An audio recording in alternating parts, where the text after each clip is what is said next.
Da-da-da-da. Da-da-da-da. Da-da-da-da. Oh, that'll get me in trouble. Da-da-da-da. Da-da-da-da. Da-da-da-da. Da-da-da-da. Da-da-da-da. Well. Hello.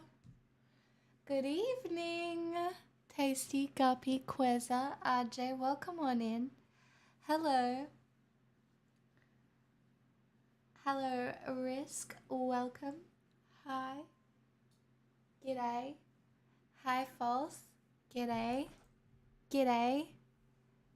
Did you really put tomato on a sandwich? I have put tomato on a sandwich directly in front of me.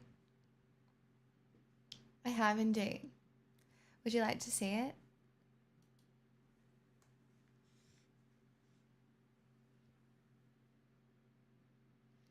I used my own focaccia bread and I made a sandwich.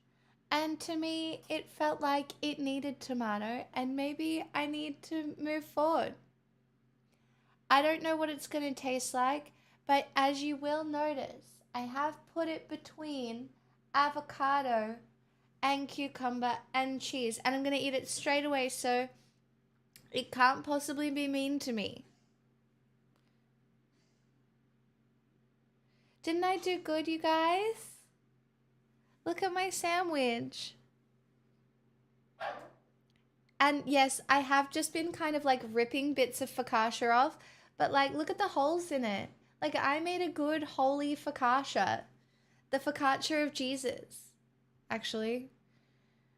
Many people are saying how impressed they are with my focaccia bread. So, anyway, that will be delicious to try and eat. All I know is when you make a whole focaccia, you got to eat a lot of bread in a couple days. I've eaten the whole focaccia. When I eat this sandwich, that will be all the bread done. There is a reason that I decided to go with a hoodie today. Do you know what I mean? Actually, not really. Like, I'm not even that bloated or anything like that. But like, look, it's a holy focaccia. Witness me, chat. Witness me. Witness me. That's more bread than filling. Yeah, well, I didn't want to cut the bread small and waste any. And you know what? Who cares? Life is all about getting a little fat sometimes. Like, stop it. And on this sandwich, there is avocado, tomato, cucumber, bocconcini cheese, parsley, pepper, and Tasty, you're gonna call me a hypocrite, and balsamic glaze. It just felt like it would go really well with the focaccia, so I did it.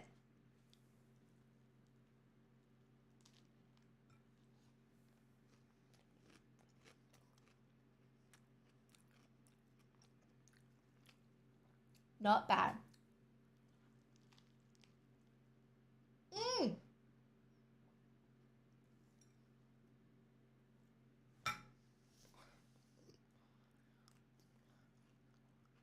And that, my fucking friends, is why you don't put tomato on a sandwich. Oh my god, I'm so annoyed. I'm so annoyed. I told you. Oh my god, I'm so vindicated right now. Like, even though it's fine, I'm so vindicated because that is so annoying. Ugh. This is what happens when you try and grow as a person. Chat. This is what happens when you try growth. No. Stop it. Fuck. Oh my god. So annoying. Lucky my bread tastes delicious.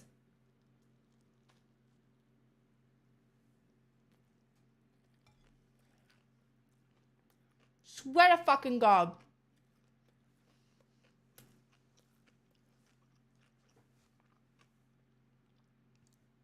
Ah! Okay, I'm fine. I'm calm. I'm good. I'm at peace, actually.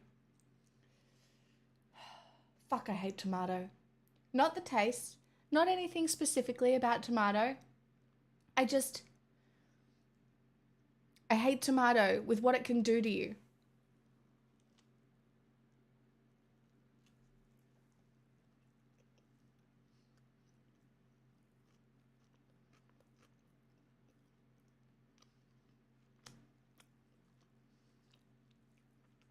Okay, it still tastes pretty good.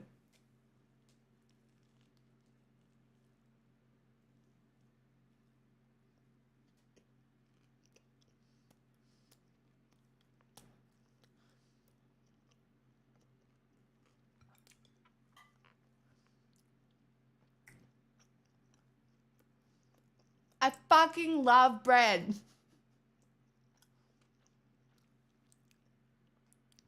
Bread is like, it's just, I fucking love bread. I don't like, fuck, man.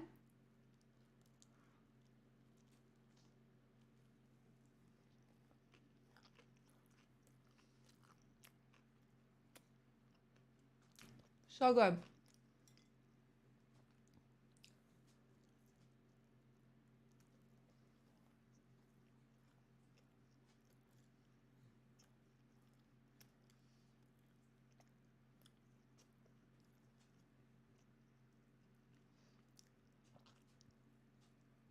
Everything's falling apart. It's fine.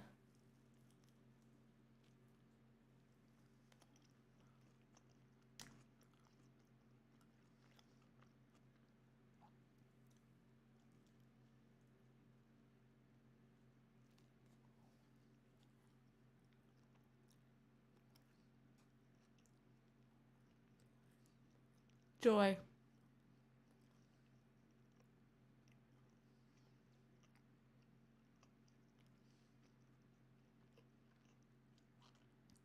Is the bread buttered? Only with avocado.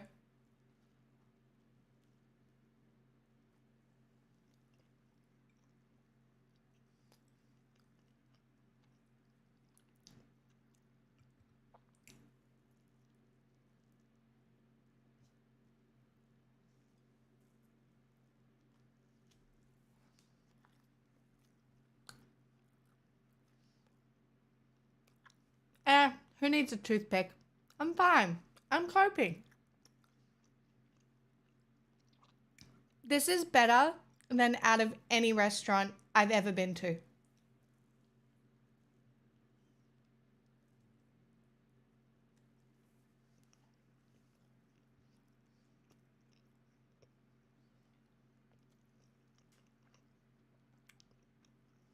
It is falling apart, but oh well.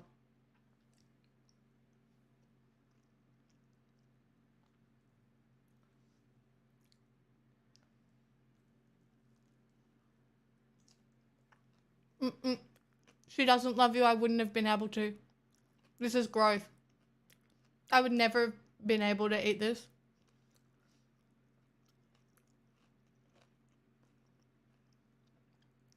Remember, guys, I couldn't eat an apple. I couldn't bite into a carrot. I couldn't chew a steak. I couldn't eat anything. It was fucked. This is growth. We fight on.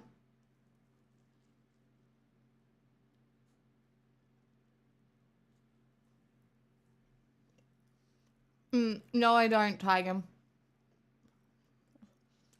Don't give advice that you know nothing about, but so if my jaw muscles got too strong, that would be really bad for me.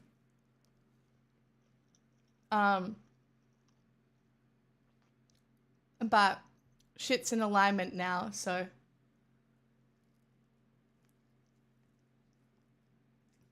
mewing, stop it.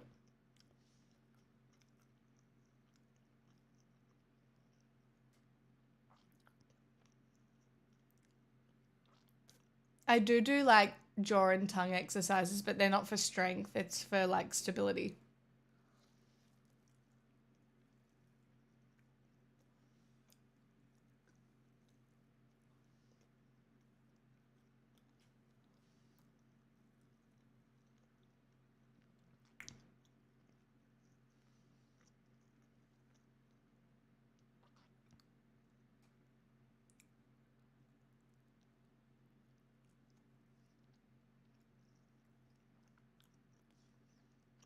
Face size?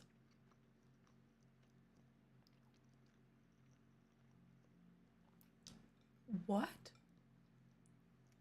Face size?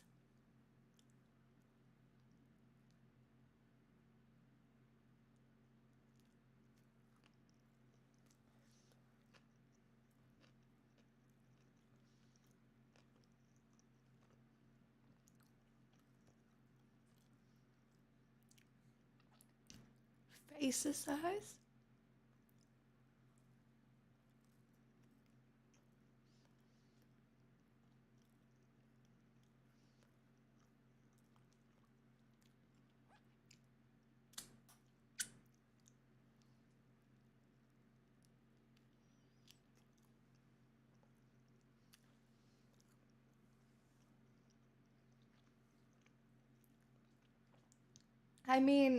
I mean, you can stretch your face and stuff, just like you would your body, I suppose.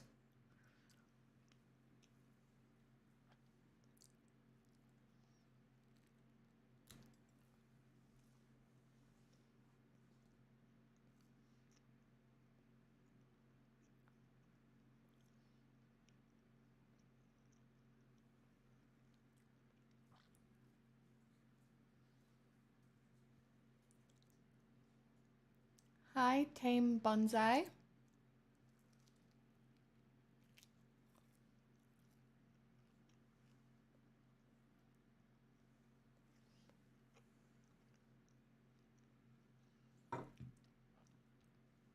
So, chat, turns out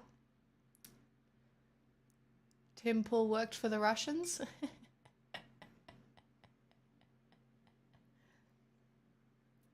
uh,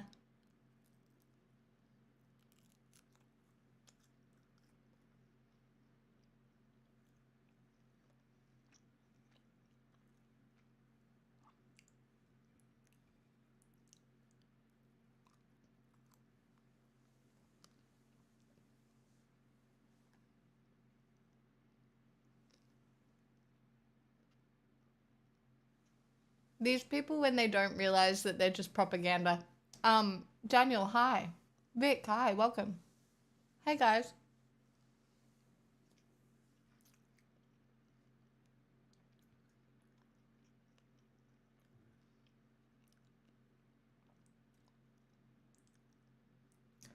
Though you think America would go further with all the countries that are interfering with the government? I mean, the American government's been interfered with for a long time now. I still think Donald Trump is a semi-Russian plant. I don't know what to tell you. Allegedly. Now, this is just my opinion. But there is a reason Donald Trump is so soft on Russia, and it's not just because he sucks Putin's dick.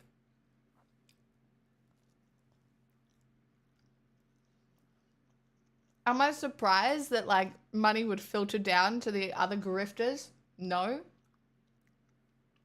I think he, like Tim Pool, is a useful idiot. I agree. Hi, Ben.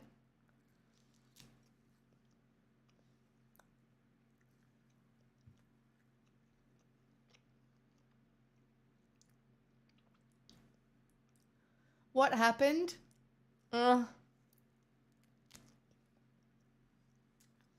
Influencers got money that turns out it came from Russia. The documents are all over Twitter. We can go through them. This is a full-blown house deposit. Hi, Blasphemous. So... and Dave Rubin as well. Left it lying around. No one is surprised. Neuro, 26 months. Thank you so much.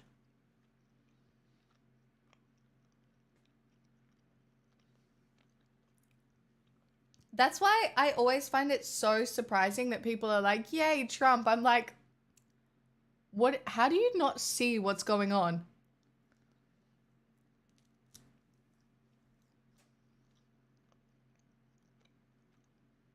Light Globe. Full-blown house deposit. Thank you for the 32 months.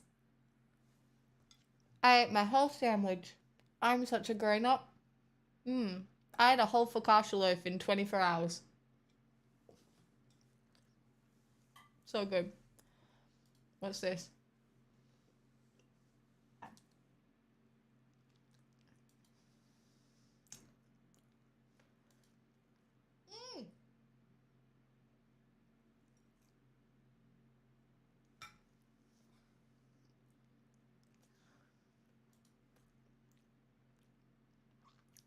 fucking case. Proof is in the pudding or the sandwich. The proof, it's right there. Tomatoes, out to get you. Even if they are delicious, out to get you. Ready to turn on you at any fucking point.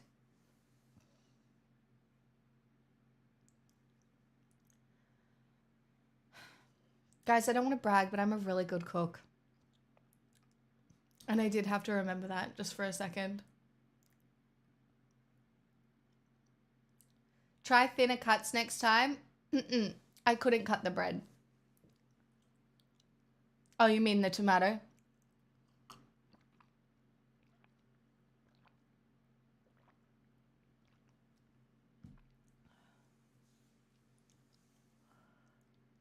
Tomatoes are in the nightshade family. Maybe that's why I like them, because I'm like, oh, danger. I'm living on the edge. So spicy.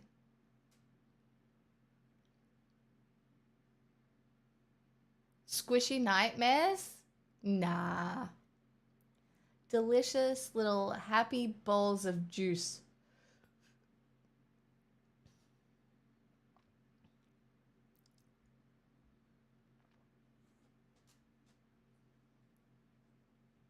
Although I will be very real with you, where I've been getting most of my calories from recently are bocconcini bowls. Are you hungry? What do you feel like? Perhaps a bocconcini bowl? And then I just eat a bocconcini bowl, and the bocconcini bowl satiates basically any craving that I have, because I just am feeling the need for a bocconcini bowl. Like, it's just like a little mozzarella bowl, basically, but it tastes like barely anything. But like texturally, it brings me joy. My sister got me onto it, and now I've been ruined for life. They do look like testicles, though. Like, they are unironically about like the size and shape of a testicle. I don't know. I don't know what to tell you. Like, they really are. Wait, hang on. No, but they are. No, they don't have very much lactose in them. So, like, if you're not super lactose intolerant, they're not that bad, because they're kind of low in lactose. I want to see pics now. Honestly, I'm thinking about eating one. I'll go get one. I'll eat one.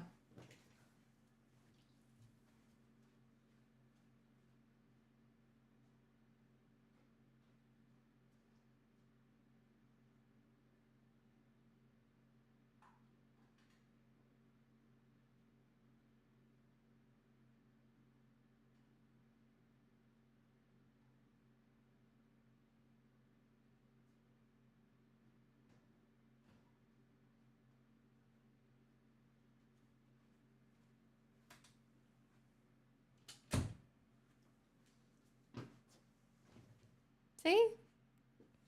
Look at this little bowl of cheese that is just so interesting. And then, like, you just rip it apart, and it's like you just pull the cheese apart, and then it's just like cheese.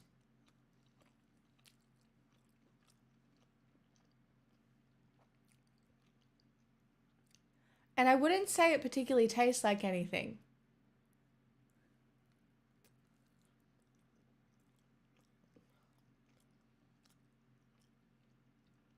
Suppose I better pay the cheese tax.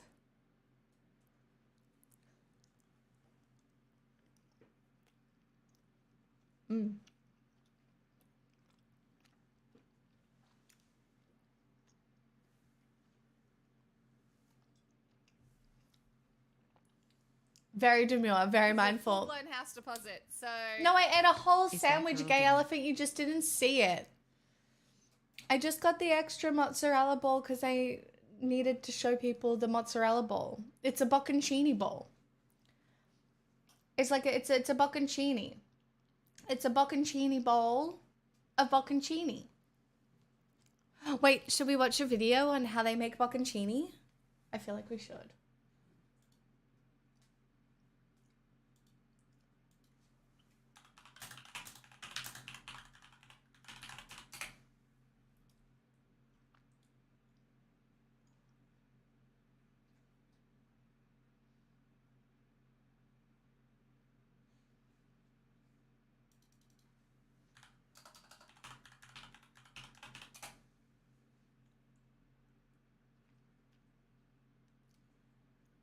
Okay, so I think it's just mozzarella, but you just make it small.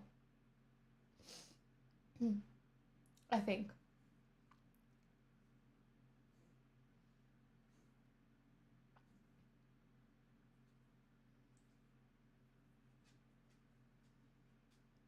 Yeah, I'm pretty sure it's just mozzarella. The thing you just had wasn't small. That's right, it was big. That was a big ball of cheese. Very big, large, in fact. Such a large ball of cheese. Definitely not a small ball of cheese. That was definitely one of the larger balls of cheese that I've seen. I love making caprese salad bites. I do make those. I have them all the time. I'm dead. That cheese, tomato, and basil. Did you not see the other day? That's what I ate for dinner. Related short clip. Today, we are still in the 1970s, and the great question that we are addressing on this occasion is cheese versus cheese.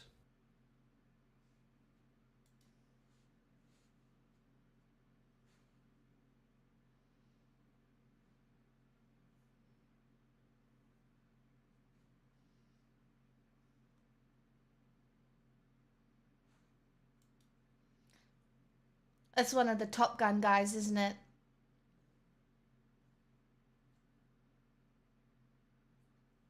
It's one of the Top Gun guys, isn't it? We love it when the car men get funny, don't we? Because they're never really that funny. Oh, Top Gear.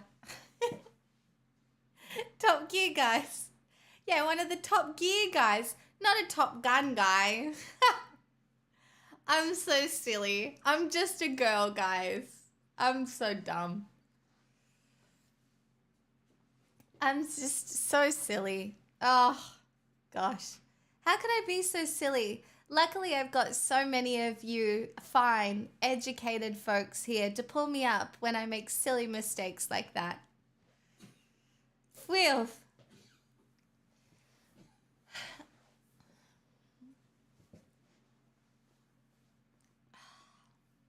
Oh, no.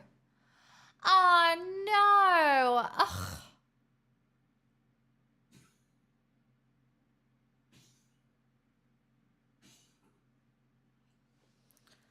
Oh, no. Chat.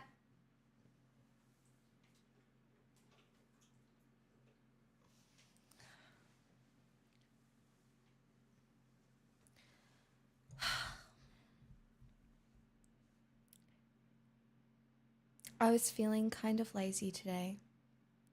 Because, I've been going through a little semi-funk. Not really, but like a little funk, right?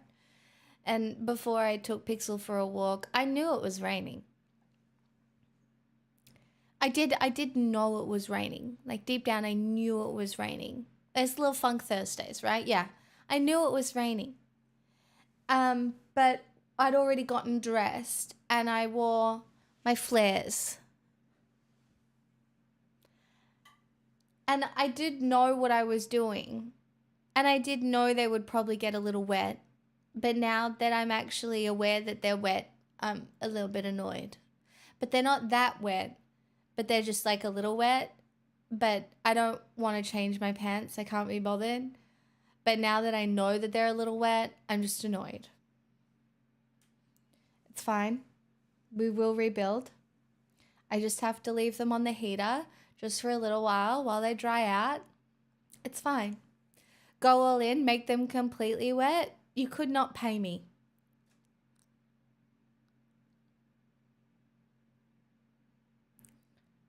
I'm always aware that my tongue exists. Are you kidding? When do you forget that your tongue exists? I'm aware of every part of my body at all times.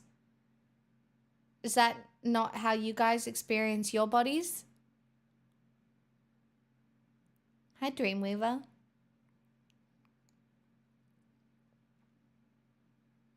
She is completely zen. I have meditated on stream before and I could do it again now. Are you aware of your fifth metatarsal? Don't you dare talk about my metatarsals. please, because you know I have a broken hand. Rude. How could you do that to me, Jas?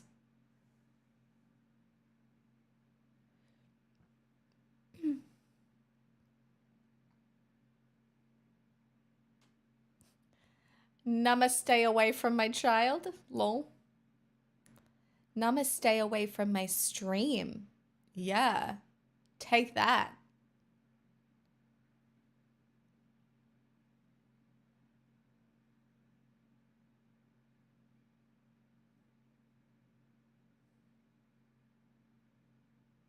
No, it is just my thumb.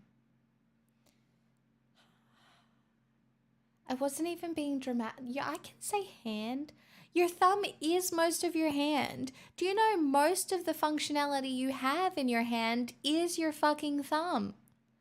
I don't know what to tell you. Leave me alone. Oh my God, chat. Be nice to me.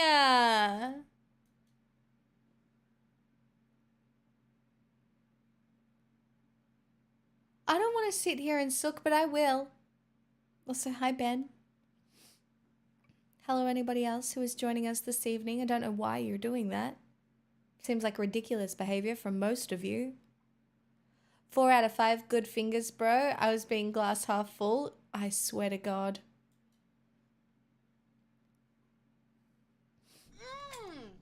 Boy! You can't pay Pix to change her pants, but you can still pay.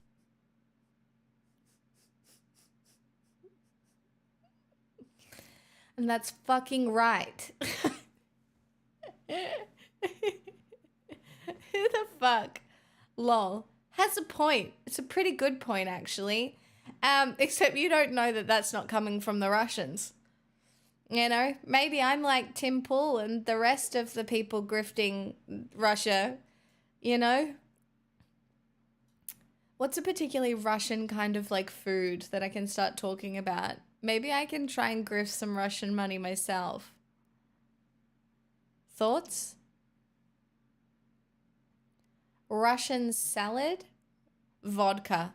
I have vodka.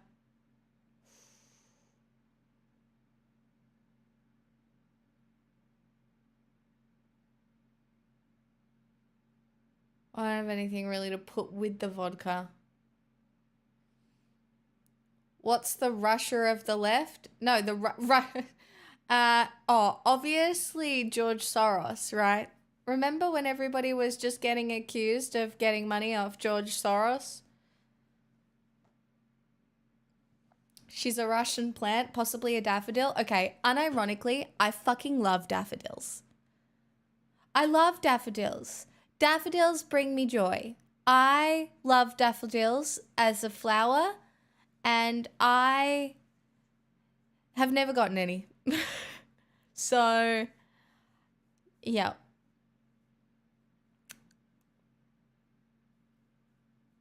I'll just wait. It's fine. You need a better negotiator if you're grifting for Russia. You're clearly not getting 100K a week. Wait, were these people getting 100K a week? Wait, I didn't look into the documents. Were they getting 100K a week? Oh no, 4K a month? You mean 100K a year? Wait, Tim was getting 100K a year or a week?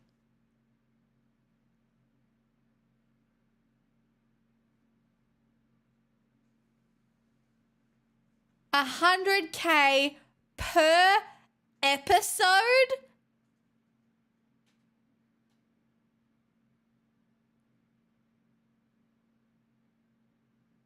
I should probably just buy a lottery ticket, shouldn't I? That's it, I'm grifting. Fuck the left. Seriously. Oh my God. I did make a sandwich. I'm trying. Do you want to keep me, chat? Subscribe today. That's right. Do you want to keep me on the left? Jokes. Pix is now considering being a Russian propagandist for 5 mil a year. I don't even think that I could. 100K an episode to shill for Russia. I don't know, guys. I tend to have some morals that have been unbreakable thus far. So, fuck. I think I'm just gonna be a regular person for the rest of my life. Do you know what? I wouldn't get involved. I really wouldn't. Because, like, you get involved, you're at risk of being murdered. And that's the thing, right? Oftentimes you don't know where the money is coming from. Sometimes you do. Sometimes you take it anyway because there's a little bit of fucking capitalism in everything. And you just do what you can while you can. So, you know, it's not like you sometimes you just gotta, like, fucking take the money that's offered to you. Speaking of money that is being offered to me, oh my god, Real Smash. Thank you so much for the gifted sub. You're so much better than everybody else. Thank you.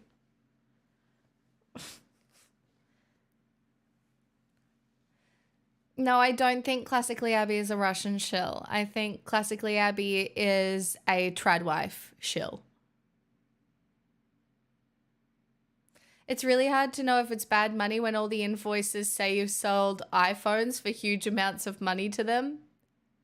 I mean, it's just, you know, it is very hard to trace money. And oftentimes you know exactly where it's coming from, and where all the money is coming from is generally these corporations, these unethical corporations. A few episodes and you can get a castle. You'd be hard to murder in a castle. It's true. I think I'd rather be poor and not like do you know what I mean? Poor in context. Do you know what though? I don't have any candy and I have like the worst sugar craving ever. All I want in my life right now is a bag of lollies, and I do not have a bag of lollies.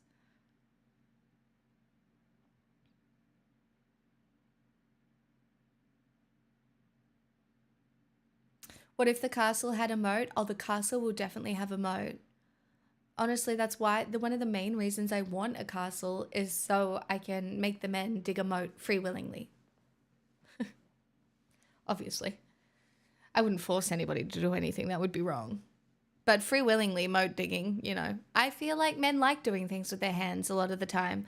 I feel like a lot of people would be into the occasional moat digging, especially because, like, we wouldn't be alienated from the labor. Like, if you're digging the moat that will protect you from being murdered for becoming a grifter, like, that's going to feel inspiring. You know, people are going to want to do that. So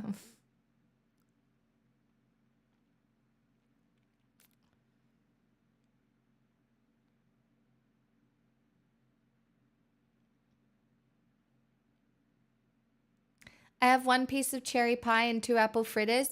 No, see, I have an apple and raspberry pastry, but I don't want the apple and raspberry pastry. I want lollies.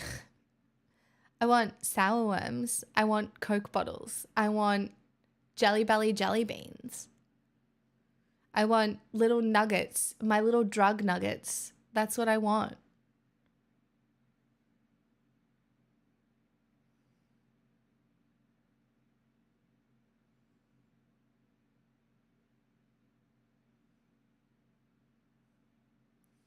Are you going to attend Disrupt Land Forces this week? No. No, I am not.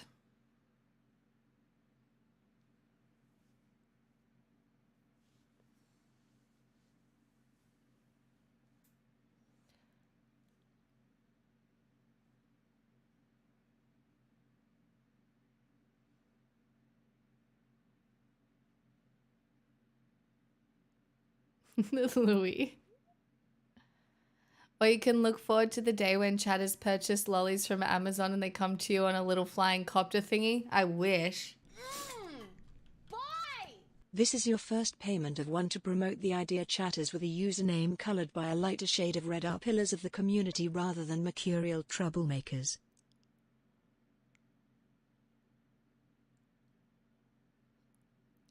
Ooh. Hmm. Uh. Hmm. Ooh. Um.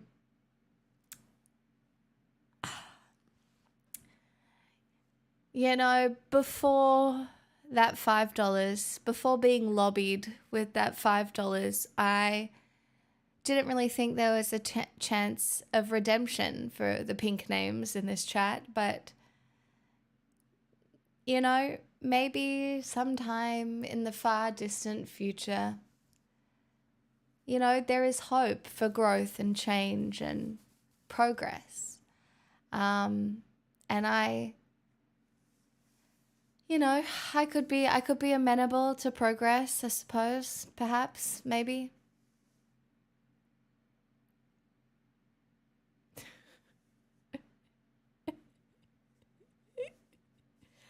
It's not my fault all the bloody trolls in chat have pink names.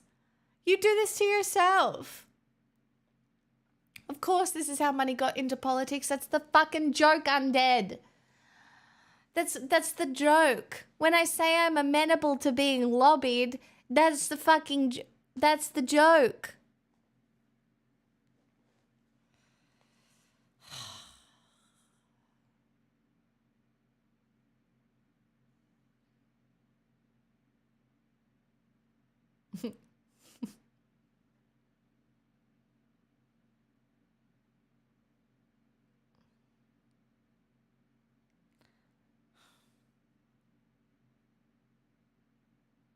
I do tell jokes sometimes. Sometimes I do tell jokes, and sometimes they're funny, and sometimes you laugh. I'm not doing the blue chat. Oh, fine, I'll do it.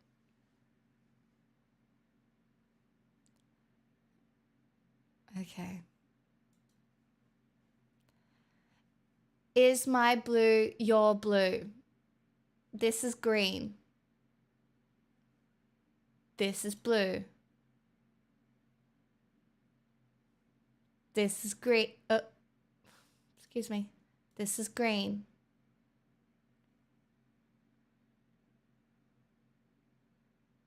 Ooh. This is blue. This is green. This is green.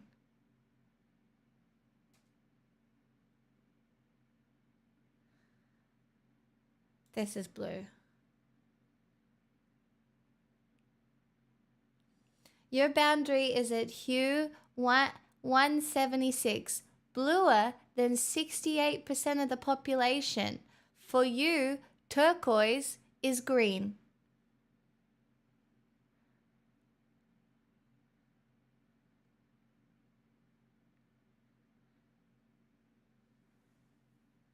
Huh.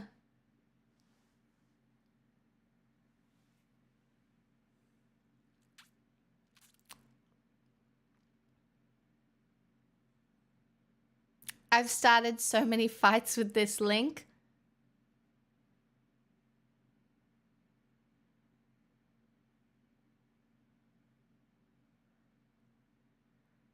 I mean, yeah, I guess it could depend on the screen setting, but I'm pretty comfortable with that, I think.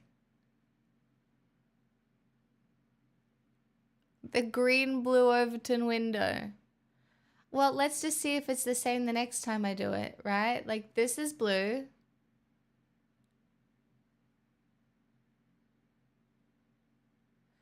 This is green. This is definitely blue. This is blue. This is blue. Maybe this is green. No, but this is blue. Your boundary is now 179, bluer than, for you, turquoise is green. Okay, so it's a little bit more towards the blue. Interesting, interesting, interesting.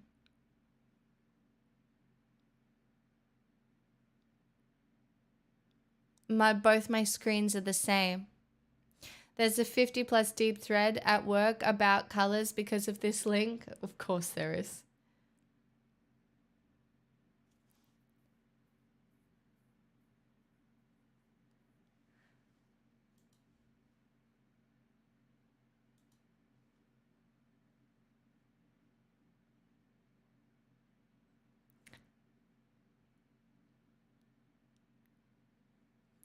Never mind that humans detect green more than any other color. Honestly, the only place I've ever seen real green is Scotland. I don't want to be rude. Like, there is some green in Australia, but the only place I've ever seen, like, real, true green, Scotland.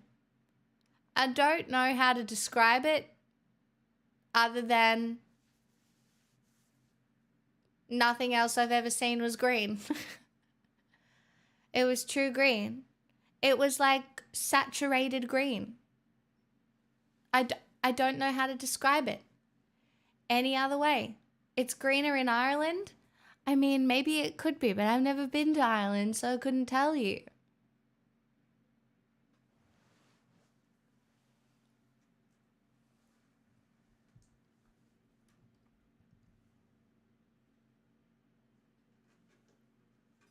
Oh, follow Stan. What a stupid app. I'm sorry. Watch on YouTube instead.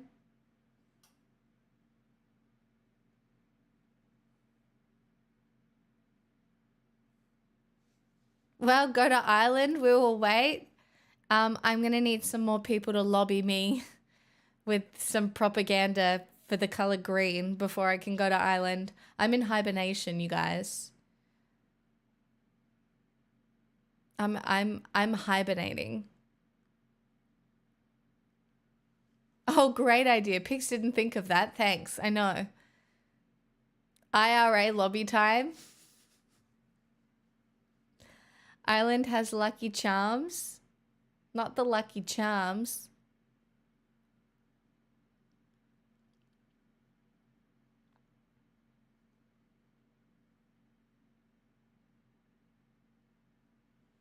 Maybe that's why it's the Emerald Isle. That would probably make a lot of sense. You seem like a bit of a genius.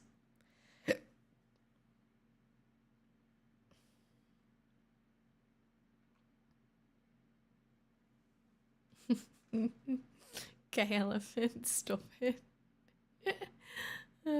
Fuck.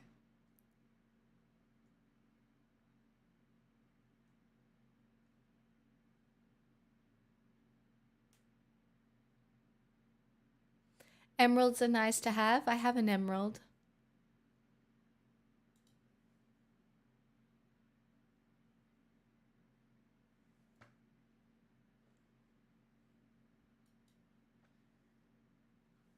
Emeralds are my favorite stone. It's my birthstone. And I don't know, they're my favorite ones.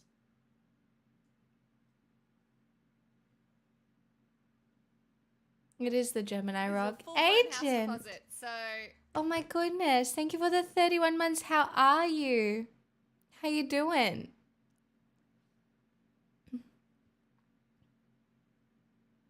Mobile YouTube app actually fucking works? Well, you're welcome. I'm glad. That's why I multi-stream over there, just in case people find it easier to watch. I'm much better at responding to Twitch chat. I'm going good. I think we have the best baby. She sleeps well. Agent, I'm so happy to hear that. That's so good. Oh my god, Park Tracker. I wish I had a bag of nerds clusters. How dare you flaunt your wealth like that in here? Flaunting your candy wealth? Like, just like that? Gay elephant, stop A guy it. elephant gifted a tier 1 sub to Pink Names. They have given 12 gift subs in a channel. Ridiculous behavior by you. The real meta is taking advantage of the higher image quality on YouTube, but Twitch is starting to roll out higher quality very soon. Miss whatever.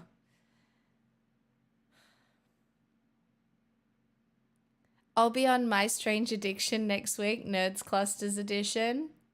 How have you been? Oh, it's been a little rough over here, but not too bad.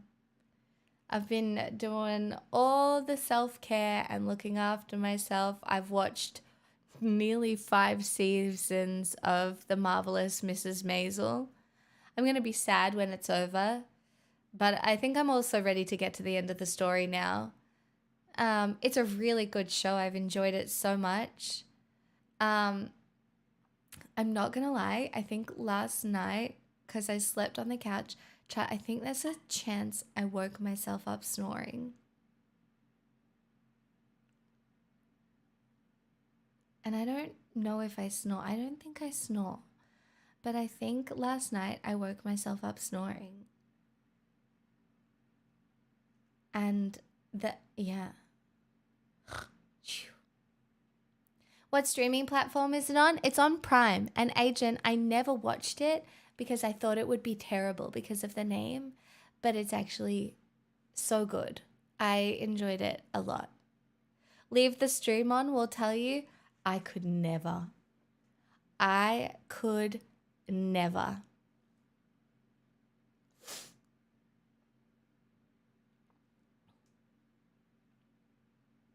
It's weird though, like I haven't even been sleeping with my doona. I've just been sleeping on the couch with my blanket and my pillow. And I'm still doing it. I can't stop doing it. So,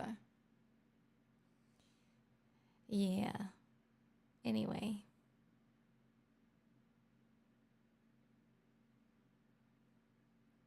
Hey, nobody can ever go full anti-capitalism because we're all just trying to survive. I don't know what to tell you. Do you know what I mean? To go full anti-capitalist in this world is near impossible. Like, unless you're privileged enough to have, like, generational wealth where you're set and the generations that come after you are set for life, like, you can't even really go that anti-capitalist. 24-hour Nest stream? Stop it. Maybe you should remove the clothes from your bed so you can do a proper sleep. I don't want to sleep in my bed. Like, I physically do not want to sleep in my bed.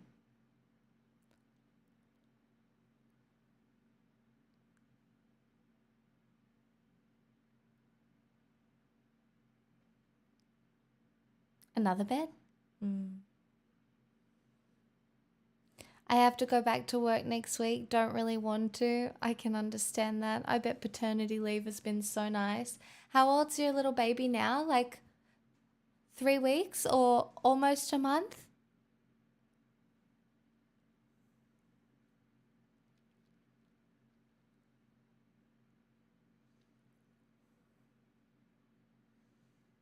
Nearly 1 month.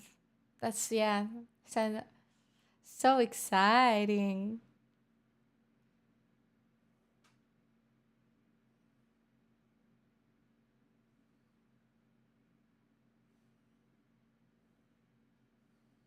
The only advice, Agent, I could give you that some of my friends who had really little babies gave me is that try and make it so that yours and your partner's sleeping patterns, you can get like a full 6 hours each. Like one of you should be on shift for like it works differently for everybody, but I know that one of the couples I know made it so that at least they could get like 6-hour blocks and then they could function. It's like it's a hard thing to adjust to a little bit, but if you can figure out how you can both get like a 6-hour chunk of sleep, it'll make all the difference in like dealing with weird sleeping patterns and stuff like that. Have you tried doing wrestling moves to show the bed dominance? No, I just don't really feel like sleeping in there. It's just cold. It's not nice. I just don't want to.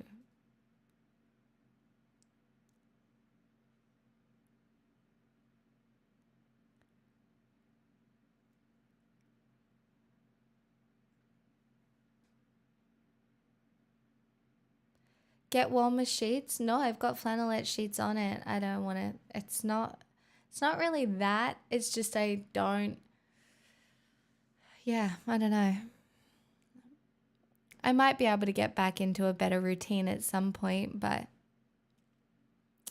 we'll see. It's just not the vibe right now.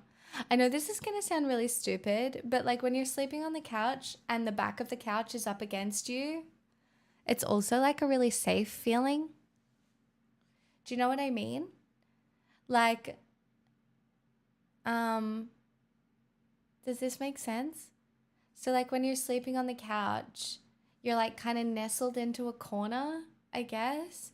Whereas my bed doesn't have like a corner that I can really nestle into. Hard to get stabbed in the back. Yeah. Move the bed next to a wall. Yeah, but apparently if you move it, if you have your bed next to the wall, you're not inviting love into your life. I don't know if I agree with that anymore. That's why I want to move my bed into this room. And move my office into the other room.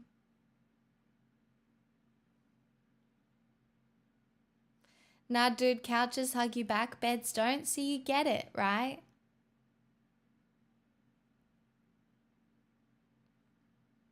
Yeah, being jammed in a little corner feels safe. Must be some leftover caveman stuff. Yeah.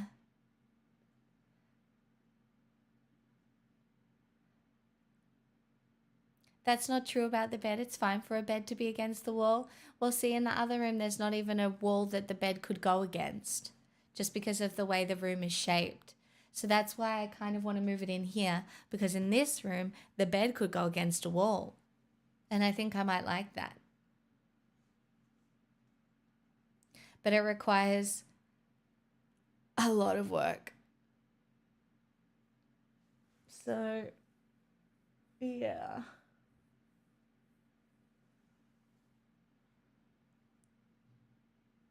I think corners feel unsafe, no escape from them. No, but it's not like a corner.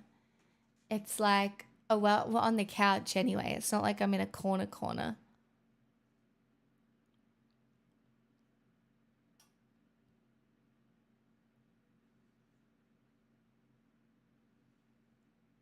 No, bye, agent. Have a good one. I'm glad everything's going well. I think I need more than one person's help for the bed move, being honest. So it's like a demure corner. I have decided I'm not sure if I am very demure. No, I don't like being tucked in the sheets. I have to be able to have a free foot. You know, a little offering to the monsters. Like, I'm not scared of the monsters coming to, like, you know, I don't have to be tucked in. I have to be able to have a foot out of the blankets, like as a peace offering. Like, I'm not afraid of you. Come eat my foot if you need to eat it. It's fine. You can have it. A brother who's nibbling on your toes at night. At this point, does it really matter?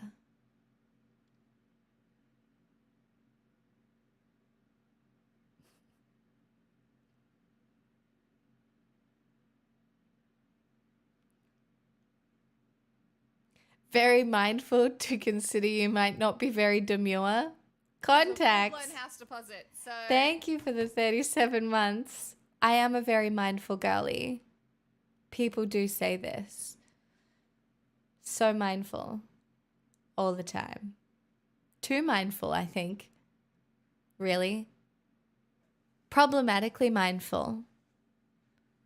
A ruminator, perhaps. Feet are out for the summer. In winter, it's too cold as the fresh air from the windows pass over my feet. And no, I will not close the air inlet thing. Fresh air is nice. Fresh air is nice, and it's one of the shittiest things about this apartment. There's not really any fresh air. And there's not really an inlet or anything. So, you wear turtlenecks, that meets the brief. When did turtlenecks don't have to be demure? turtlenecks can be sexy. I think turtlenecks are sexy. What do you mean? I like wearing turtlenecks. And like we're coming into spring and summer now.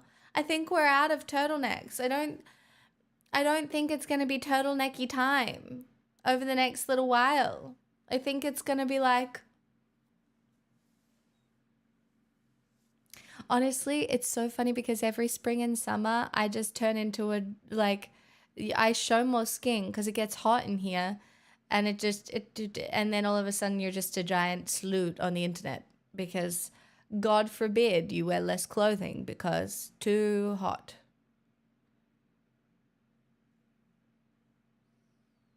Remember Twitch Sings French turtleneck guy? I do remember Twitch Sings French turtleneck guy. Wonder whatever happened to him. I hope he's living large.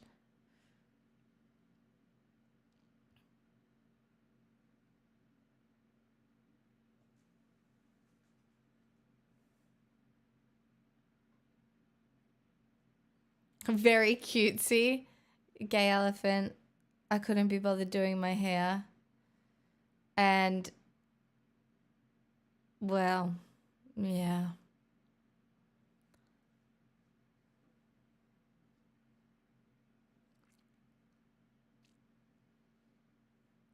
Temperature talk? I know, but it's just like talking about the weather. And sometimes, guys, when your brain's a little bit tired, maybe all you want to talk about is the weather. You talked about the practicality of tit painting. What?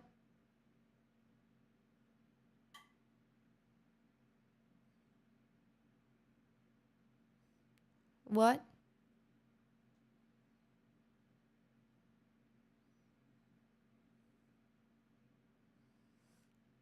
What?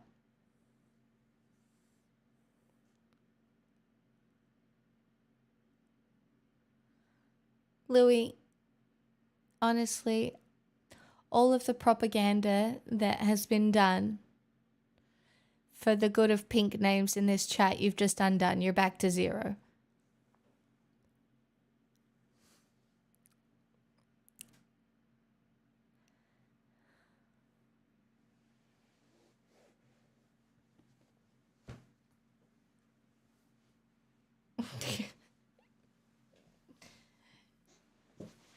You're back to zero. I don't know what to tell you.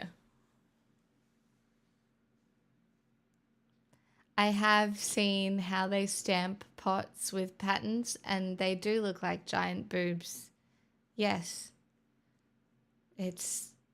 Yep. Yep. Well, actually, yeah. Speaking of, I feel like I've seen a lot of boobs recently, Vox. If you know what I mean. I feel like I saw so many boobs recently on the TV. There was so many of them. But I will not give any more information than that because I don't want to spoil the TV show.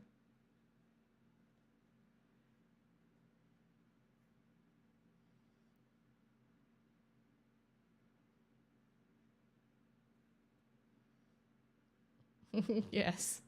No, Marvelous Mrs. Maisel.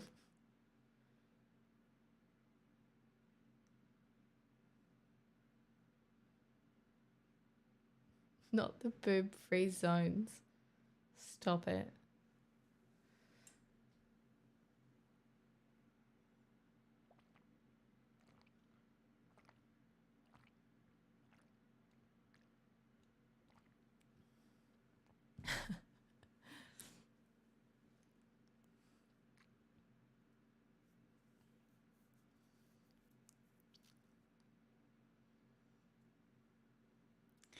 Sometimes I wonder if I just sat here and watched you guys converse, what would happen?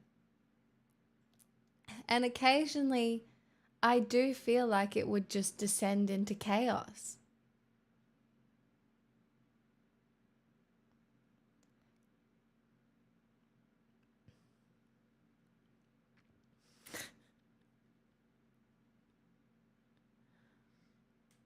I swear to God. It descends into chaos while you're here. I don't imagine it would be any different. It would take 5 minutes and then the conversation kind of just ends. Well, should we put a timer on? Do you guys just not like each other enough without me mandating the conversation? See how it is? It's a good point, DJ.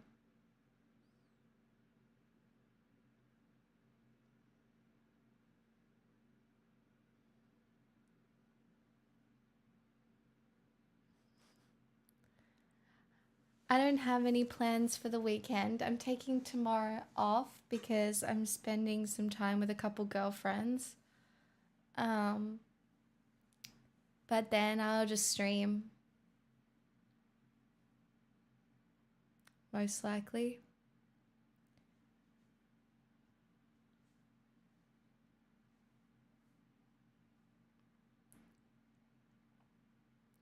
Yeah, we run out of comedic bits. I, too, have run out of comedic bits for this week. I'm all out of jokes. I'm all out of personality. I'm a blank slate now.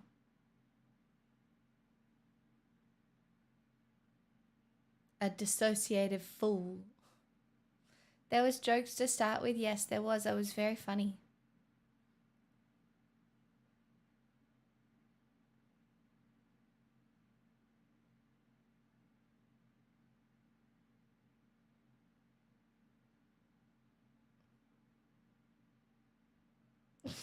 Louis. It would just be a normal chat room from yesterday's.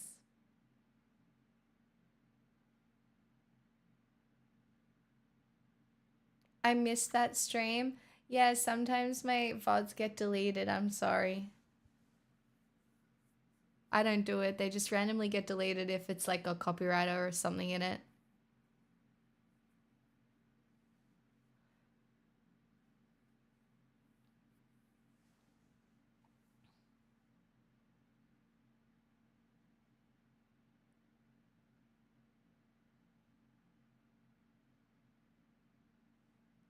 Do you know, in my head right now, I'm only thinking of one thing.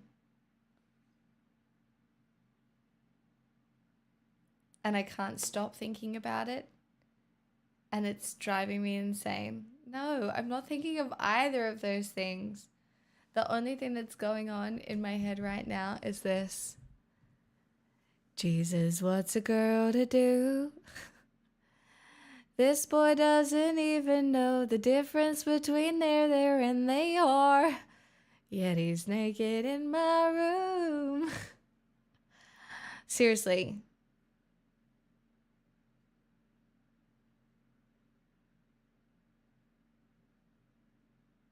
That's the only thing that's stuck in my head right now. Jesus, what's a girl to do?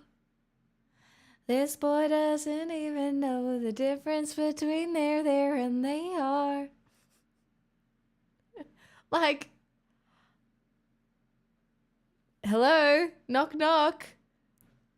Could I have an intellectual thought? No? Oh, okay.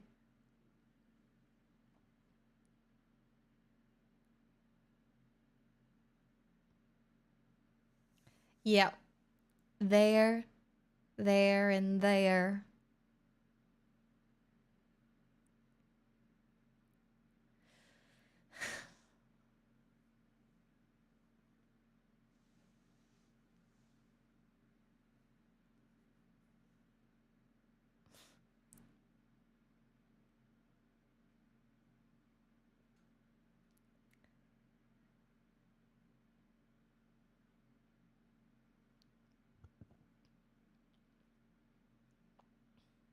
My brain's been stuck on Midwest Princess all week. You mean my hat? You mean my hat? You mean this one?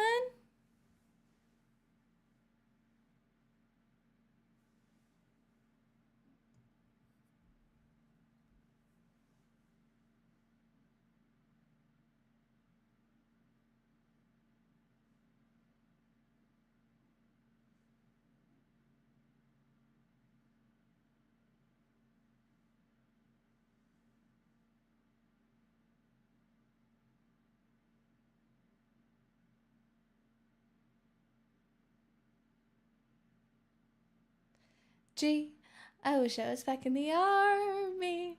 The army wasn't really bad at all. Never mind. Ducks beware. That's right. It's a dangerous day to be a fish, my friends.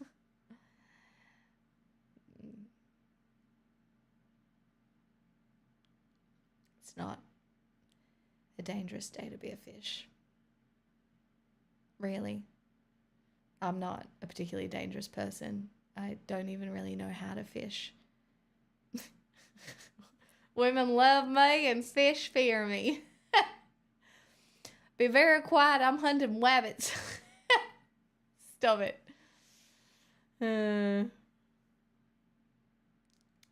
That's what dangerous people say.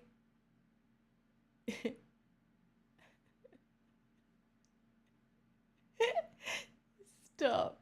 I'm not a guppy shark. Fuck.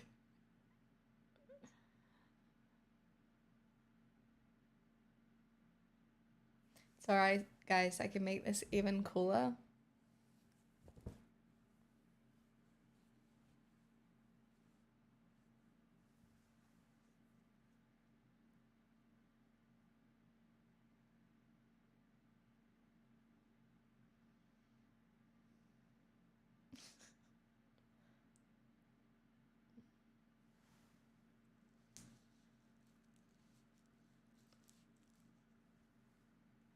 I'm not gonna lie, I actually find it quite endearing when men wear their hats like this. Because it's like, yeah, man, you get those. I'm sorry if I'm calling anybody out right now, okay? But when they wear their hats like this, I'm like, yeah, I see you. Wow, you're tall. That hat gave you an extra 2 inches, and I can see it. I see it. I see the extra 2 inches, Justin Bieber. You're so tall. You're a tall boy. I get it.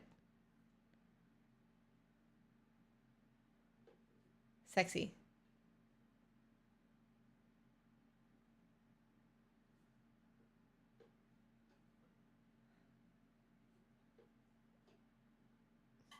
It gives this person can do a kickflip. Well, I don't know if that's why they're popular, but is that not why they wear them? Is that not the reason?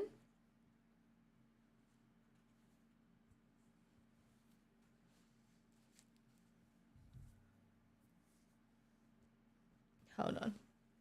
I have a plan. The plan must be done.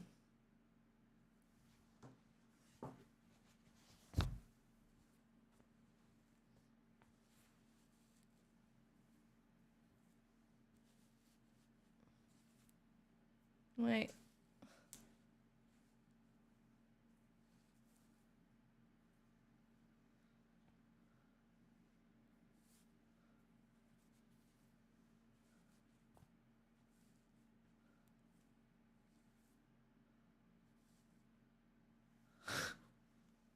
Slay.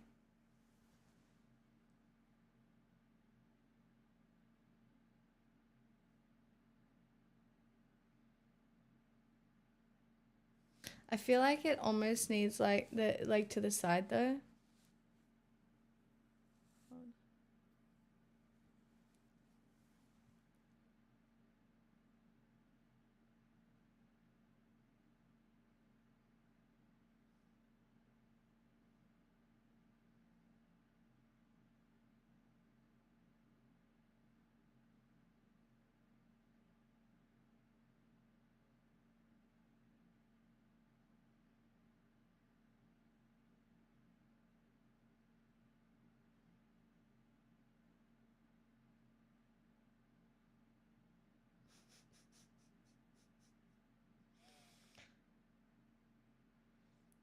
Are you doing Brat Summer? What have I walked into? Yeah, it's Brat Summer.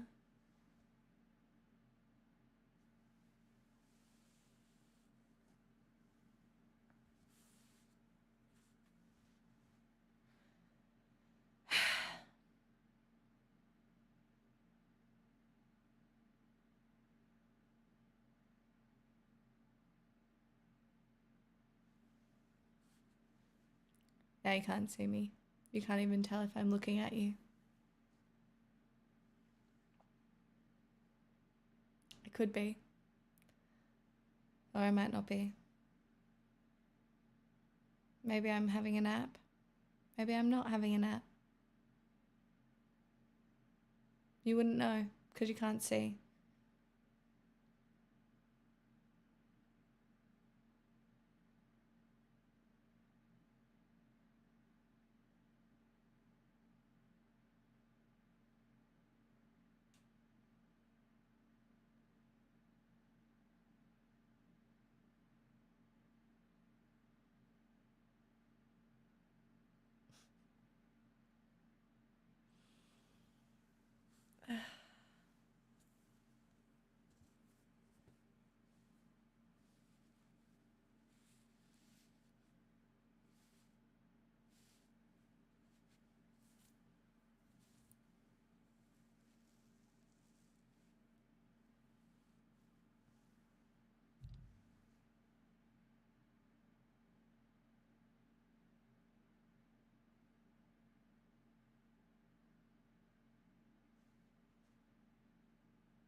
And I was like, baby, baby, baby, oh, like baby, baby, baby, oh, I'm like baby, baby, baby, no, I thought you'd always be mine.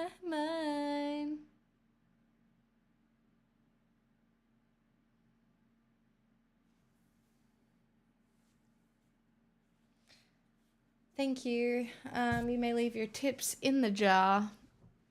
I feel like that was pretty good acting.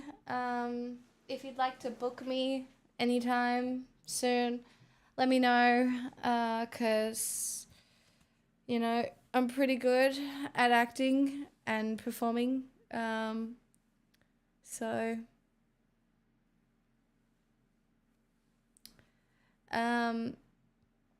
the jar is not full. I know for a fact. You can see whether or not the jar is full. The jar currently does not seem to be full. So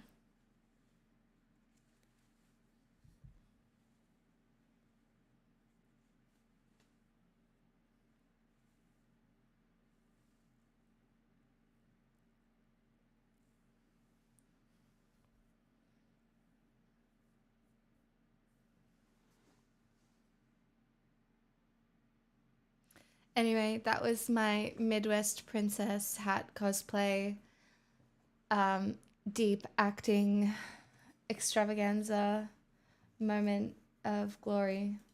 You're welcome.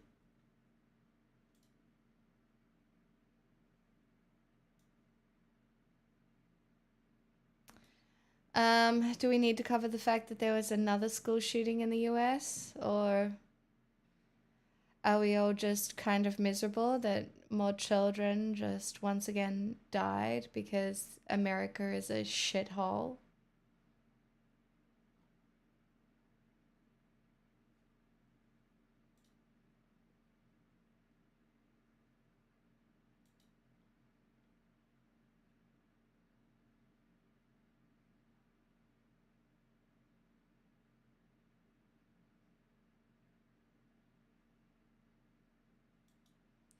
Can we talk about how this is just indentured slavery, or Alabama is farming out incarcerated people to work at hundreds of companies, including McDonald's and Wendy's. The state takes 40% of wages and often denies parole to keep people as cheap labor. Interesting. What does this remind me of? Getting written up can lead to solitary confinement. This is modern day slavery. It's just slavery. Like, this is some fucked up shit. I don't know what to tell you. Alabama's, again, a shithole. Alabama is so bad regarding laws and policies. It's pretty scary.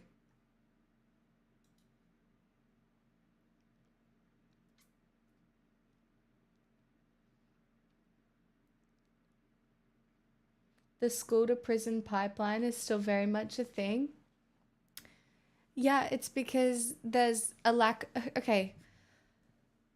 In these states where there isn't a lot of room for job growth, not much industry and stuff like that, these kids are not provided pathways to meaningful existences.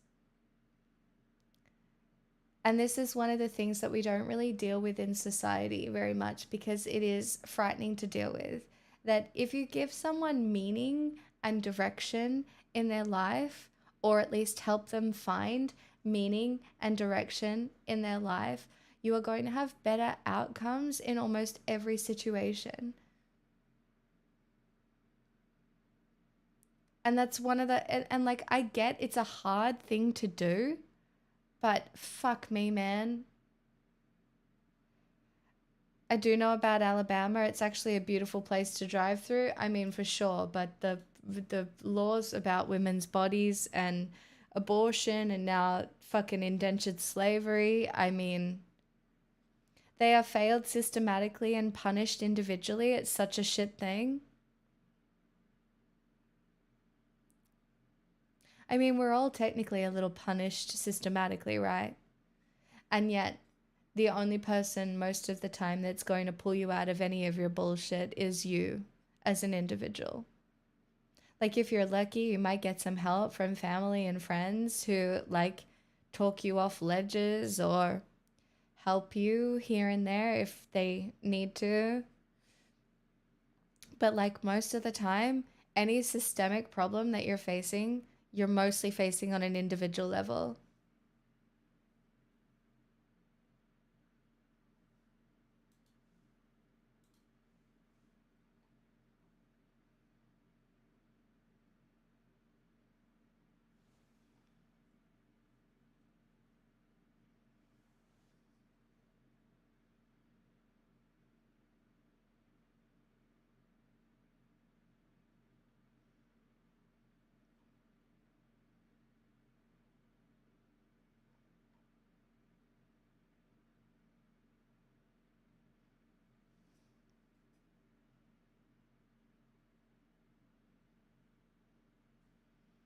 Do you know where else we can talk about indentured slavery a little bit? The IMF.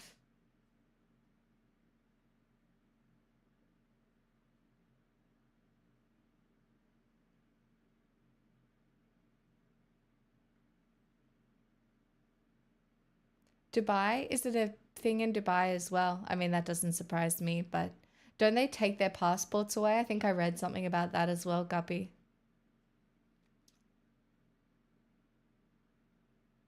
Oh, it's a beautiful landscape, Deadpan.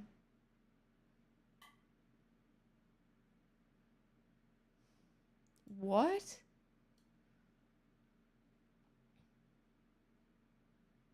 Nearly dehumanizing, more and more people are dying deaths of despair and no one cares. It's like, did you not see people talking like this?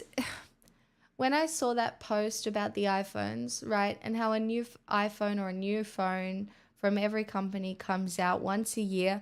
Why? Because they need profits. And they need profits to fucking continue. But like what that results in like Congo and other places that are exploited for their resources and mining. Wait, the Deadpan, do you have a news article for that? Did you share a news article in Discord? If you did, I'll get to it, but oh my god, what?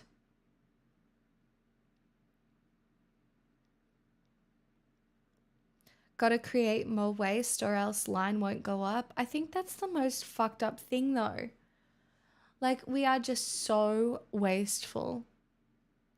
I know future generations of human beings will look back at us, and just there are a few things that we will be absolutely chastised for by future humans if we make it that long. And one of those is how fucking wasteful we were. Like the restaurants that don't give their leftover food to like homeless shelters, or, you know, we will just,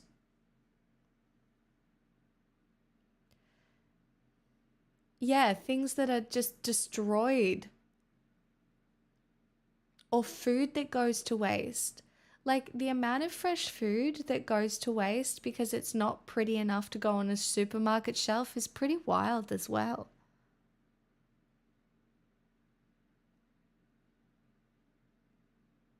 Like when supermarkets are more scared of a lawsuit than selling bread that is like, or giving away bread that might make someone sick, you know there's something wrong in society, right? Like the fact that these places have to destroy food because they don't want someone eating it, getting sick, and then suing them, that's capitalism for you. That's when you know that human priorities are out of whack, because it's not about care of other people. It's not about the betterment of society. It's about profits and reducing liability.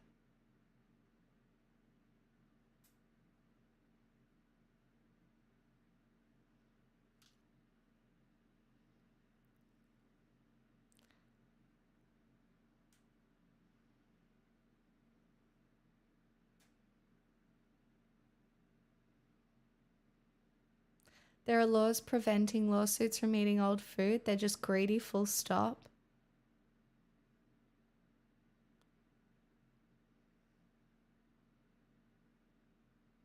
The same way we blame boomers for the problems of the current. I mean, people are already blaming millennials as well. I don't know if you've seen, but for people who didn't live the millennial experience, for people who didn't graduate into there just being no jobs, and like, you had to be there.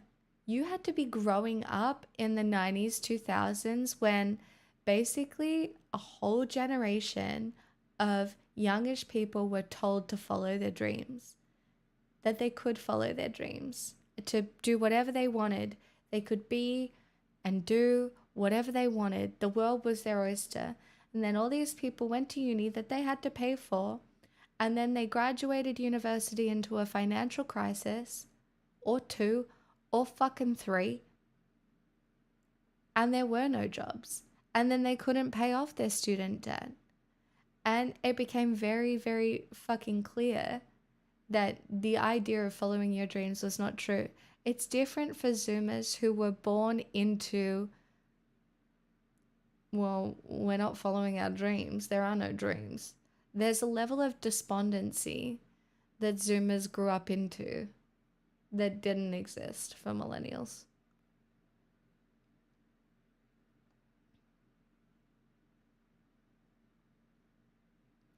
Yeah, but millennials didn't really. Okay, the reason that there is such a shift towards people thinking millennials don't act their age is because, again, and I know we've had this conversation before, but it's an important one, is millennials were not given the opportunities for life progression that existed historically. There's not really any way to age when the markers that are supposed to be used for growing up are not available to you. When there's no financial movement, when there's no promotions available, when the boomers are holding on to all the leadership positions with their cold fucking nearly dead hands.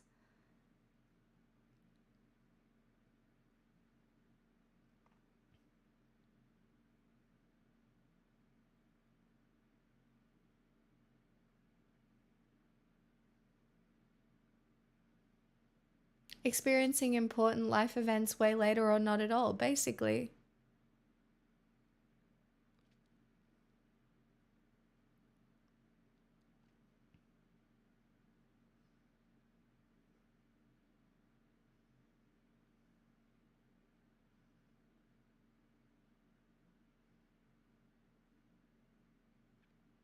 I'm pretty sure I fit millennial, but that hasn't been the experience of anyone I went to uni with. I'm sure it's different, Rookie, across like different demographics, right? Inner city versus normal rural university, or, you know, different locations. Like, obviously, these things ebb and flow across a scale in many different locations.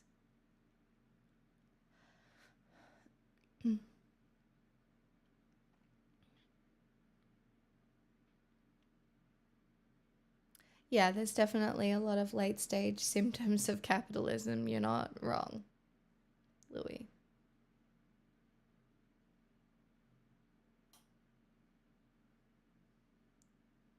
I'm clearly a Zoomer.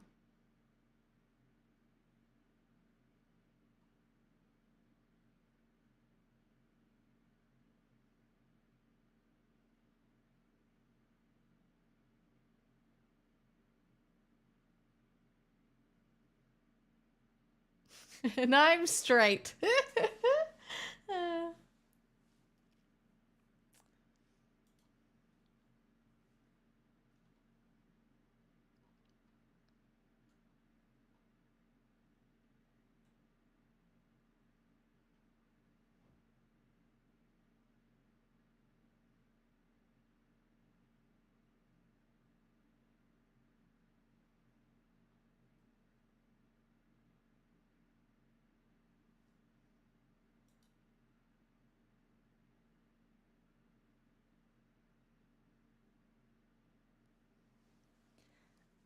Oh, I never really had a plan like that, but I definitely thought I was just like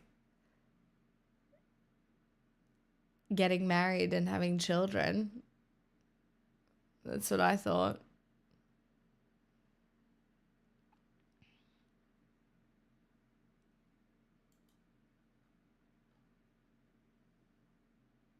Like, also, I thought that was inevitability, not a possibility.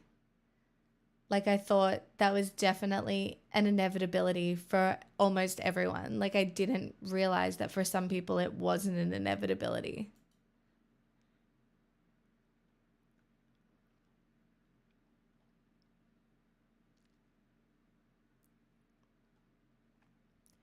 Wow.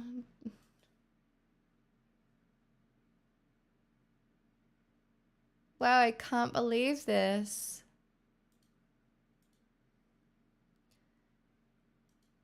Is this even legal? A leaked pitch reveals marketing agency uses active listening software to eavesdrop on calls and push curated Facebook and Google ads.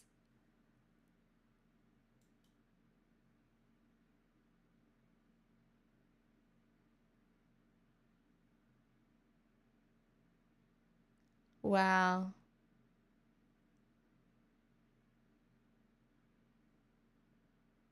Wow, I can't believe that that's happening.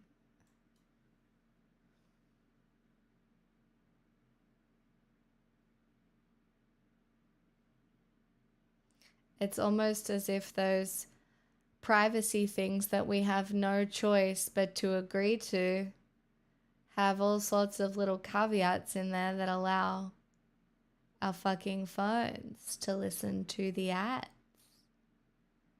that might work on us. 3 years, time flies. Rookie, thank you for the 36 months and a sneaky tier 2. Thank you very much. Probably got permission through your Disney Plus contract, like for real.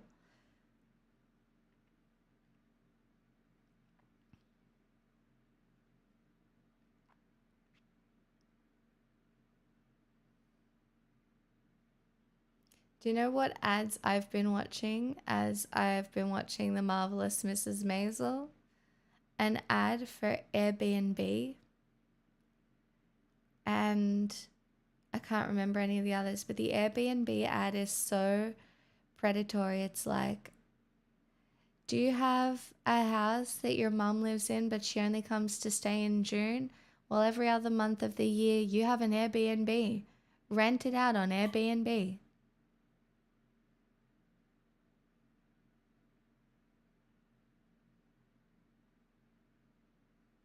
Airbnb needs to die.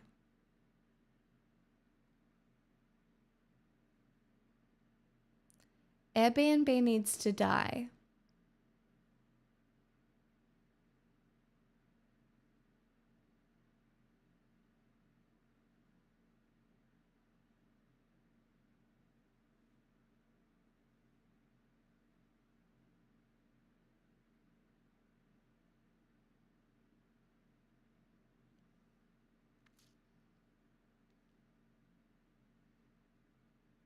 I was wondering if they decide what ad to serve phone side so that they can truthfully say your audio data never leaves the phone.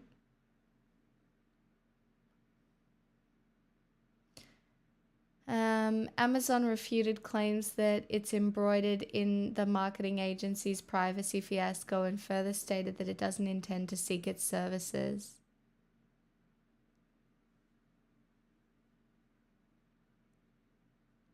Guys, our phones listen to us. I don't know what to tell you. Your phone knows everything about you. Like what privacy you think you have, you probably don't have. Your phone is listening to you. Trust. No secrets. There's certain things you can do to protect your privacy, but like,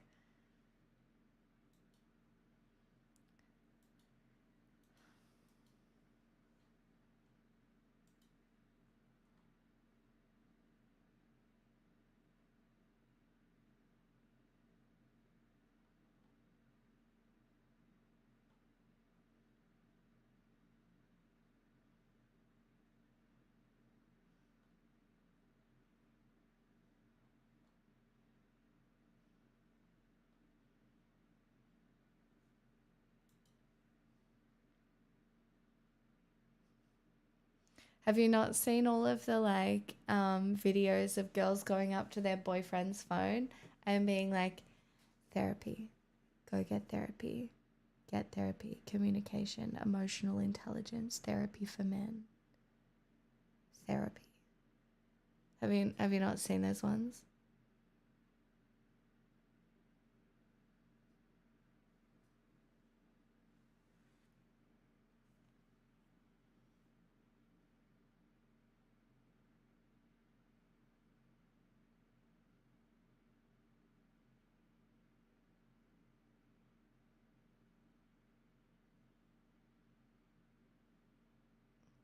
It's okay. I've got the Shungite protecting me from 5G.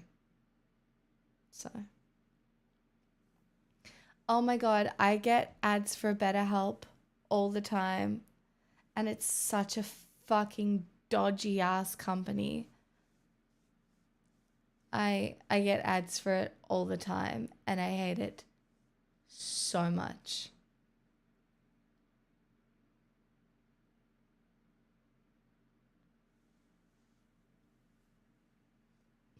JJ.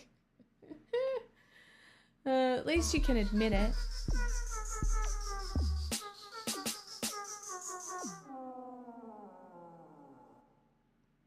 My phone doesn't listen to me. I like dragons. I like good dragons and bad dragons. Bad dragons are so cool. Especially the big ones. But my phone just tries to sell me these plastic stick things.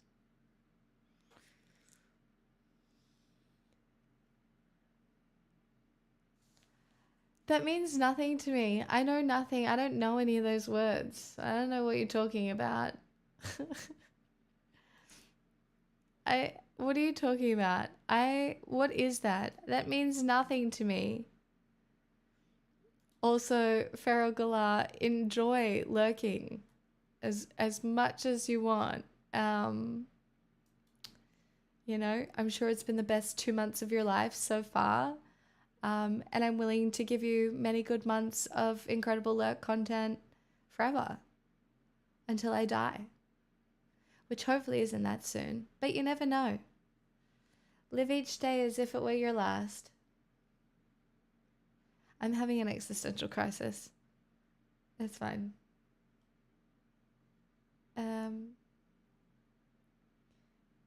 So, chat.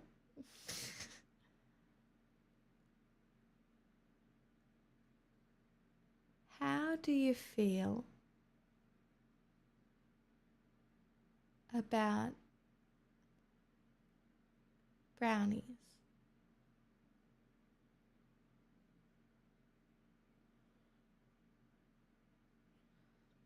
Because what I'm going to need to do is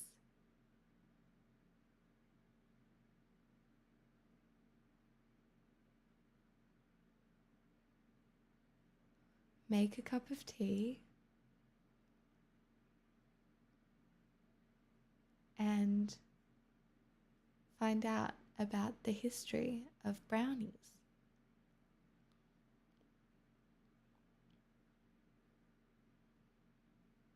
You know?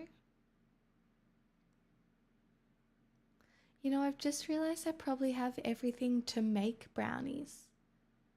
Except I lent my cocoa powder to Ruby, so I don't actually have everything I need to make brownies because I don't have any cocoa powder.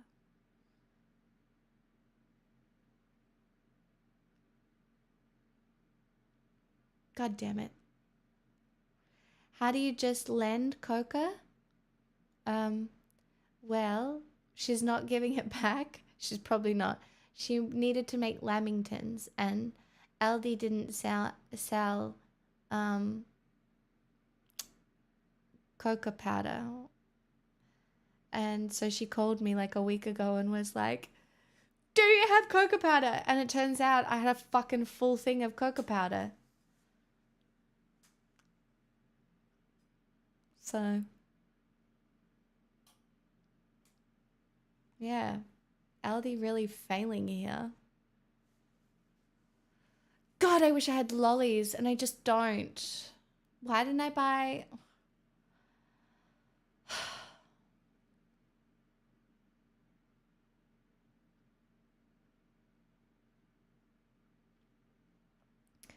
Jesus, what's a girl to do?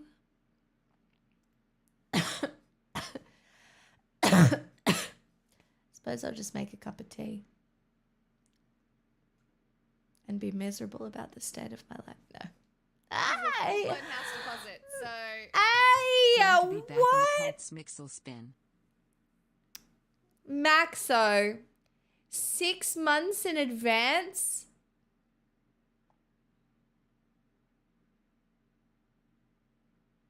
So many of you are subscribing 6 months in advance at the moment, and I just want to say that your faith in me is like pretty amazing and one of the only motivating factors in my life at the moment. Thank you so much. Can I ask what kind of sandwich? Yes, Excel. I baked my own focaccia bread, and then I put avocado, tomato, cucumber, parsley, and bocconcini cheese and balsamic glaze on a sandwich, and then I ate it, but it's all gone now.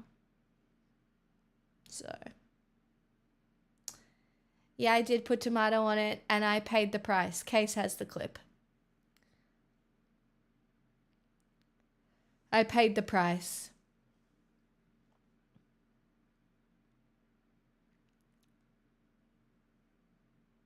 The price was paid.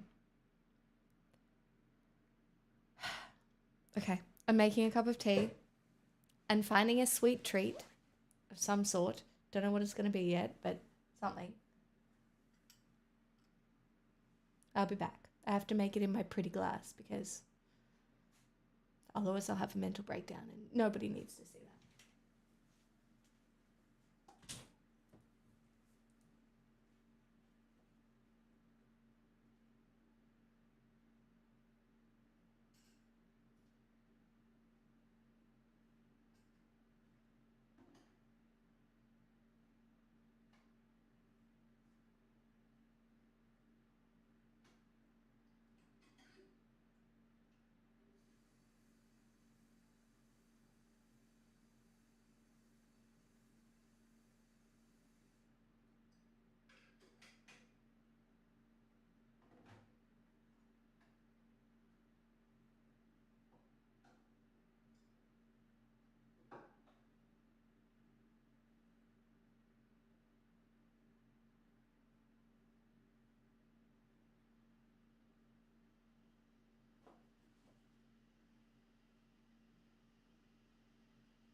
Okay, I found a few Dairy Lee chocolates in the back of my fridge that apparently don't go off until the 13th of the 12th, 24. Slay. And I also found one more packet of those mini wafers. So, thriving. Hi, Suyogi Wen. You'll never be rich eating avo. Oh well. Everyone's gonna die someday.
Hard to say you are rich if you can't eat avo. True.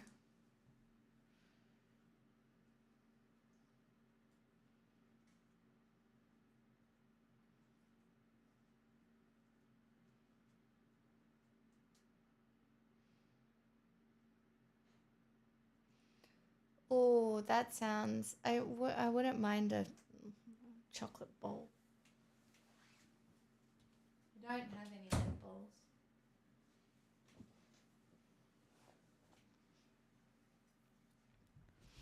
I do know that these Dairy Lee chocolates were not that nice. I've had good Dairy Lee chocolate, but I do know that these ones aren't that nice. There is my puppy. She's such a good girl. She's actually been so patient with me while I've been a little...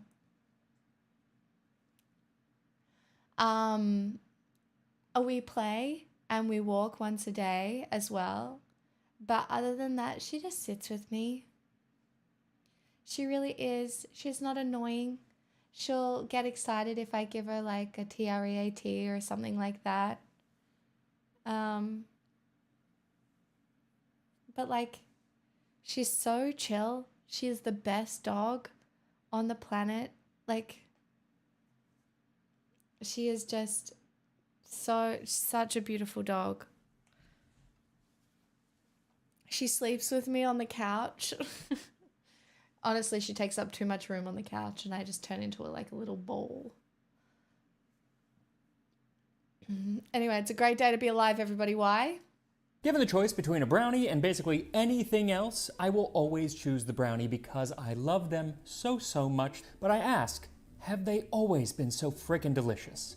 Well, we can go back to 1904 and make one of the very first recipes for brownies to find out. So thank you to HelloFresh for sponsoring this video as we endeavor to find the origin of brownies. This time on Tasting History. I wouldn't always choose the brownie.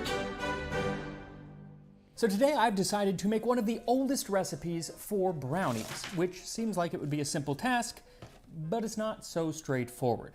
See, the very first recipe for something called a brownie is from 1896. And while it's called a brownie, it doesn't have any chocolate. Instead, it has molasses in it. So that's not really what I'm looking for. And the oldest dish that is something that we would call a brownie, made with chocolate, wasn't actually called a brownie. It was made at the Palmer House in Chicago, but it wasn't called a brownie until many years later. So I decided to go with the first recipe that is called a brownie and has chocolate in it. Though even then, there were two recipes published at the same time that fit the bill, so I just picked one. It comes from the Service Club Cookbook, published in Chicago, Illinois in 1904, and it's for Bangor brownies. Cream 1/2 cup of butter, 1 cup sugar, add 2 squares, 1/4 cake baker's chocolate, melted, 2 eggs, 1/2 cup pastry flour, and 1/2 cup chopped walnuts. spread on baking tins, and bake 15 I will say, walnuts with chocolate is pretty good. minutes in a moderate oven. So already 120 years ago, we have basically all of the ingredients of the modern day brownie. It's just that the ratios are a little bit different. But at least the recipe gives us exact measurements so we can recreate what it would have been like.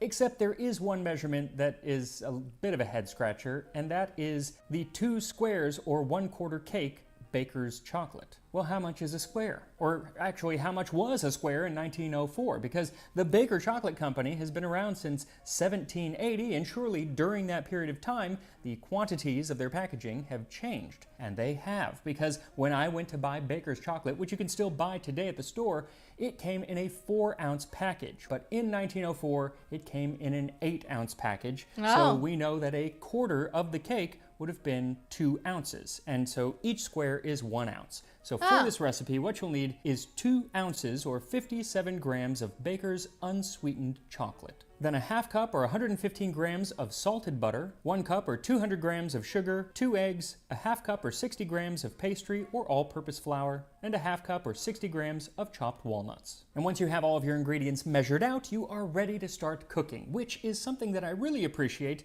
from today's sponsor, HelloFresh, because when you get a package from HelloFresh, all of the ingredients are already measured out. What a so segue. You just open that It's a box full-blown and you house get right to deposit, cooking. so- Like last night, I Chocolate.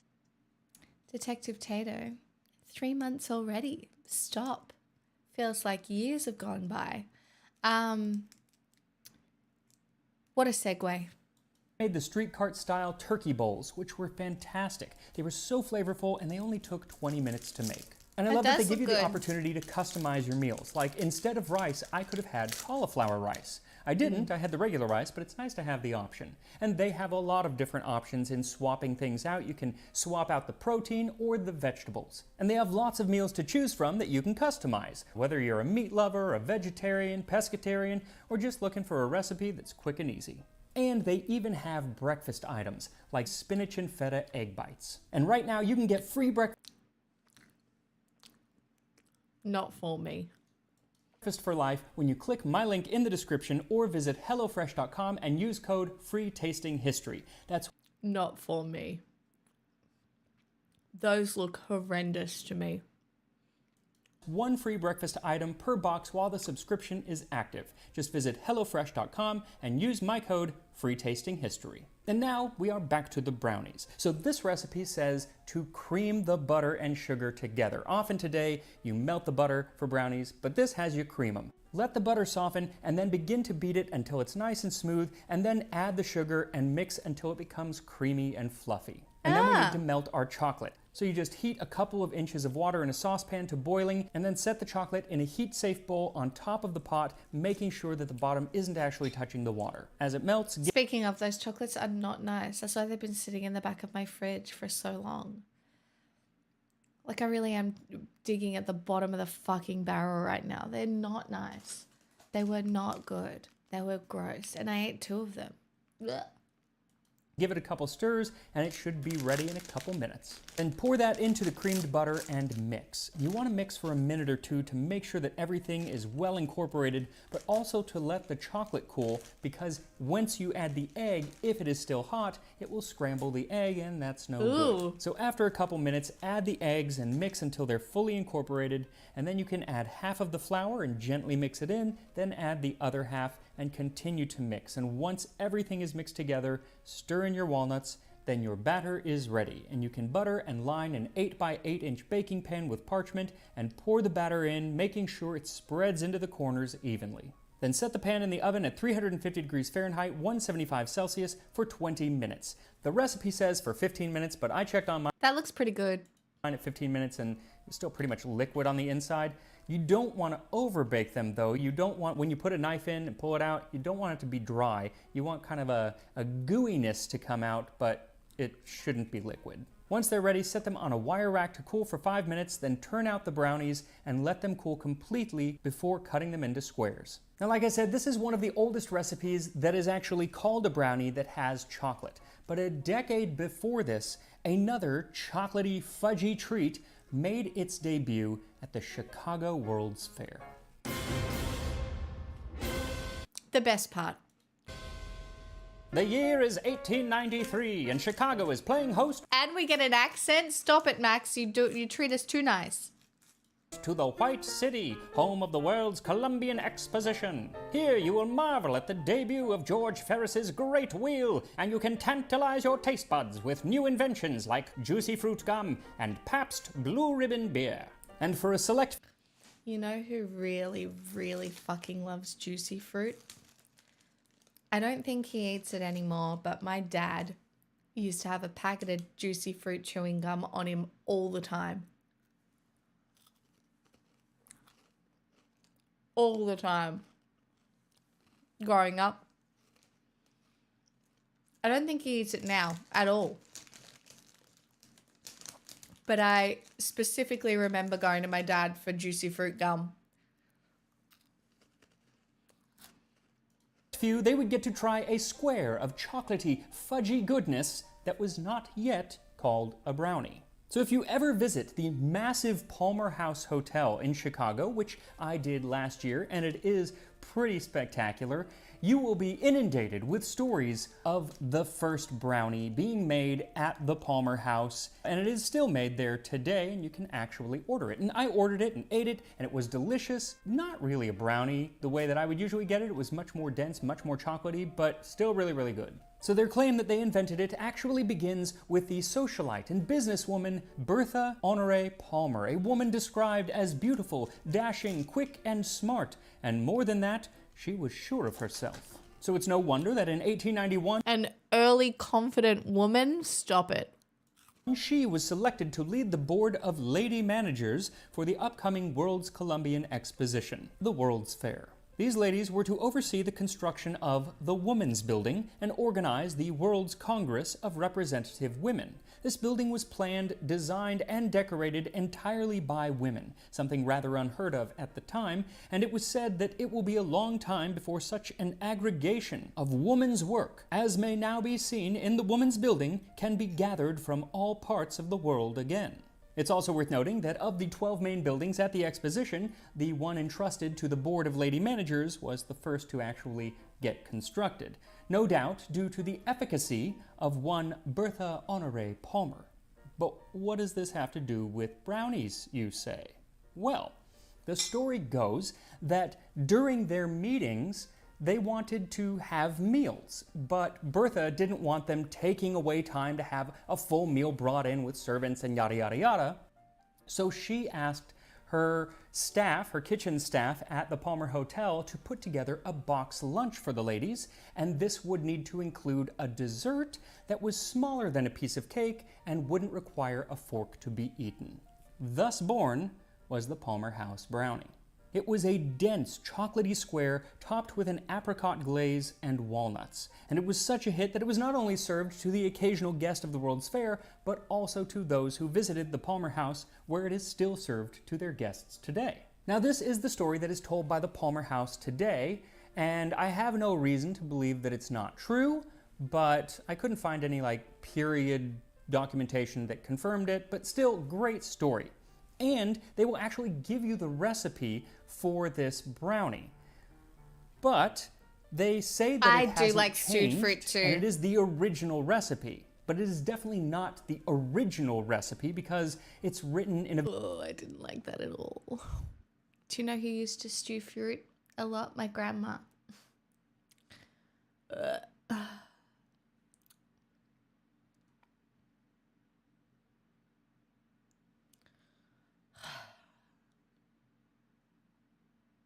Anyway, the passage of time is a scam. very modernized format, so who knows how it's changed. Maybe it hasn't changed at all, but knowing how recipes work over 130 years, I'm pretty sure it's probably changed in some way. So I decided not to make that one. I decided to go with the one from 1904 that we're making today. Also, that original Palmer House brownie was definitely not called a brownie. So where did the term come from? You didn't know you could stew a fruit? No, my grandma would stew all sorts of fruit. A really interesting fruit that you can stew is quince. My grandma would stew quinces, and occasionally for dessert we would have stewed quinces with like cream and ice cream. Like, I need to be very real with you. Like, my grandma had dessert every night.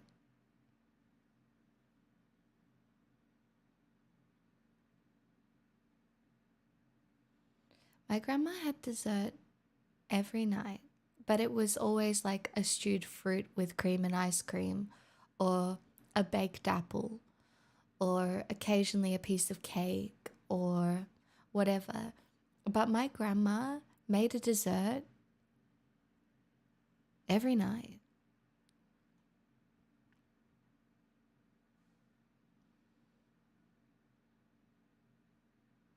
Like, and my grandma lived to 89.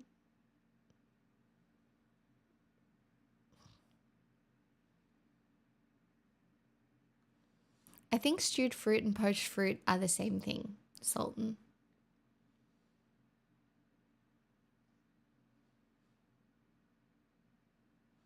Plum, rice pudding, bread and butter pudding. Yeah, it was stewed apples, apricots, peaches, quinces, sometimes stewed star fruit.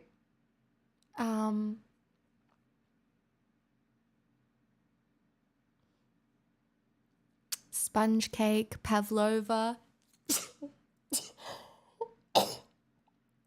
And the most fanciest of all, Viennetta ice cream.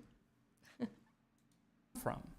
Well, it turns out in the late 1800s, the word brownie was everywhere. It was a really big thing, probably because of a book published in 1887 by Canadian author Palmer Cox. The book was called The Brownies, Their Book. And it was all about these little fairy-like goblins who come out at night in people's homes and sometimes help with the chores, and at other times play little pranks on them.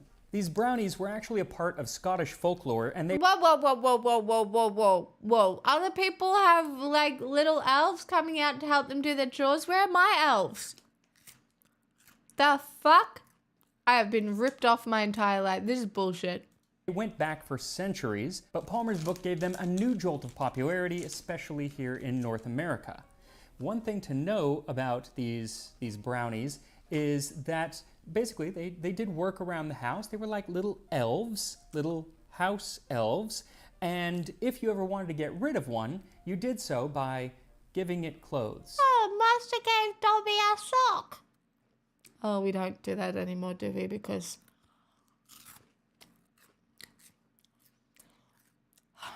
why did you have to ruin everyone's childhood?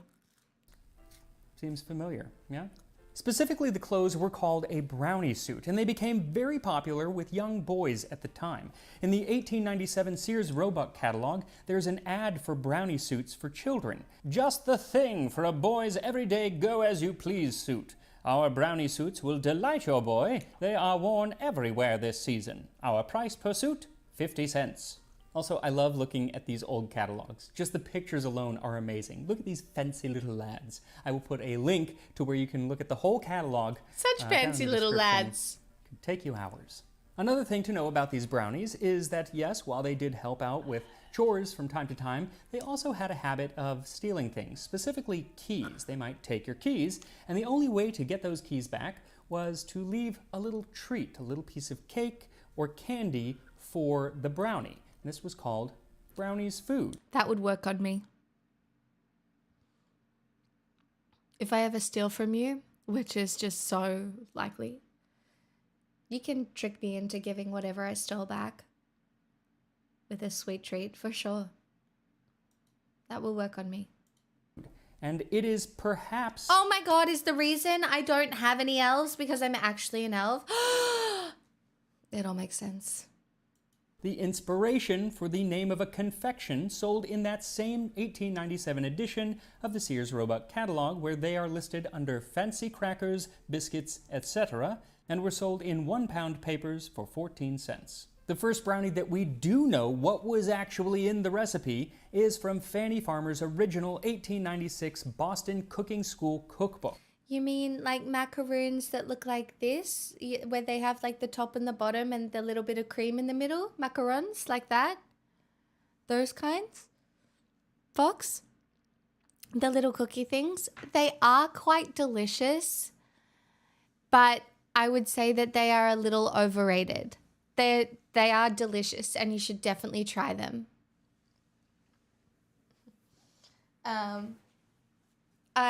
There was this one girl. This is going to sound ridiculous. So, when I worked in retail, there was this one girl who worked in retail with me, but she was rich, and she worked in retail because she was bored. So she would always come in dressed in like the nicest clothes with heels on, like entirely just like wild. And she'd always buy macaroons. And one time I did taste one. And I think I've bought them maybe like 2 times after. I don't think I would ever be brave enough to try and cook them myself because I think they are quite difficult to cook. Like getting the almond flour to do what you want it to do can be, because I know they're made with almond meal, I think, and the different flavors. But if you get the chance to try them, you should definitely try them. But while it bears the name of the brownie and is cake-like, it's made not with chocolate, but with molasses. And so the question is, This is actually, I don't like shortbread.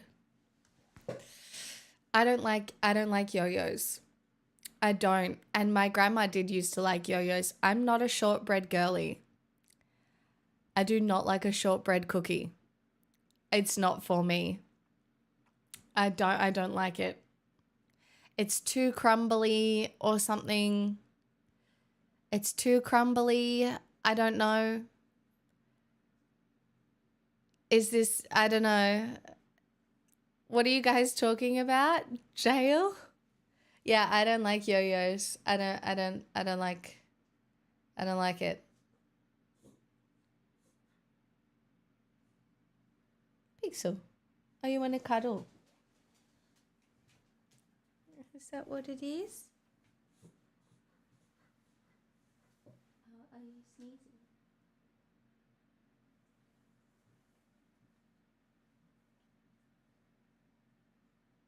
Hi. You want to cuddle? Come here.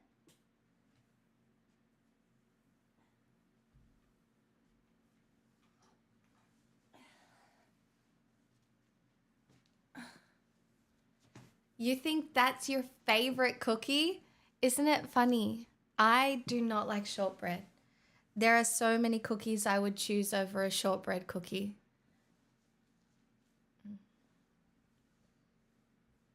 So many. Really? I did not know you guys were so pro shortbread. That's so interesting.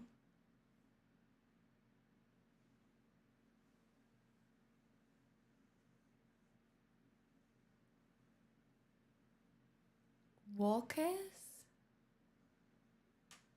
I don't know. I guess I'm not really a cookie. I like these wafers. I like wafer cookies. It get the name brownie from these sprites, these little fairies, or was it just because it was brown? Or maybe it was a little bit of both. Who knows?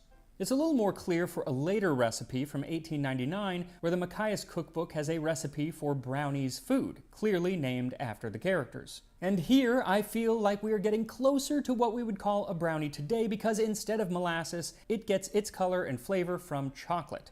But the chocolate is not part of the cake, rather it is a plain cake layered with chocolate ganache and a creamy frosting on top. The next time we see an evolution in brownie technology, it is in 1904 with the recipe that we're making today, and this is where we get to the second origin story for the brownie. Supposedly, it was in Bangor, Maine, and there was a housewife who was making a chocolate cake, but she forgot to put in the baking powder, and so when it came out of the oven, It was just flat, gooey, chocolatey goodness. But if you're actually just forgetting the baking powder, that is not how that would turn out, because all the other ratios of ingredients are totally off. You would just end up with a very flat cake. But still, maybe the story has some merit. And I say that because this is not the only brownie that is called the Bangor brownie. There were a lot of different brownies during this time period that had the moniker of Bangor brownie. Also, I do like buttercream. Like I do like a buttercream in a cake, like a strawberry buttercream in a cake. Yep. I had to look up how to say that word, Bangor, because I've heard it banger before, but I was like, I want to see how people from Bangor say it. Bangor. And so I ended up finding this Bangor. wonderful video on YouTube from Bangor, Maine, that is like a public service announcement in the form of song explaining How that to it is say it? pronounced Bangor, not Bangor. Bangor. It's really, really good. You should watch it because the song is a banger. Anyway, over the years, brownies started to kind of become the same thing. And it is the Bangor brownie style that we see evolving into the 1920s and 30s and beyond, even to today. Really, the only thing that would ever change is the ratios of the different ingredients. Once in a while, you see these recipe outliers that add other things. Like there's the cream cheese brownie, and some of them I saw had cherries in them from one period. There is a 1926 recipe that has raisins. I love raisins, but I think putting raisins in a brownie should be punishable by at least some time in prison. But overall, brownies haven't really changed all that much. I know Katharine Hepburn had a recipe for brownies where she just cut the flour to like less than a quarter of a cup, and she said that made them super gooey, and you know, now you can make them with a shiny top in different ways. I think that's mostly by melting the butter. It helps to do that. Variations, but essentially a brownie is a brownie is a brownie, and we're going to see if that's always been the case by trying these 1904 brownies. And here we are, the first recipe for chocolate brownies. So they smell like brownies. They look like brownies, though not as dark as it's quite a brownie light that I looking would brownie. prefer, but I've seen brownies this color before. Very dull top. It is cracked like a modern brownie. Very dull top. It doesn't have that shininess. No. But everything else looks the same. Let's give it a try.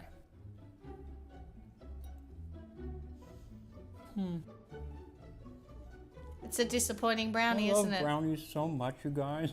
This is a disappointing brownie.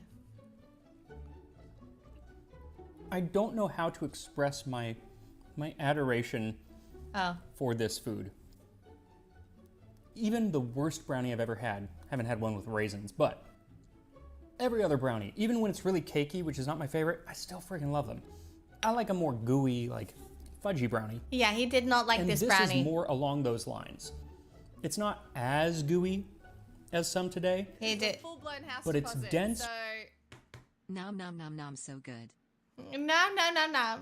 So good. Dark Hawk, thank you for your prime. 47 months. Thank you so much. Yeah, I don't think he liked this at all. Without being too heavy, it is chewy. It is chocolatey, more chocolatey than I expected given the amount of chocolate in it. I would probably add another square, personally, but this is a brownie. It really hasn't changed much in 120 years. I'm very, very happy with them, and I will be eating all of them I think most people just put weed in them now. probably tonight. I need to go buy some milk because I can't eat them without milk. They're just so good.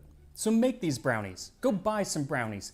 Do whatever you have to do to get some brownies in your life, because life is better with brownies. And I will see you next time on Tasting History.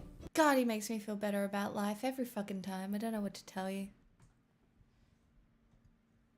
Do you know who else makes me feel better about life? My little doggy woggy. She just wanted a cuddle. Do you need to go outside and do wheeze? Is that what? Do you need to wheeze? Or are you comfy?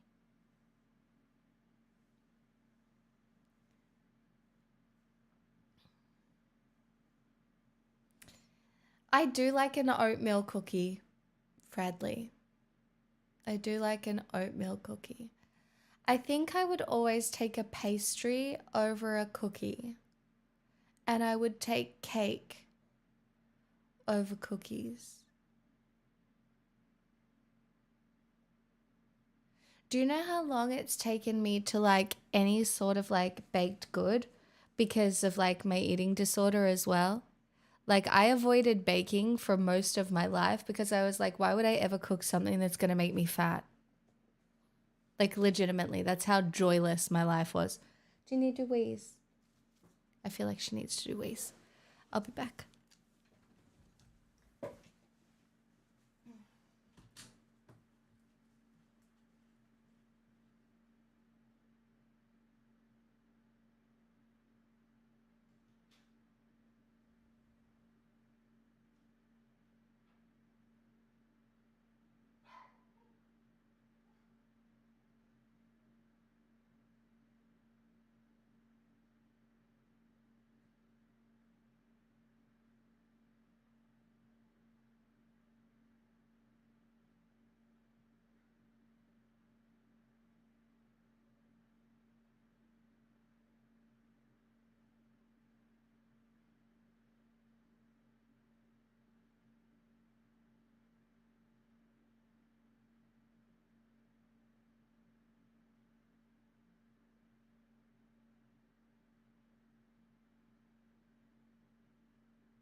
Pixel did such a loud bark. I hope I don't get in trouble. um,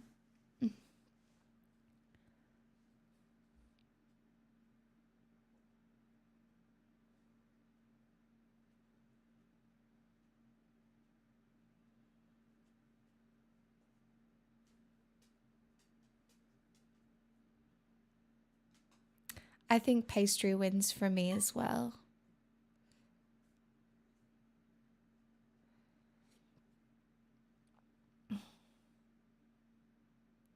Cookies and pastries aren't desserts, those are fika. Interesting. So what counts as fika and then what counts as a dessert? Is it because they're like a little snacky dessert? They count as fika rather than like a different kind of dessert? Fika is a Swedish tradition where you go and you have coffee and you call it fika. I would never have a cookie or a pastry after dinner because they count as little coffee snacks for fika. Also, I found out today that gums in Swedish is tooth meat. Did you know that, chat? Did you know that the Swedish word for gums translates as tooth meat?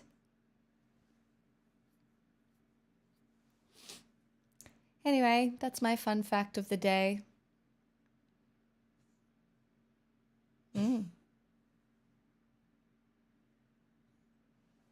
Tooth rubber.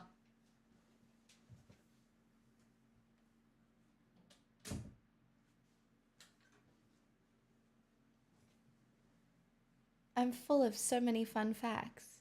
Improving your life, one little fun fact at a time.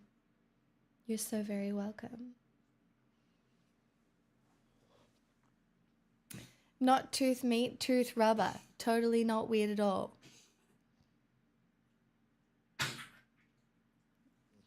I mean, it's a little weird.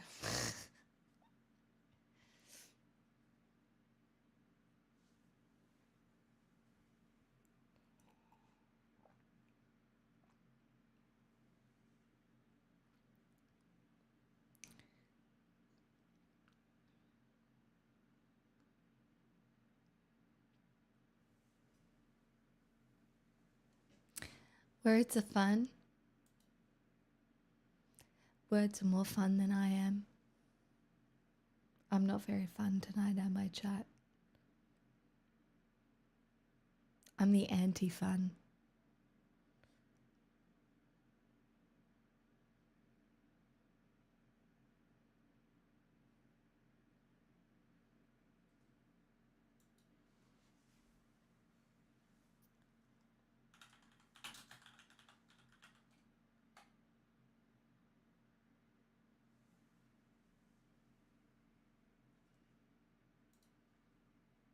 social media.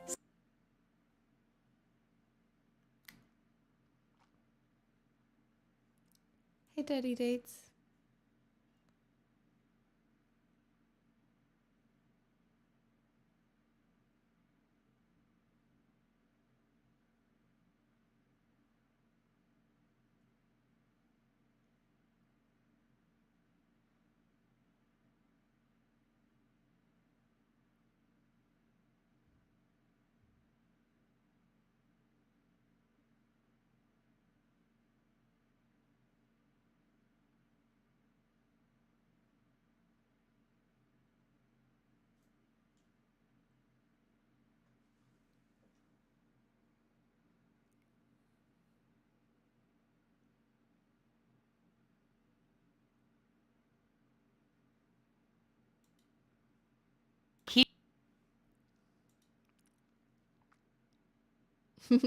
Mass punishment for the win. That's right. If I'm suffering, you will have to suffer as well in solidarity. What are you, comrades? Prove it, bitches. Fuck. All right? If I'm sad, you have to be sad too. It's just the rules. This is socialism, and it's how we move forward into the future together. Just stop suffering instead. Wow, I hadn't thought of that. Thank you so much. It's okay. I'm putting on a video that's really supportive. Here are 3 things that men really want you to know. Because I feel like I need to know some things from men right now. So. Hello and welcome to my channel. My name is Abby and I am so happy you are here. And today we're going to talk about 3 things that men really want women to know. Because lately, women have been hating on men. Now it's true. We just hate men every day. That's what we do every day. Like I wake up in the morning and I think of new ways to hate men. That's what I do. My whole life revolves around it. Just the feminist movement. Of course, that's really the start of everything. But we've gotten to this complaining place of like, men are the worst. They don't do A, B, or C. They don't really take care of us. They don't do a lot of things. There's even conversation of something called the Great Divorce that's coming because women are just done. Well, look, gifted a tier 1 sub to socialism is when no fun. Stop it. They have given 949 gift subs in the channel. That's actually somebody who hangs out here. So thank you for the gifted sub. Well, look, too wholesome. It's true, guys. You can just leave and mute the stream. Or you can suffer with me in solidarity, you know, and feel like you've done something good with your day. I know. You know, you can feel like you stepped up to support me in my time of need. That is crazy talk. Men are wonderful, and there are so many great men out there. And just like there are men out there who suck, there are women out there who suck. There's no blanket statements about genders here, right? Men are not unequivocally perfect, and neither are women. But there are so many wonderful men out there, and I think it's so important for us to teach our young women that there are actually great guys and that they want what's best for you in the right situations. Of course, we're not talking about sleeping with someone before you're married and trusting someone beyond the boundaries of what's normal. But once you get married, for sure, you should be trusting the guy that you married because you chose him for a reason. So today Okay, I'm not gonna lie. There's no way I could marry someone without having slept with them. I don't think I could do that. Like the whole no sex before marriage thing is just wild to me. Like it is wild. Like I know that for many generations, it was the norm. Like you fell in love with someone and then that was just like the thing that happened. There's no fucking way. There's no fucking way. I really want to talk about the 3 things that men want you to know. And I think, hopefully, it will Can't believe there's only 3 things men want me to know. I will probably be able to remember these because there's only 3. improve your... Yes, this is not parody. This is a real video. And I will be able to remember these 3 things and I'll remember them. Your relationships. So if you're a man, Down in the comments below, I would love if you would tell me, am I right? Is this true? Do you want women to know this? Let me know your thoughts. And if you're a woman, I would love to hear what you think. Okay, let's just hop right in. The first thing that men really want you to know is that they want to make you happy. Men love to see their girlfriends and their wives happy. They just love it. That's their joy in life, is to make their women happy. The whole concept of men... Okay, I do believe this, but I don't think like men have to like I wouldn't say it's the whole concept of a man's joy in life, but I would say that most people out there, people in general do want to make each other happy. Like if you're not doing that in your relationship, you're doing it wrong. Anyway. Like, I mean, like if this isn't one of your priorities, you're doing it kind of wrong anyway. And also, a lot of men don't know how to there are actions that men do to try and make you happy. The issue is sometimes they're just not the right actions. That's all.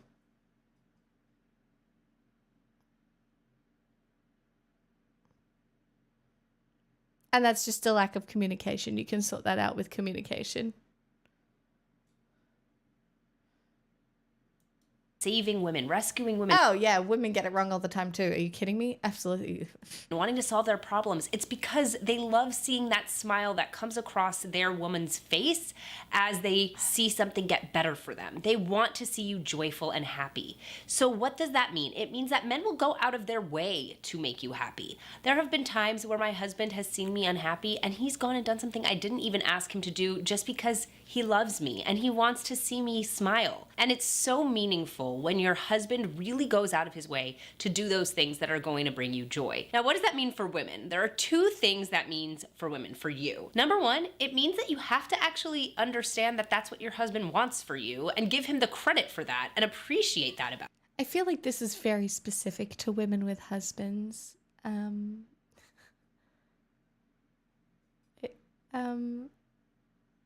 Him. I think so many women fall into the trap of thinking that their husbands are narcissists or their husbands don't care about their happiness, when that's not true at all. Men will... Oh, girly, I think that there are definitely some men out there who don't give a fuck about their wives. Again, I thought we did say that we weren't making any blanket statements, and I'm just not sure this one's entirely true, but I mean, maybe. Really go out of their way to do something that makes their wives happy. If that means making a little extra money so that their wives can go get their nails done, they're going to do that. If it means that they can help with chores around the house, but you ask in a really feminine and loving way rather than in a bossy, nagging way,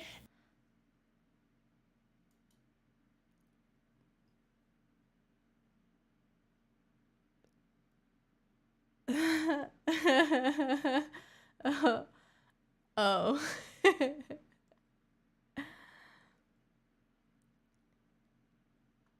Not the feminine way, and as opposed to the bossing, nagging way. Jesus Christ, this is some red pill shit. They will do that for you because they like to see that it makes you happy. Not that they are doing something that you told them to do and now they just did it and they get no credit. Instead, you asking them or you showing them in a loving way that what they did means something, that that chore that they did for you means something and makes you happy, brings you joy, that... Hi, Scraticus. Hi, Jaffa. That's what they're looking for. So what it really means for you is ask and expect things from a place of joy and happiness and appreciation rather than nagging and annoyance and tiredness that they didn't get it the first time. And number two, what it means is that being sad and low and grumpy is it's kind of like a dagger in the heart for men. Like it.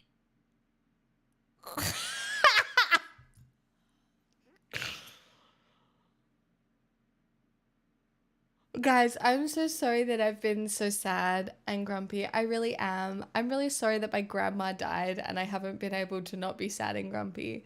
I really should have thought about everybody else before being sad and grumpy. That was pretty unfair of me now that I think about it. I can't believe I've really just been unable to just maintain my joyful facade. Oh, I can't believe I've just been stabbing you with my dagger so constantly. Oh dear. Anyway, sorry about that, everyone. Bitchy of me. I'll try and be more, I'll try and be less of a barbed woman. I'll try and be very feminine in the way that I experience my joy from now on. It hurts them to see their wives and their girlfriends sad and down. Now, that's not to say if you are sad and down, you can't show that. That's not what I mean. But what I mean is if you are constantly complaining, if you are constantly making it seem like your husband cannot make you happy, at a certain point, he's going to feel like, I don't really want to try. And so it's your job to encourage that in him because it is so natural. And women have such a tendency, and I say this as someone who does this. Wellock gifted a tier 1 sub to Cosmic Quibble. They have given 950 gift subs in the channel. Oh, like that's a big old number. Thank you for gifting Cosmic. That's very kind. Pixel, stop digging. What are you doing? Stop it. No. Is it too hot in here? You want me to turn it down? It's okay. I can turn it down a little bit. Myself, to expect more from a man than he is aware of.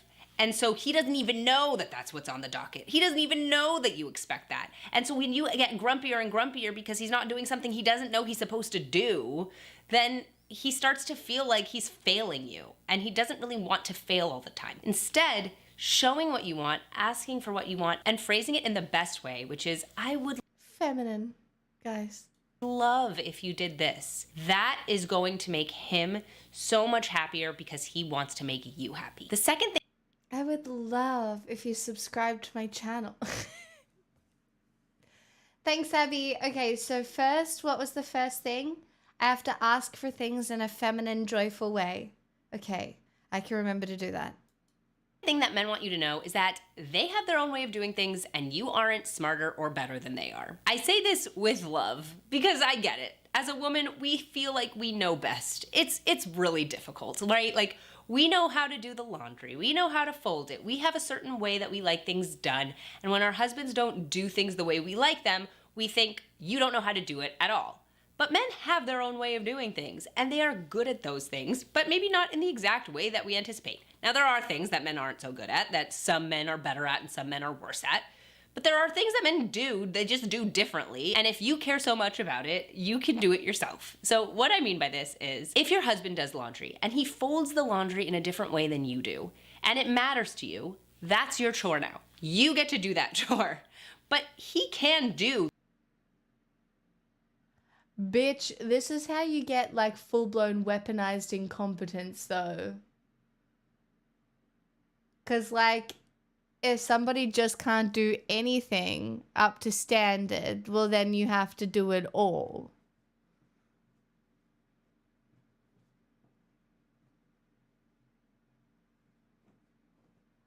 Huh?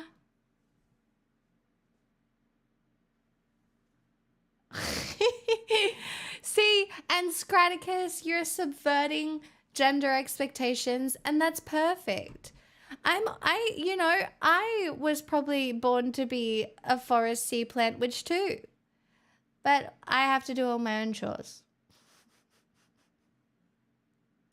The laundry. He can fold it. He just doesn't do it the same way that you like. So, if it matters so much for you to have it done in a specific way, number one, do it yourself. Or number two, you can ask him to try it your way, and if he doesn't do it your way, then do it yourself. It's something that's more important to you that you get it done in a specific way than that it gets done at all. So for men, they want you to know they have done laundry before. They have washed. Oh, girly. Oh, there are some men who have not done laundry in their lives. And if they do it, they don't do it well. I do. Yeah. I would disagree on this one. It's not rocket surgery. It shouldn't be that hard. No. More gaming. I'm rich. No more porn. No. We're going to go back and learn how to dance. 'Cause you asked in a feminine, Joyful been scammed again, haven't I? Thank you so much for the $25. I'm feeling so joyful and feminine. Wow, thank you so much. I'm filled to the brim with joy and femininity. And you know what? For that $25, you get +1 virility as well. That's how it works. So, grats on the extra masculinity this week. That's really, wow, good for you. Dishes before. It may not be exactly what you want. It may not be exactly the way that you approach it, but they know how to do it. And they have their stuff that they're much better at than we are, right? They know how to change the oil in the car, or they know how to find the best contractors to do the jobs around the house when you wouldn't want to do the research even for a second. Men have their own approaches to things that are different than women's. And I think a lot of the time in a marriage, it's very easy to say, I, as a woman, know more than a man, and I can do it better. And there are things that you may like done a certain way, but it isn't necessarily better. And if it is better, then do it yourself. Otherwise, let him do it his own way. It's okay. It's okay to be a little more loosey-goosey sometimes. And let your husband have his own approach to things. If it means that you go out to dinner with your friends and you come back and the kids had mac and cheese. I think it's fine that men have their own approach to things as well, right? Like, that's fine. For dinner instead of something you would have prepared instead, that's okay. He's allowed to do that sometimes. It's okay for dads to do things a little differently. I feel like she's giving herself a pep talk here. She's like, my husband fed the kids mac and cheese for dinner. It's fine. I'm fine. And he just does things his own way. And I'm going to be joyful and feminine about it. For husbands to do things a little differently.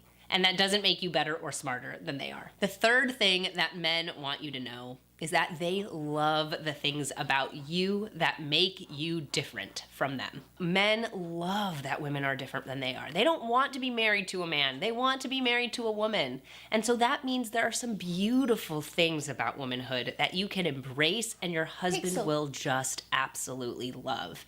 Now, I'm talking about vulnerability. I'm talking about beauty. And I'm talking about femininity. Women are more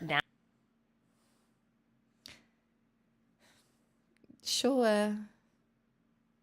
But like, naturally vulnerable. And a good man wants to see your vulnerability at the times that it is necessitated. That's not to say that a woman should be weak all the time or that she can't ever be strong for herself, but there are times that women need to be vulnerable. There are times that he says something that hurts your feelings. There are times that the stressors of every day.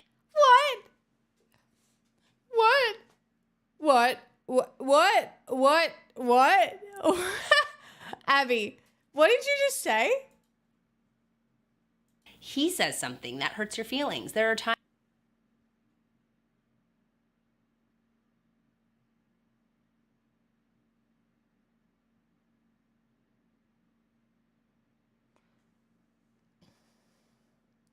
You know, one of the glorious things about getting older is that you realize you don't have to put up with shit.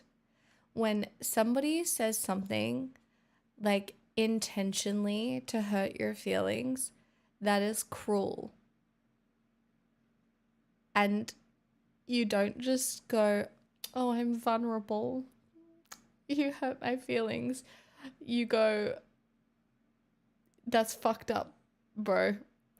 Go away. I'm like, that's it. No, thank you. Like, Jesus Christ. Times that the stressors of every day are hard, and you being vulnerable is a beautiful aspect of womanhood where your husband can come in and can take care of you and can make you happy simply by listening. And that's something men love about women, is that they can just be their solace in times of vulnerability. Number 2 is beauty. One of the really fun parts of being a woman is embracing our beauty and doing our hair and doing our makeup and shaving our legs and wearing beautiful clothing. Now, that's not necessary for being a woman, but it is a fun part of being a woman. And for most men, that difference, that attraction is something they really value in their women. And there's a reason that men love sundresses in the summer, because it's such a feminine thing and shows how womanly you are. The last part of womanhood that men just love to see is the nurturing element of femininity. That nurturing part of you that wants to take care of others. That is something men value so deeply. And that's why husbands love their wives when they see them become mothers. They love seeing their wives take care of the person that's now the most important to them, their child, their baby. So embracing that nurturing part of yourself and engaging with it, whether that be toward your husband or toward your children, is just something that men value so much. So those are the 3 things that men want you to know. Please make sure to leave a comment down below. And if you watched all the way to the end, I would love if you would leave the little twinkle emoji. That would be really fun. Thank you guys so much for watching. Please make sure to subscribe and like this video. All right. Well, I'll try not to be naggy. And, God, okay. I'll try not to be naggy. Come here. I know you want to cuddle. You just don't want to be picked up. I know you want the cuddle. I have to act like I'm not interested in cuddling, so she comes close to me so that I can cuddle her, because I know she wants the cuddle. See? Come here. I know you want the cuddle, but you get a bit funny about being picked up for the cuddle. Oh, there you go.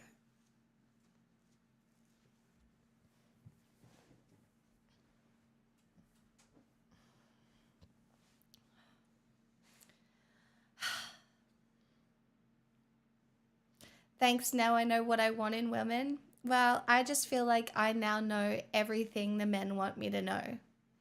So that's good. And look, this is me displaying my nurturing qualities. So you're welcome.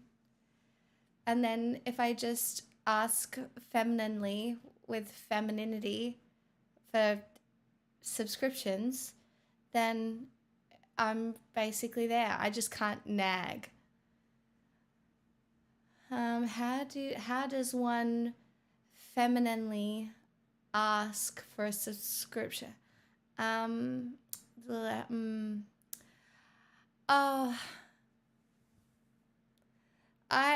just love if someone subscribed to my channel. That would be so joyful, because I am such a joyful woman experiencing This is a full-blown house deposit, so... joy. Oh, wow. Dude Menu, thank you so much for really just making sure that joke landed. Thank you for the 33 months. Really grateful. Thanks. Guys, it's not a cult. Oh, You joy. can't just tell everybody it's a cult when they first Oh, start. happy Scare 'em day. off. It's a community, guys. Community. Oh, happy day. What a time to be alive. And I'm just so joyful. Wow. Not too many, though, okay? That wouldn't be very feminine, okay? Because everybody knows that when you're feminine, you're not allowed to make too much money, because that would make you masculine. And I'm wearing baby pink, which is very feminine of me. Try, thank you for the 5 gifted subs. And Anonymous, thank you for the gifted sub as well. Thank you. Wow. Pixel sitting on me is making me very hot, though, and that doesn't feel particularly feminine or joyful. I'll say that for free.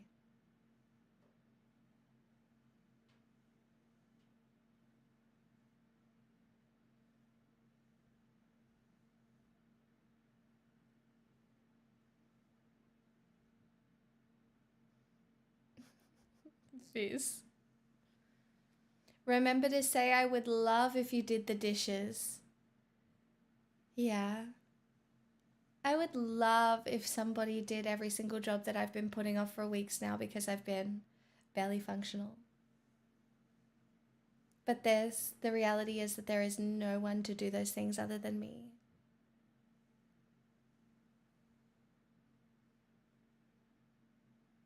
Meow.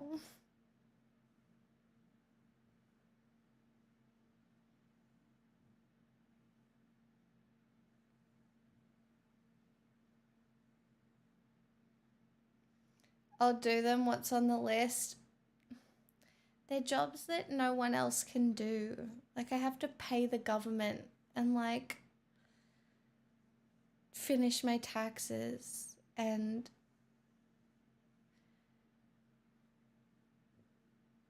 other stuff.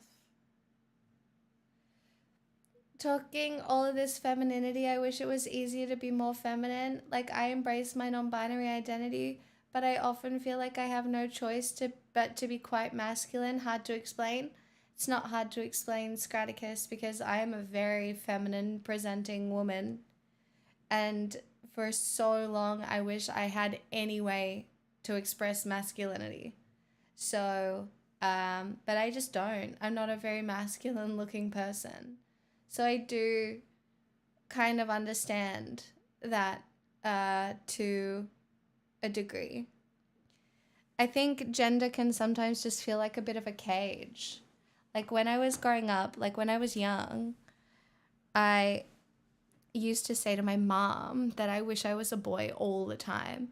But it was not because I wanted to be a boy. I don't think like I had any gender dysphoria or anything like that.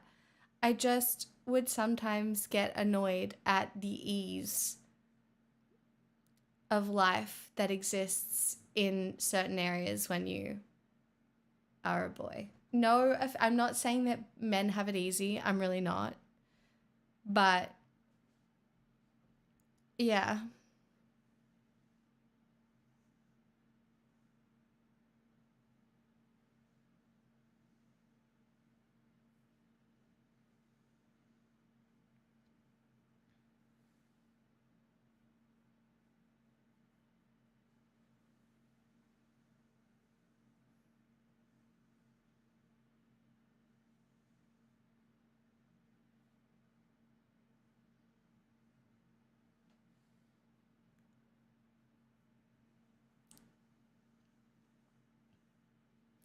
I was always the girl parts in the school plays, all boys high school, and I loved it.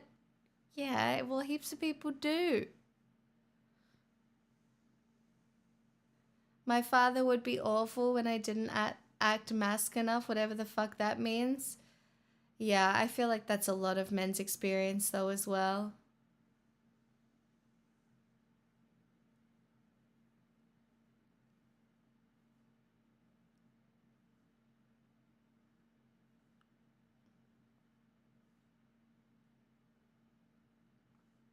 Oh, homophobia was so normalized for a very long time.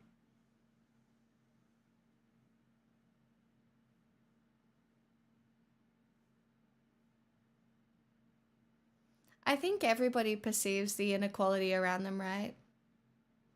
I definitely have, but that like you have to perceive the immediate inequality, but also the privileges that you have. And I have a lot of them.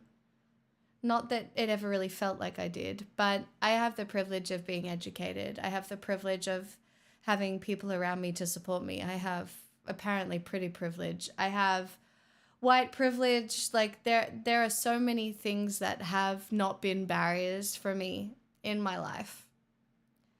But there are so many things that have been barriers. So, you know, that's definitely, I do not engage in any sort of oppression Olympics because I think it's just icky.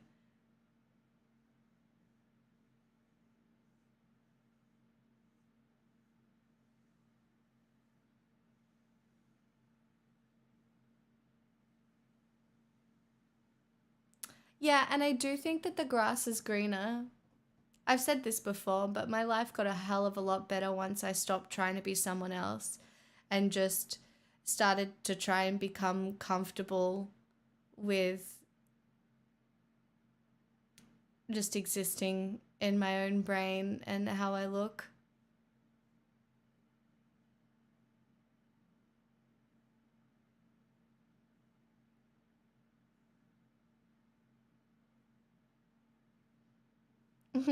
Two men.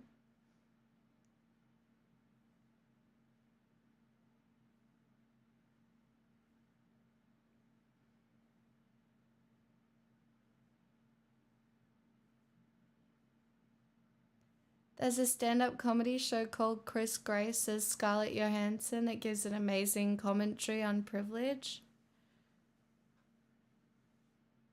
You want to give us the TLDR? Because I don't know if everybody's going to go watch it.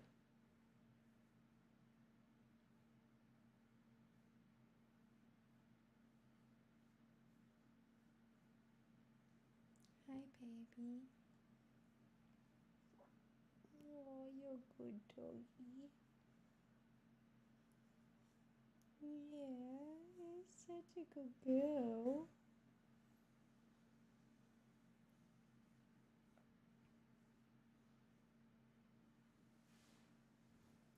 There are sometimes I deliberately avoid performing gendered things. You got to let go of that as well.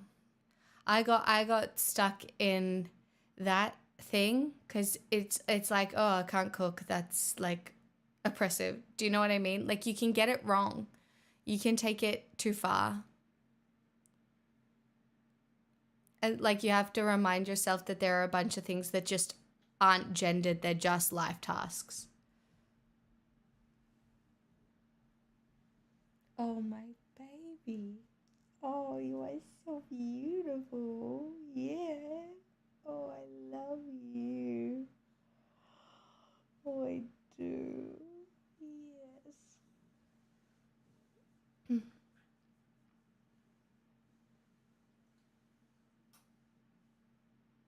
Of course it is, Elron, but historically, like, yeah. Historically, you wouldn't find men in the kitchen oftentimes, you know? It looks like France is getting a conservative PM, was announced. God, Macron is a fucking asshole. Fuck. Oh, that's okay, Drea.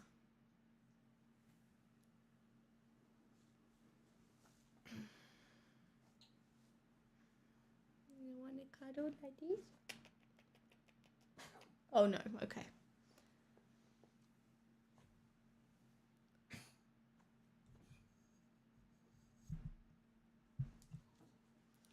Hey, Nils.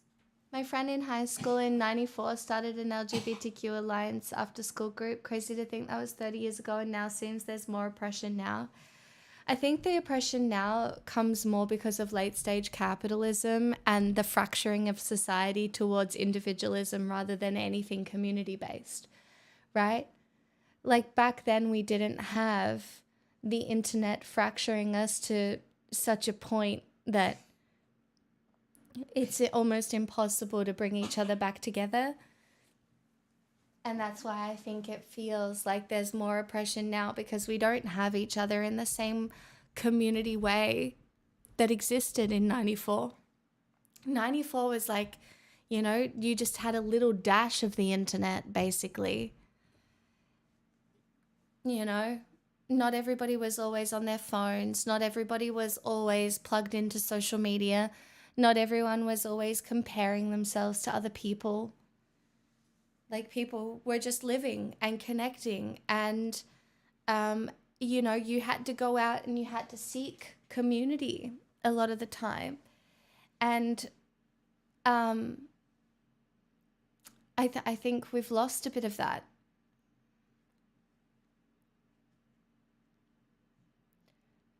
I also think it's gotten so easy to isolate yourself now, which for some people maybe that's a good thing, but for society in general it's pretty bad. Because like, you know, because you can isolate yourself to the point where you don't really need anyone, it stops people from trying. And it just creates this barrier for community that, I don't know, it's just sad.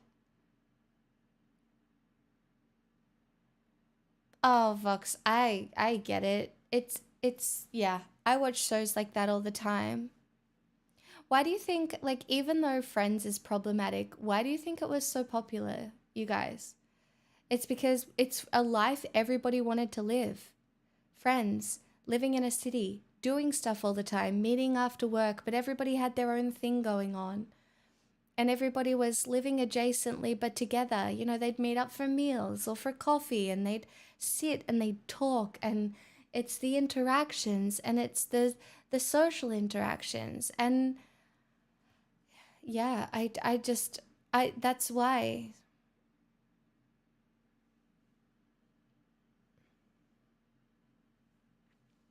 I think it can be very difficult to get over, try it if you have a bad experience.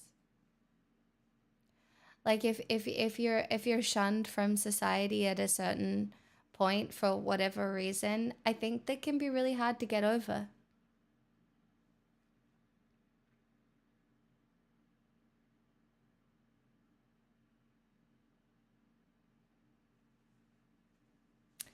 Most people wither in isolation, very few thrive.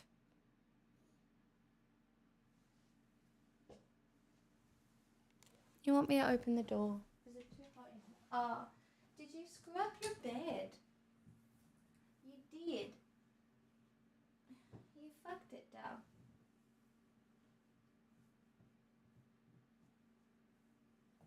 Is that a bit better?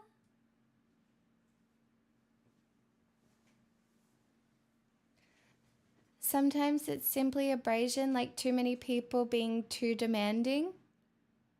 What do you mean? I think I survived isolation. Like, you know, I definitely did. I don't know, you just got to find the right balance.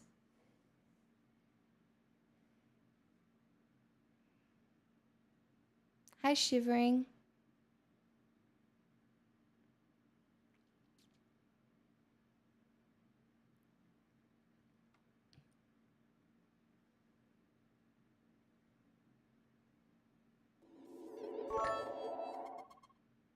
True story, I saw pics yesterday, no kidding, dressed like a full-on tradwife while baking focaccia. She was fully committed to the bit and just kept kneading the dough like it was no big deal. Then she pulled a perfectly golden loaf out of the oven and smiled. Confused, I asked why she was leaning so hard into the tradwife thing. She tried to pretend she wasn't making it political, but I could tell. Finally, she whipped out her sourdough starter and said, "For the revolution, comrade."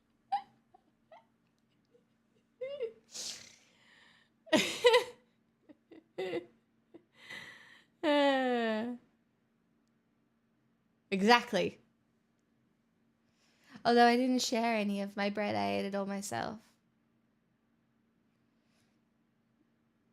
Is that bitchy? I ate all the bread myself. So, yeah.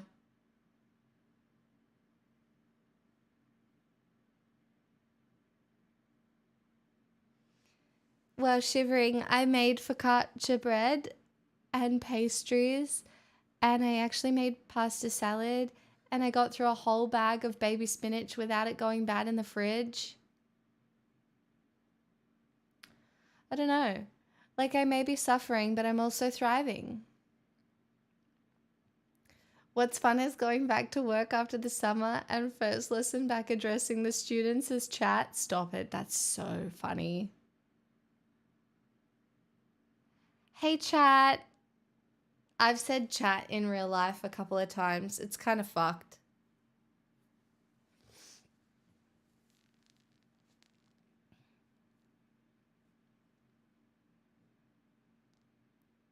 Surely they just laughed though and found it kind of funny. Every group of people is chat now. It's true. I feel like the students would have laughed. Hey, chat. You just make it a bit. Chat, is this real?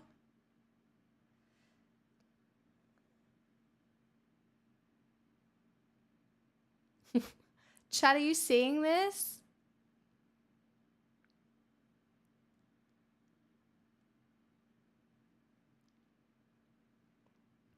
I ate all my bread.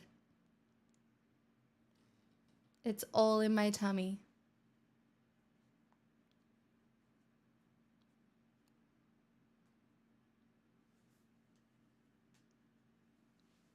Hey, Pixel, where's your ice cream?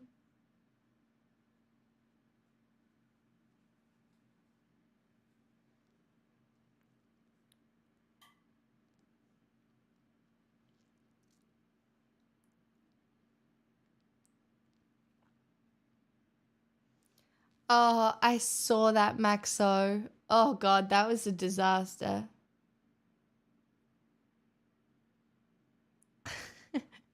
Trier. They didn't know what I meant. Their experience of English speaking internet is Skibbity Toilet and Among Us Let's Play. Stop it. Not the Skibbity Toilet. Where's your ice cream? Where's your ice cream? Where's your ice cream?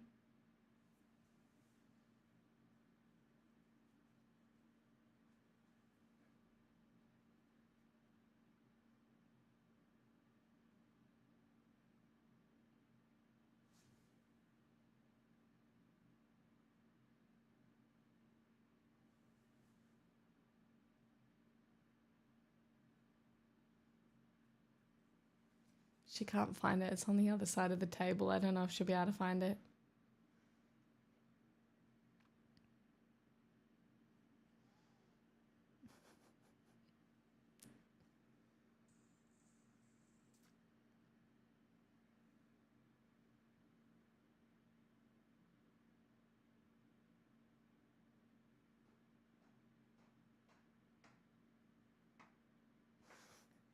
She's got fucking flamingo. That's flamingo. Pixel. That's flamingo. Where's your ice cream? Where's your ice cream? See, she's taken more of a liking to flamingo now because flamingo hasn't died yet. Ice cream died the other day and no longer squeaks in the same way, whereas flamingo still squeaks, so has a lot of life left in it. Where's your ice cream?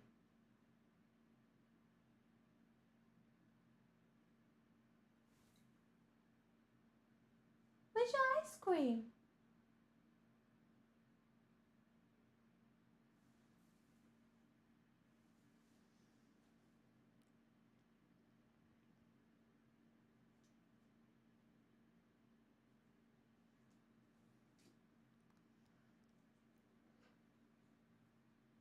Where's your ice cream? No.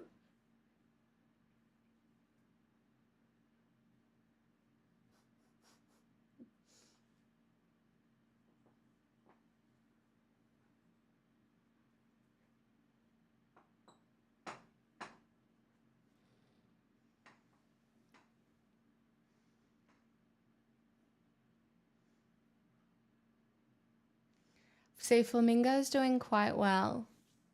Dragonfly's surviving. She loves Dragonfly. Dragonfly still gets buried all the time. Ice cream. Where's your ice cream? I can see it. It's right there. You almost did it. Where's your ice cream? Let's say, hypothetically, you're in your kitchen, a cat boy on, and let's also suppose you've just finished baking some perfect focaccia. Now, let's say you're also a trad wife. Statistically speaking, trad wives who bake focaccia tend to be absolute powerhouses of anti-capitalist energy. Hypothetically, under these conditions, would it not, under these Catboy, be the only correct course of action for you to absolutely school me, in a bake-off, with that perfectly golden loaf?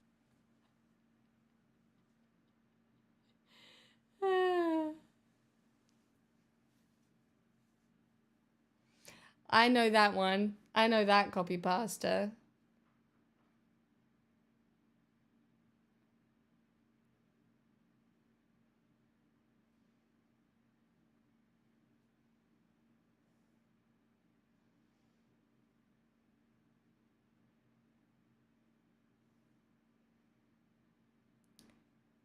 Chat, what's the weather in Melbourne supposed to be like tomorrow?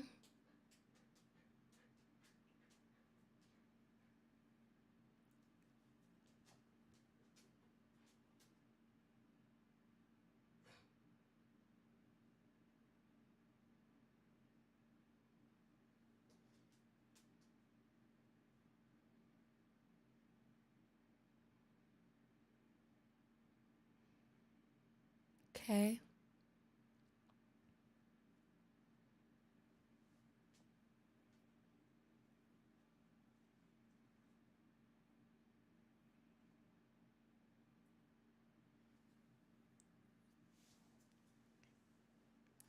Cool hair. Don't know about that. Where's your ice cream?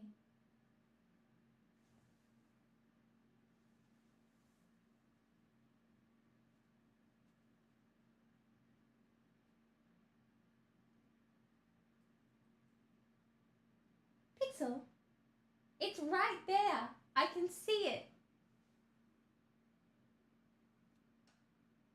Oh, she's gone back for the flamingo. I swear to God. She really doesn't like it anymore.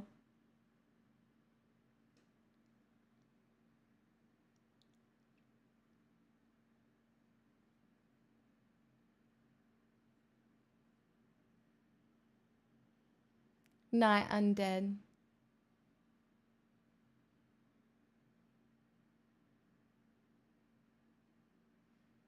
Oh, I had entirely forgotten Viz. I have so many scrunchies. I don't need any more scrunchies. Don't even worry about it.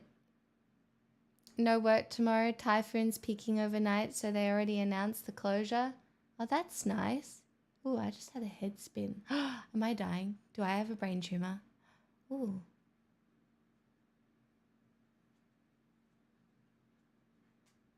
Huh. Am I dying? Why would you have a random like little brain spin? Maybe my scrunchie's too tight.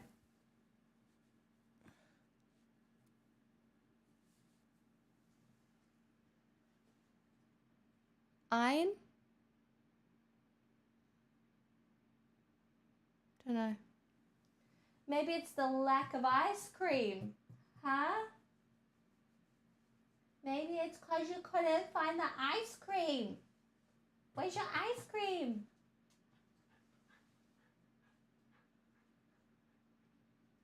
Yes. Come on. Yes. Yes. Good girl. Come on, bring it in. Come on.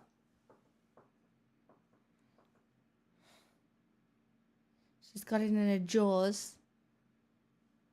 Is she going to bring it to me? Probably not. Ah! No, don't run it. Oh. I got too excited and she ran away with it.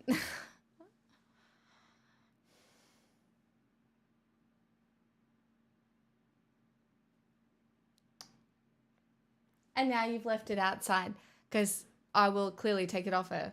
And that would be so cruel of me to take the ice cream off her after I've asked for it. What am I going to do with you? Huh?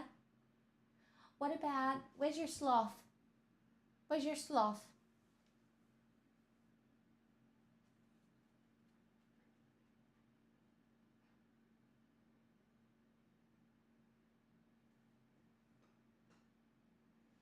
Sounding like flamingo. We really are living through a time of flamingo supremacy. This was not foretold in the tea leaves, but you just never know. You never know who's going to come out on top. You know?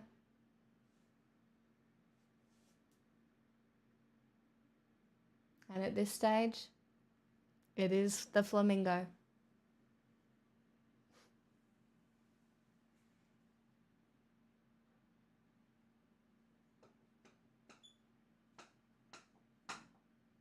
Hello?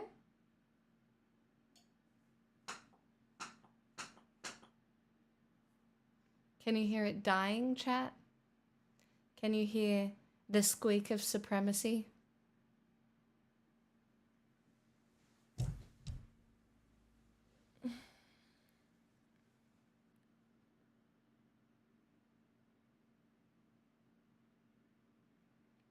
The delicious bird that seems to inherit the earth. The very popular... Look at its poor butt. It's been absolutely munched on by the little poodle.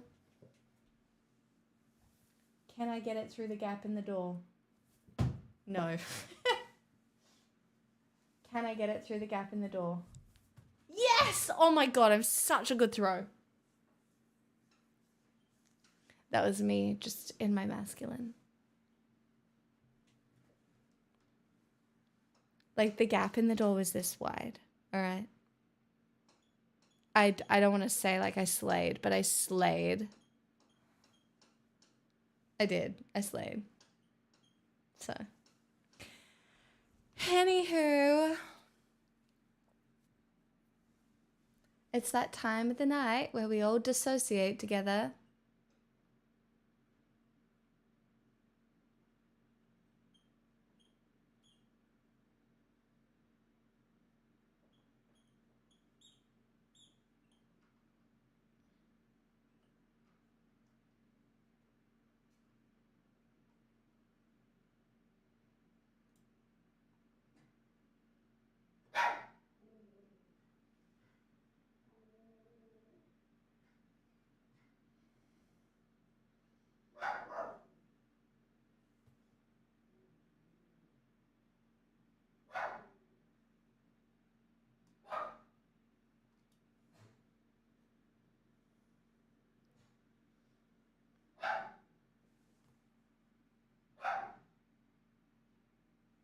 Okay, there's this new dog, I'm not gonna lie, that has moved in somewhere recently, relatively close by, and this dog howls.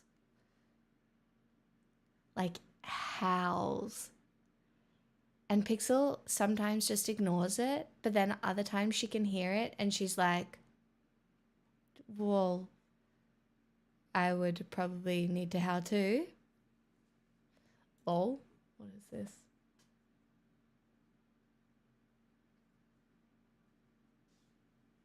Can I get it through the gap in the door? Yes! Oh my god, I'm such a good throw. First time. Not first time. That was me just in my mess. Just stop it.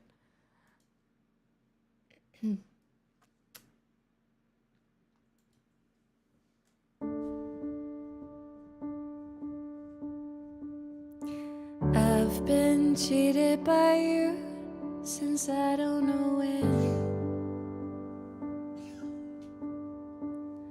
So I've made up my mind, it must come to an end. Look at me now, will I ever learn? I don't know how, but I suddenly lose control. There's a fire within my soul. Just one look and I can hear a bell ring. One more look and I forget everything. Whoa, whoa, Mamma Mia, here I go again. My, how can I resist you? Mamma Mia, does it show again? My, just how much I miss you. Yes, I've been broken hearted, blue since the day we parted. Why did I ever let you go, Mamma Mia? Now I really know, Mama, I could never let you go.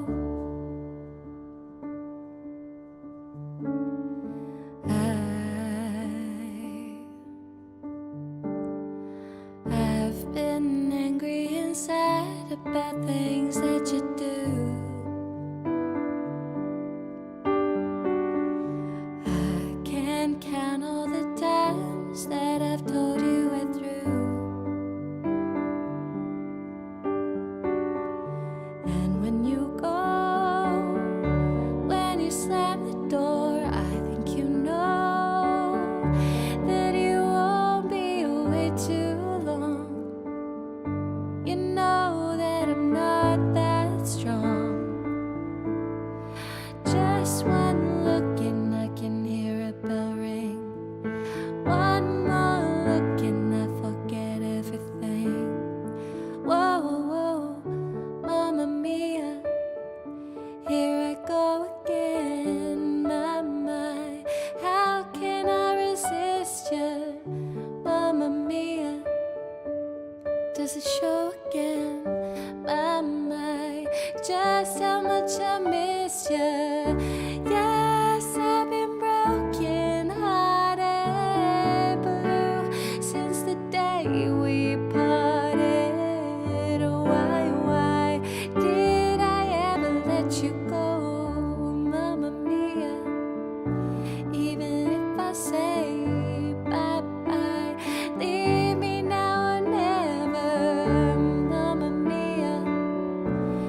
No, see, I think that in that song, I feel like they're talking about Pavlovian shit, you know?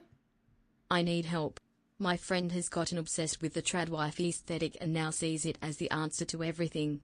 Climate change? Wouldn't be a problem if we all embraced baking focaccia at home. Wealth inequality? Simple. Redistribute the bread by becoming tradwives. Housing crisis? There wouldn't be one if we all just settled down in cozy cottages with homemade sourdough. She's 19 to 45, and the other day, I caught her suggesting making a tomato sandwich to a chatter. What do I do?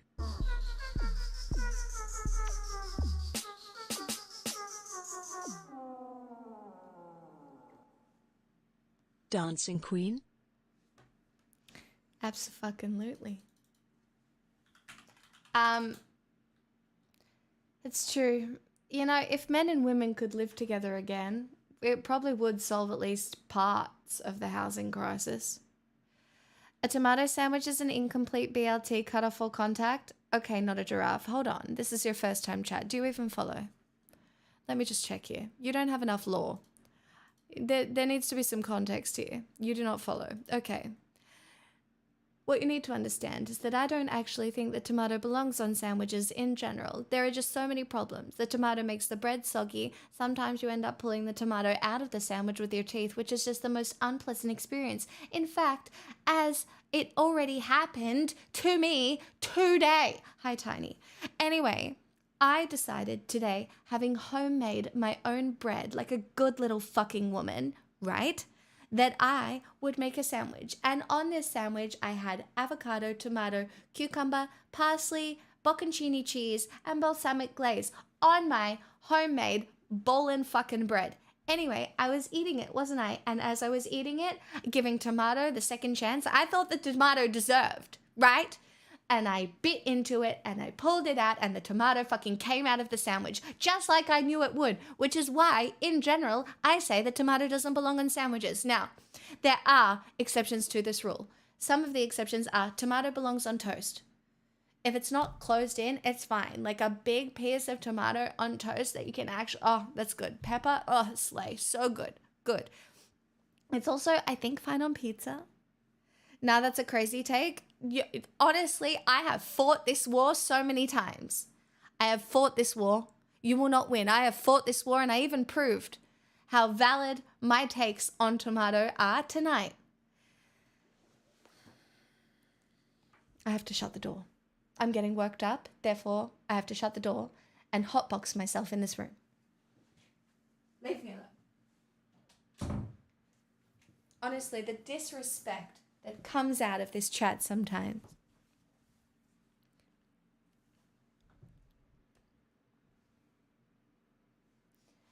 I was trying to be a good person, all right? I was trying to break out of my shell and put tomato on a fucking sandwich, right? And I did, and I was just proven once again why I just shouldn't do that.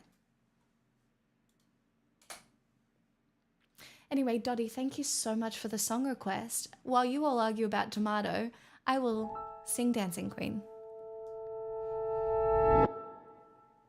Thank you for the follow, by the way.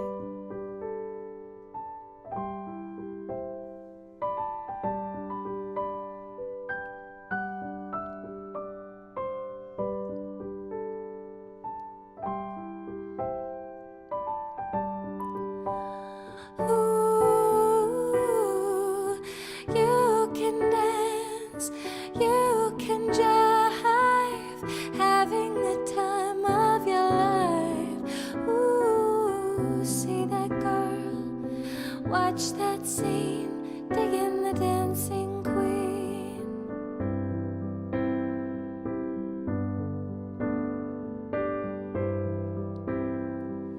Friday night and the lights are low,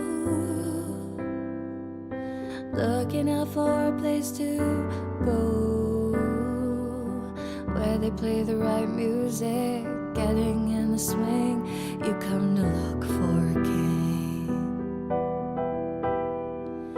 Anybody could be that guy, not as young and the music's high, with a bit of rock music, everything is fine. You're in the mood for a dance. And when you get the chance, you are the dancing queen, young and sweet, only 17. Dancing queen, feel the beat from the tambourine, oh yeah. You can dance, you can jive, having the time of your life. Ooh, see that girl, watch, dancing, digging the dancing queen.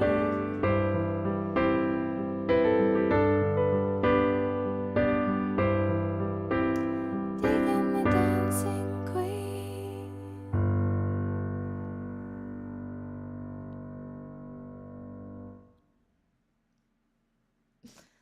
Thanks, Dottie. I never have any problems with tomatoes on sandwiches.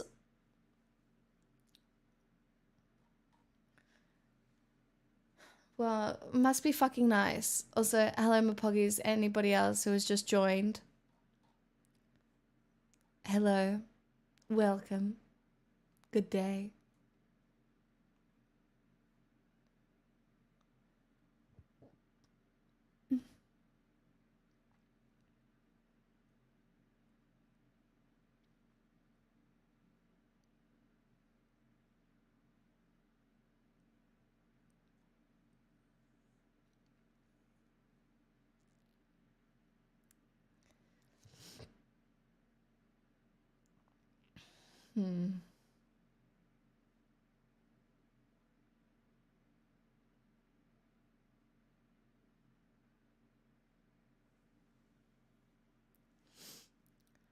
What?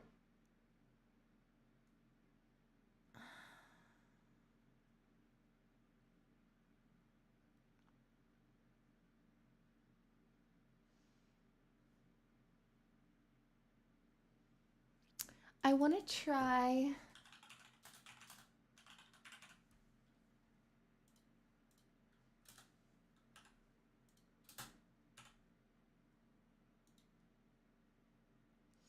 I don't know how this goes, but I'm going to have a go at making it up just to see.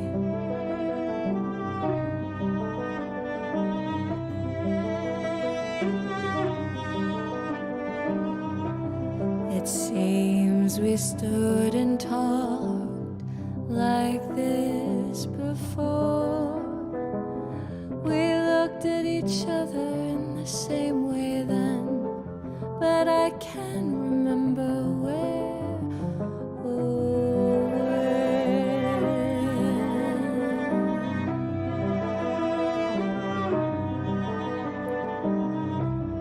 The clothes you're wearing are the clothes you wore.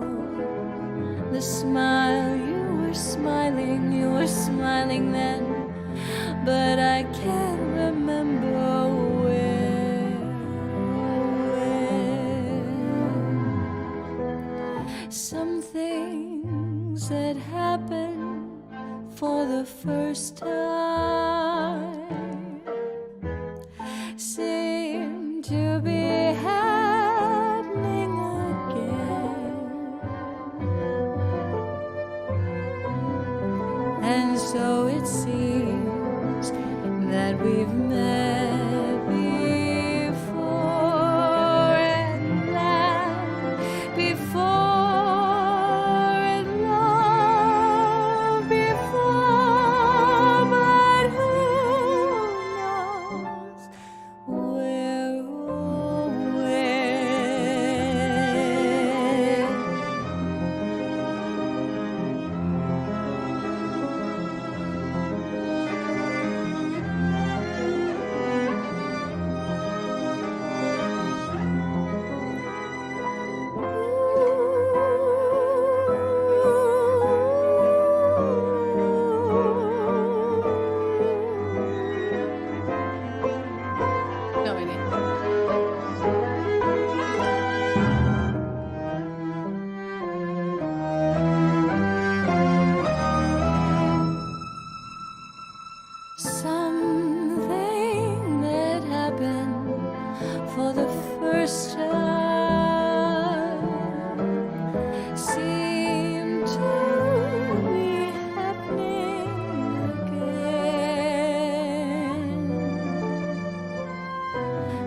So it seems that we've met before, and loved before, and loved before, but who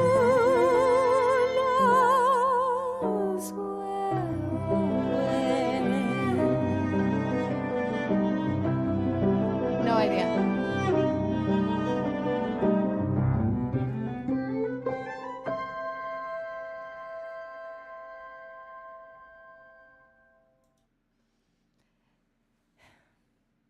It's like a classical masterpiece, that song.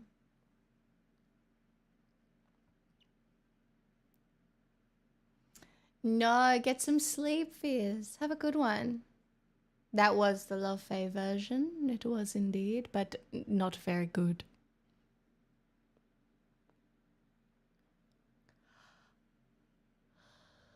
Ugh.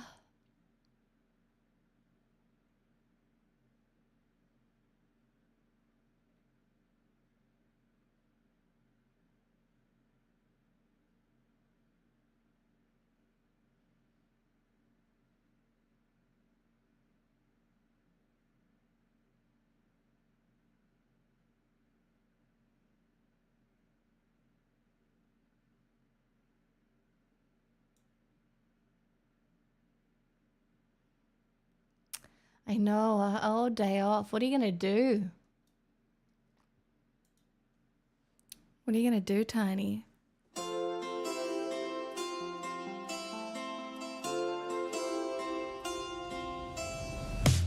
Don't have to tell your heart that's a thing. Oh yeah, you just get it.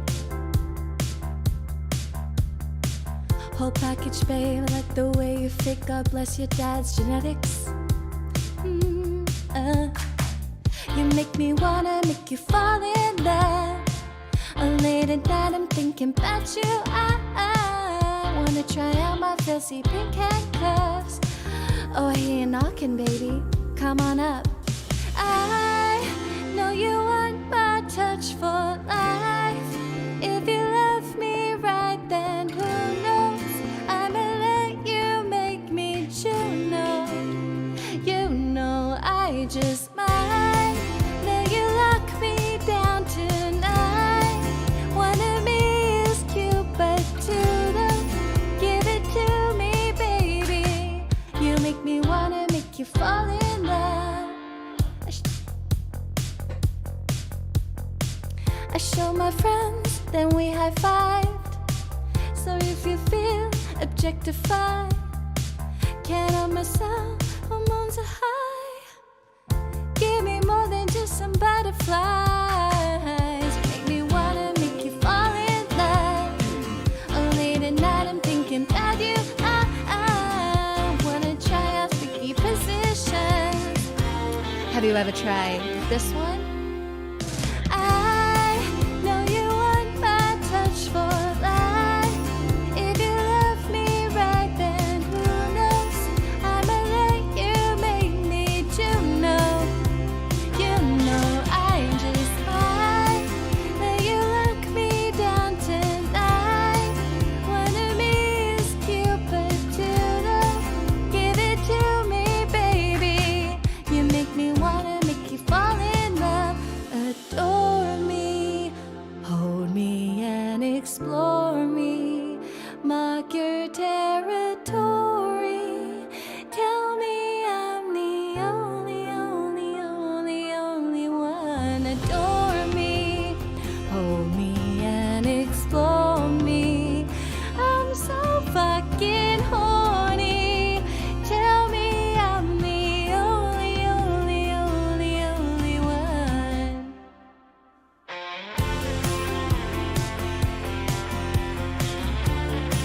What about?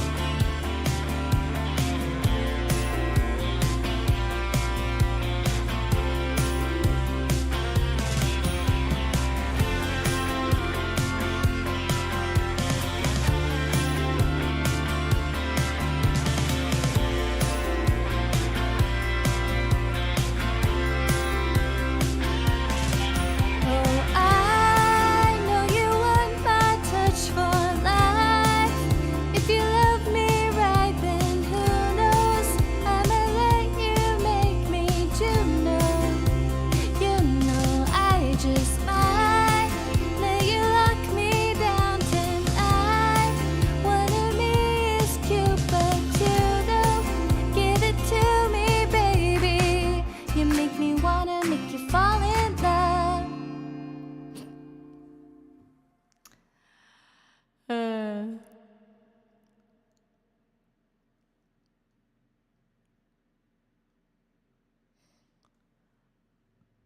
It is a cohesive album.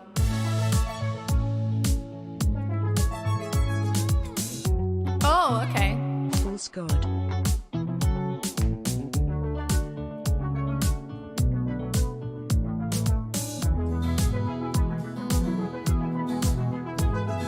I know I have good judgment, I know I have good taste. It's funny and it's ironic that only I feel that way. I promise I'm not you're different, and everyone makes mistakes, but just don't.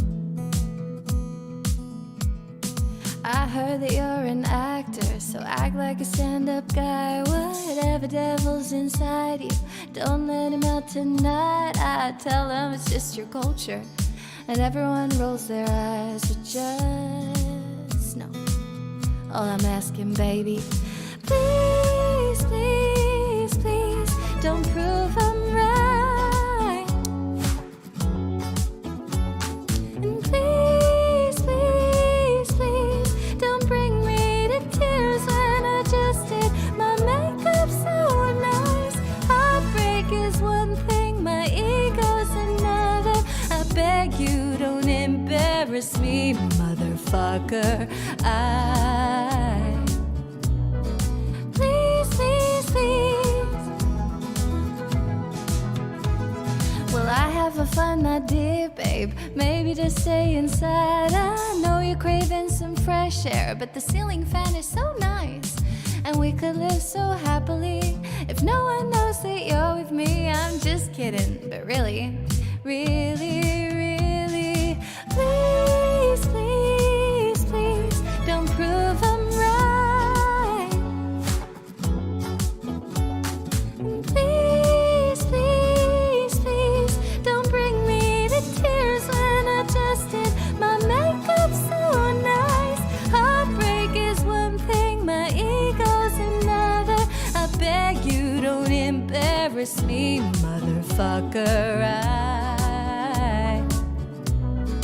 Please, please, please. If you wanna go and be stupid, don't do it in front of me. If you don't wanna cry to my music, don't make me hate you perfectly. Please, please, please, please, please, please, please, please, please, please.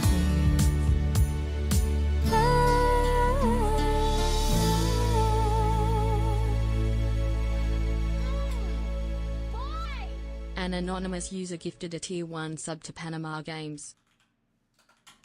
Anonymous, thank you for gifting 3 months to Panama. Stop it. Too kind.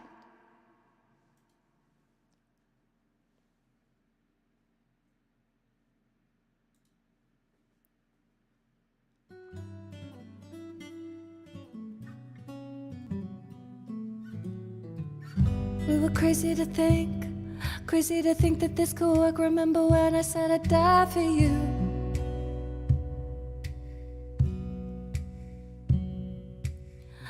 We were stupid to jump in the ocean, separating us. Remember how it fly? Are you listed on the to BBS? you? Because your singing is medically approved by me as a remedy for life.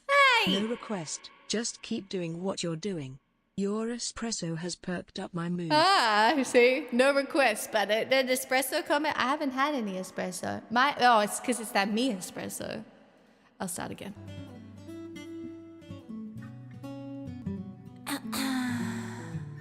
We were crazy to think that this could work. Remember when I said I'd die for you?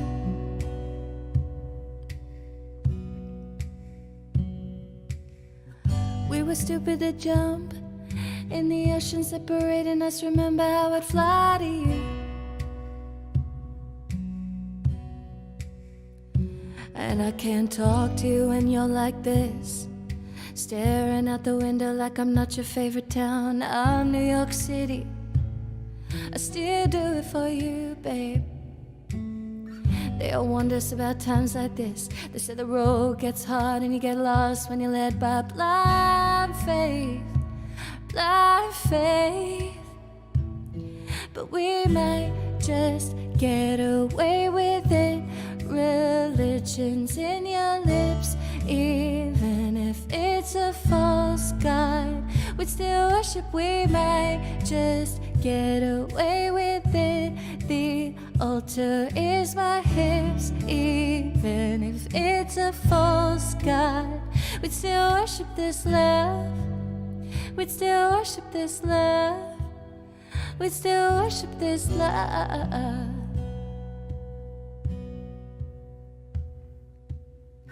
I know heaven's a thing. I go there when you touch me, honey. Hell is when I fight with you.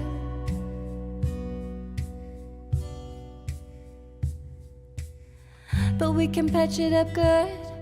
Make confessions and we're begging for forgiveness. Got the wine for you. And you can't talk to me when I'm like this, daring you to leave me just so I can try and scare you. You're the West Village. You still do it for me, babe. They all warned us about times like this. They say the road gets hard and you get lost when you're led by blind faith. Blind faith. But we might just get away with it. Religion's in your lips. Even if it's a false god, we'd still worship. We might just get away with it. The altar is my hips. Even if it's a false god, we'd still worship this love. We'd still worship this love. We'd still worship this love. Still worship this love. Even if it's a false god. Even if it's a false god.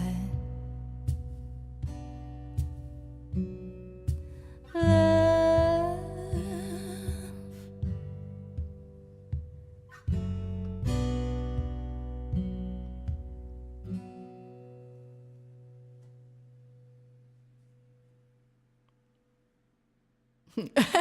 Apophis? Yeah, we're worshipping Apophis. That is exactly what's happening. Famous, thank you for the 1337 as well. We can do espresso.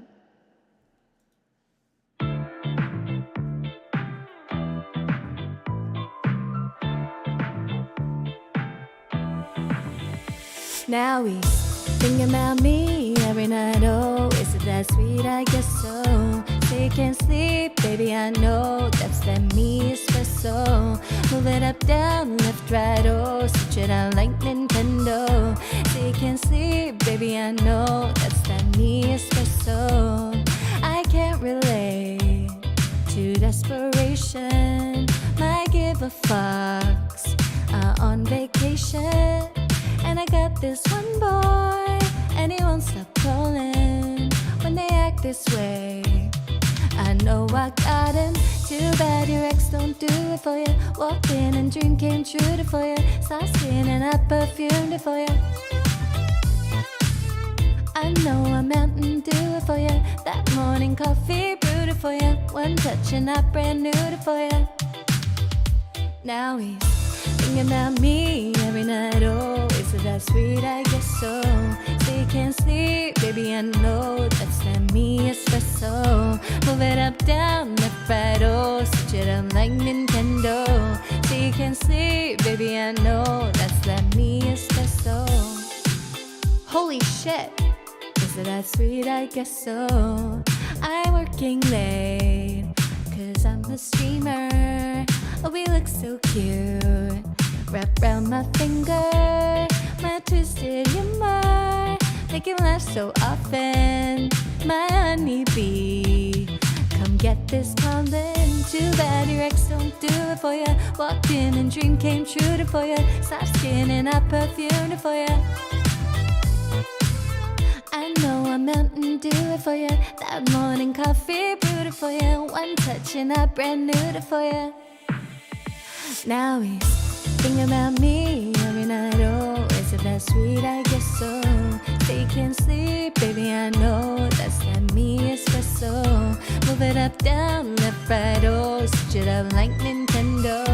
Say you can't sleep, baby, I know that's that me espresso. Think about me every night, oh. Say you can't sleep, baby, I know.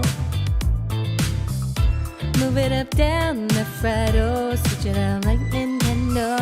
Say you can't sleep, baby, I know that's that me espresso. Is it that sweet? I guess so. That me espresso. Oh, well, we're on it.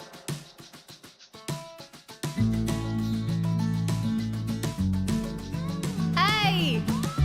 Yes, Nonsense. after Like this. the meetings I'm about to have. Guess I'll end this life alone. I'm not dramatic, these are just the thoughts that pass right through me.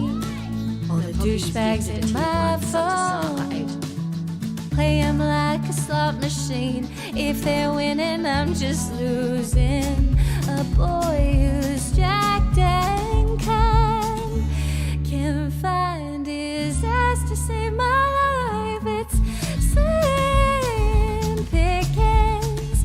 If I can't have the one I love, I guess it's you that I'll be kissing just to get my fixins. Since the good ones are deceased or taken, I just keep on moaning and bitching.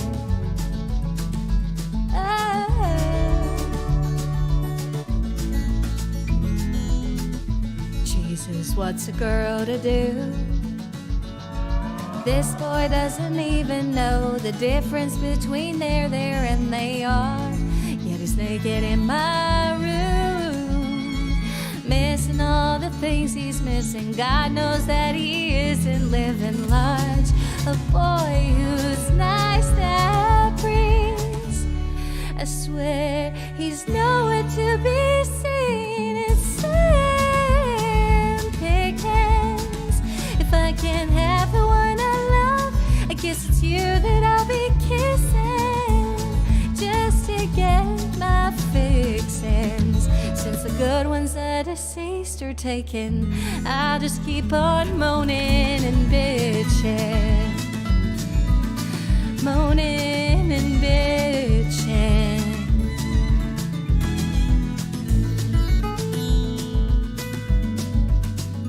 Since the good ones call their exes wasted, and since the Lord forgot my gay awakening, then I'll just be here in the kitchen serving up some moaning and bitching. I fucking love that one. I do. I like that one a lot. Alright, I do.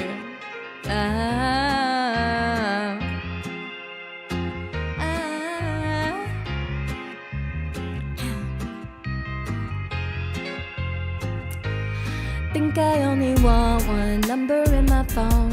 I'ma change your contact, but don't leave me alone. You said you like my eyes and you like to make them roll. Treat me like a queen, now you got me feeling thrown. But I can't help myself when you get close to me. Baby, my tongue goes numb, sounds like baby, babe. I don't want no one else. Baby, I'm in too deep. This little song I wrote, it's about you and me. I'll be honest, looking at you got me thinking nonsense. Cobwebs in my stomach when you're walking. When you got your arms around me, oh, it feels so good. I had to jump the octave. I think I got an ex, but I forgot him. And I can't find my chill, I must have lost it. And I don't even know I'm talking nonsense. I'm talking all around the clock. I'm talking hope nobody knocks. I'm talking opposite of soft. I'm talking wild, wild thoughts. You gotta keep up with me. I got some young energy. I caught the LOV. How could you do this to me? But I can't help myself when you get close to me. Baby, my tongue goes numb, sounds like baby, baby. I don't want no one else. Baby, I'm in too deep. It's a little song I wrote. It's about you and me. I'll be honest. Looking at you got me thinking nonsense. Cowers in my stomach when you walk in. When you got your arms around me, oh, it feels so good. I had to jump the octave. I think I got an ex, but I forgot him. And I can't find my chill, I must have lost it. And I don't even know I'm talking nonsense. I'm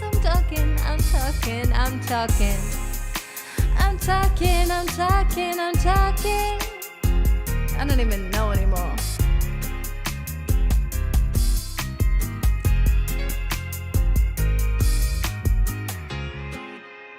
This song catchier than chicken poxes. I bet your house is where my other sock is. Woke up this morning, thought I'd write a pop hit. How quickly can you take your clothes off? Pop quiz. I couldn't think of anything at the end. I couldn't think of any lyrics.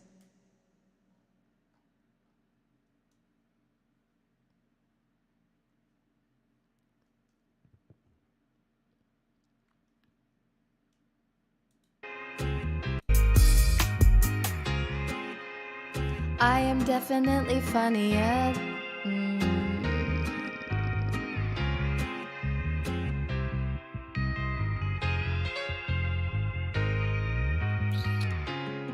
Can't think of it. My brain's dead. I don't know what to tell you. It's fucking dead. I have nothing. I have nothing. Nothing. Nothing. No brain cells.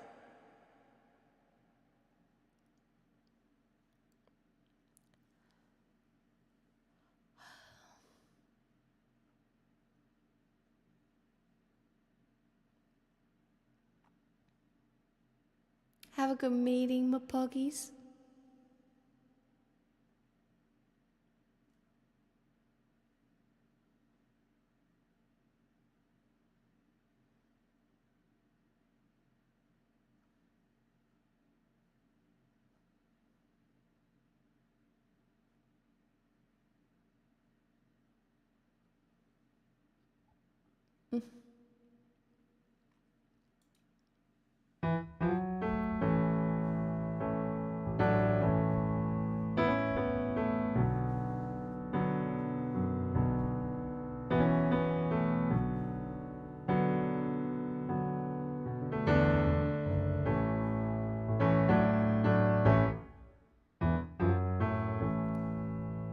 Used to spend my nights out in a barroom. Liquor was the only love I know.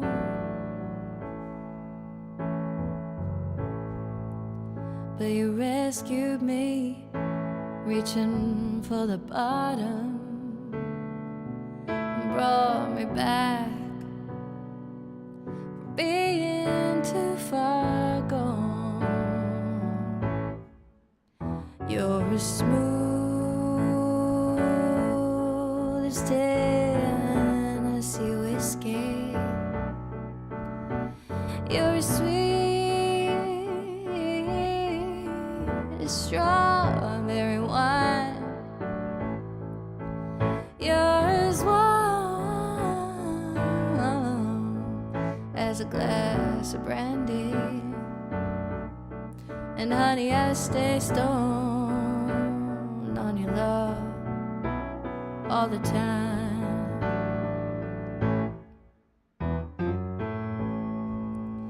I've looked for love in all the same old places, found the bottom of the bottles always dry. But when you poured out your heart, I didn't waste it. 'Cause there's nothing like your love. Get me high. You're as smooth as Tennessee whiskey. You're as sweet as strawberry wine. You're as warm as a glass of brandy. And honey, I stay stoned on your love all the time. You're as smooth as Tennessee whiskey. You're as sweet as strawberry wine.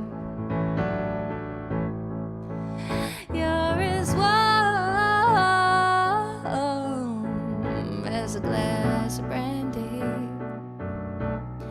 And honey, I stay stoned on your love all the time. You're as smooth as Tennessee whiskey. Tennessee whiskey. Tennessee whiskey.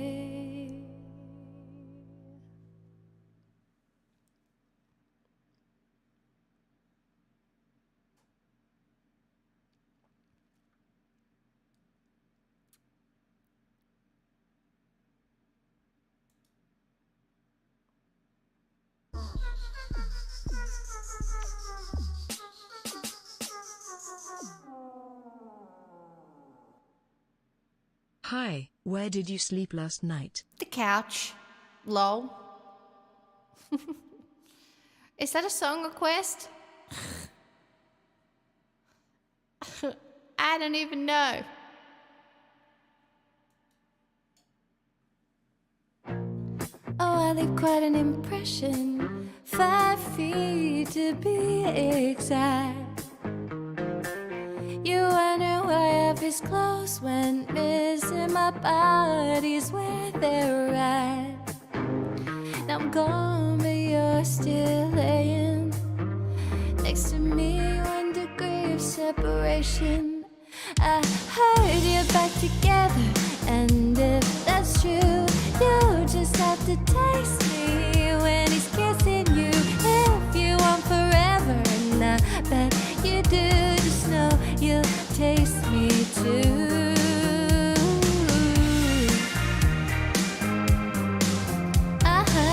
He pins you down on the carpet, makes paintings with his tongue. La la la la la la la. He's funny now, all his jokes hit different. Guess where he learned that from? Now I'm gone, but you're still laying next to me. 1 degree of separation. I heard you're back together, and if that's true, you just have to taste me when he's kissing you.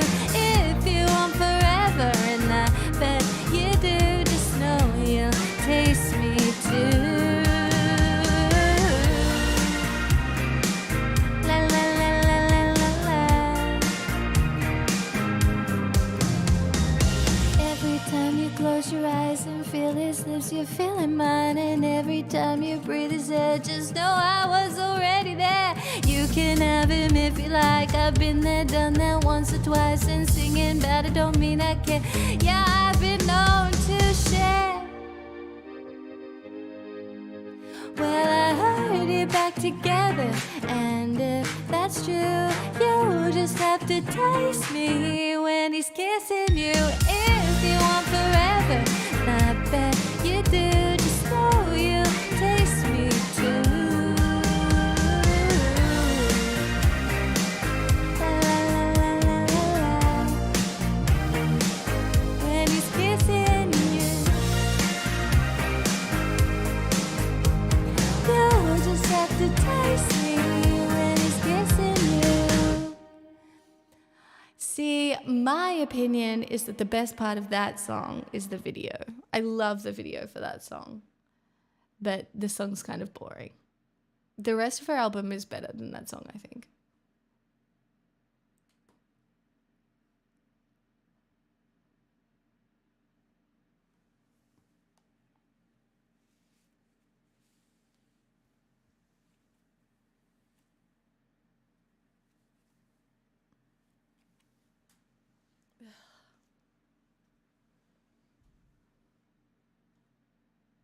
Hey! You may never leave.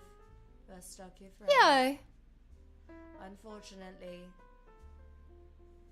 it's the end of the road for anybody who has already found themselves in here. That's a brand new account. Hello? Thanks for subscribing. Thank you. What? That's wild. Did you make an account to subscribe to my channel?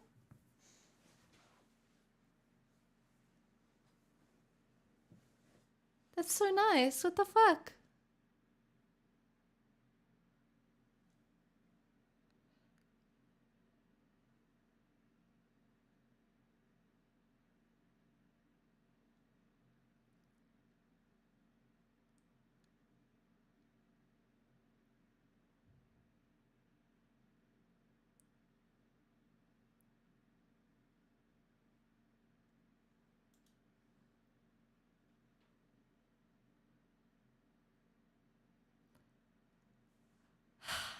I did see these.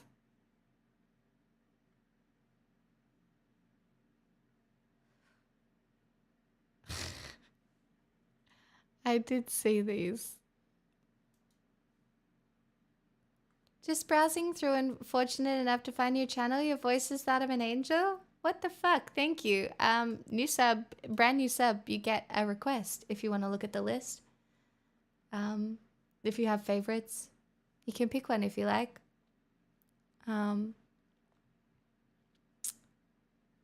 What the fuck? Thank you. That's so nice. I will take that compliment, put it in my pocket, and keep it for a while.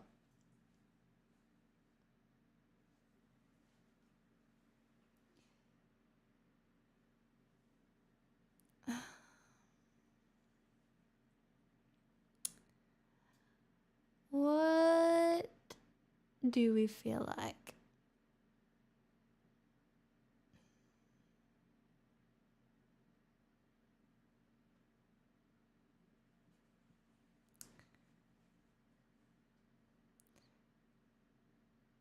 Tasty shush. 7 rings?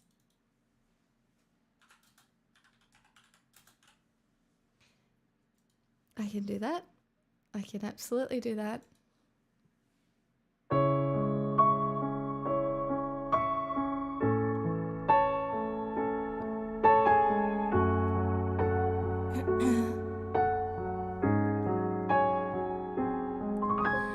Breakfast at Tiffany's and bottles of bubbles. Girls with tattoos who like getting in trouble. Lashes and diamonds, ATM machines. Buy myself all of my favorite things. Yeah, been through some bad shit, I should be a savage. Who would have thought it turned me to a savage? Rather be tied up with cuffs and no strings. Write my own checks like I write what I sing. My wrist, start watching my neck. It's flossy, make big deposits. My glass is popping. You like my hair? Gee, thanks. Just bought it. I see it. I like it. I want it. I got it. Yeah, I want it. I got it. I want it. I got it. I want it. I got it. I want it. I got it. You like my hair? Gee, thanks. Just bought it. I see it. I like it. I want it. I got it. Wearing a ring, but ain't gonna be no misses. Bought matching diamonds to 6 of my bitches. I'd rather spoil all my friends with my riches. Think retail therapy, my new addiction. Whoever said money can't solve your problems must not have had enough money to solve them. They say which one, I'm like, nah, I want all of them.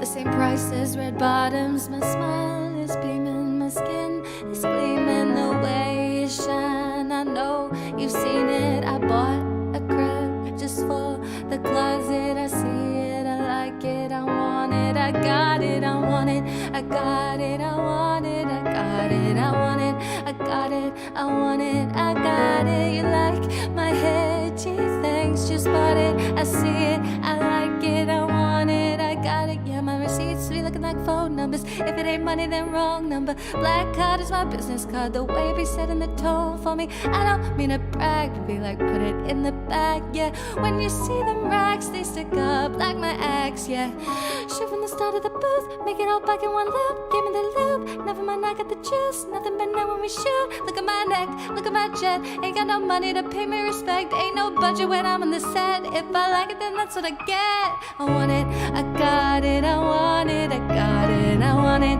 I got it, I want it, I got it. You like my hair? Gee, thanks, just bought it. I see it, I like it, I want it, I got it, I want it.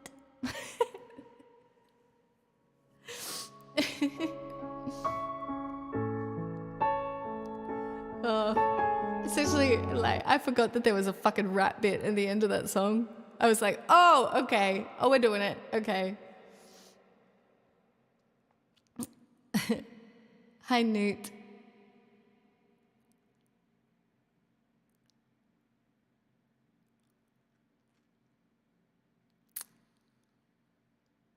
I hope it was all right. Thanks again for the sub. I appreciate it.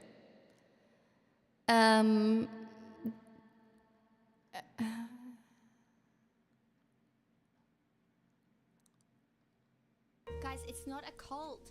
You can't just tell everybody it's a cult when they first come in. You'll scare them off. It's a community, guys. Community. Keep it casual. Fuck. Stop it! Oh my god! Oh, so you did like it then? That's so nice. What the fuck? Thanks for the 10 gifted subs. Holy shit! Thank you.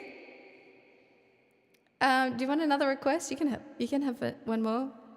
What? Stop it! Thank you. What? Fuck. Okay. Well, do you like pop then? Because I know lots of pop songs.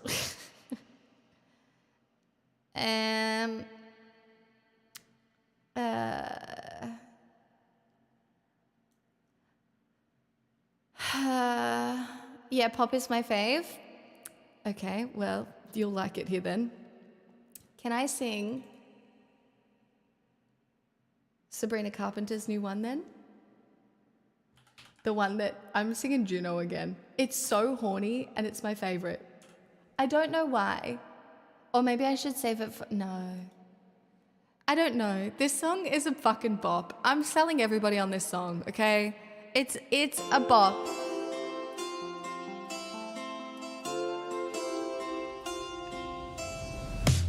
Don't have to tell your heart as a thing, but you just get it.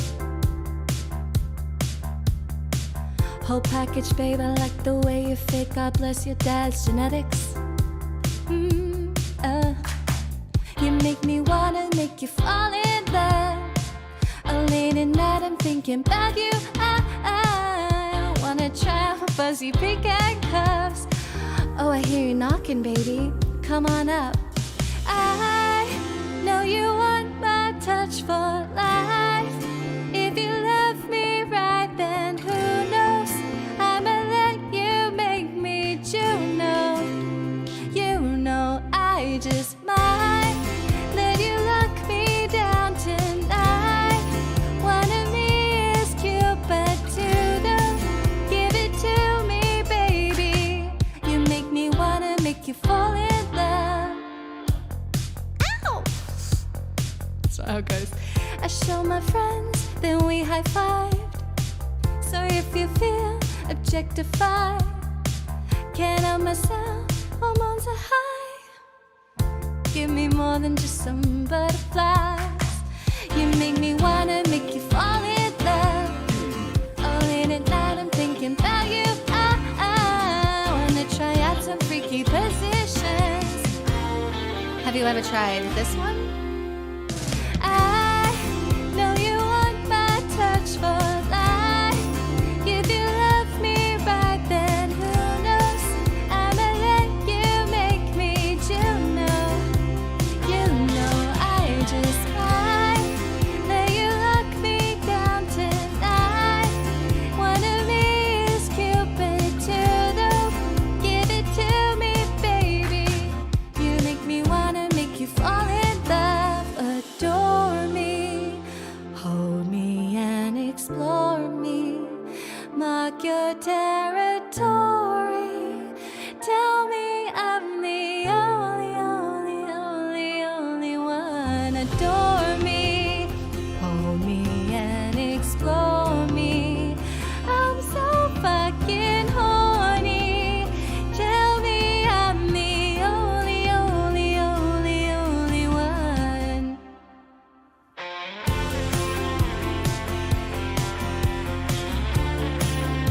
I just like this bit. That bit and then this bit. It's so good.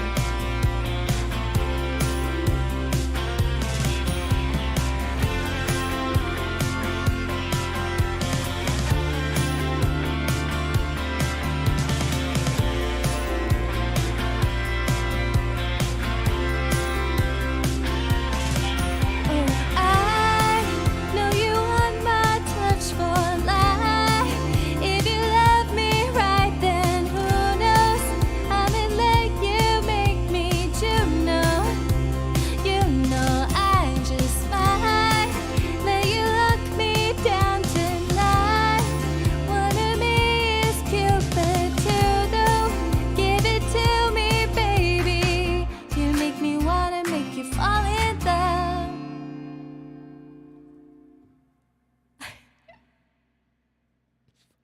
Such a silly little song and I love it.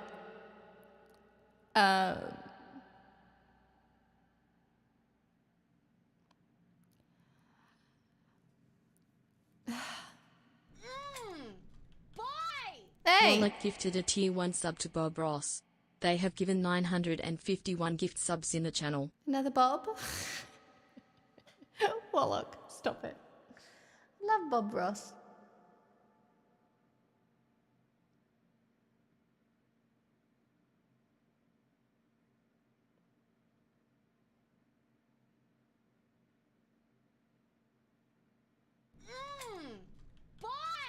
Can I please have life for Ant Of Smile? course you can.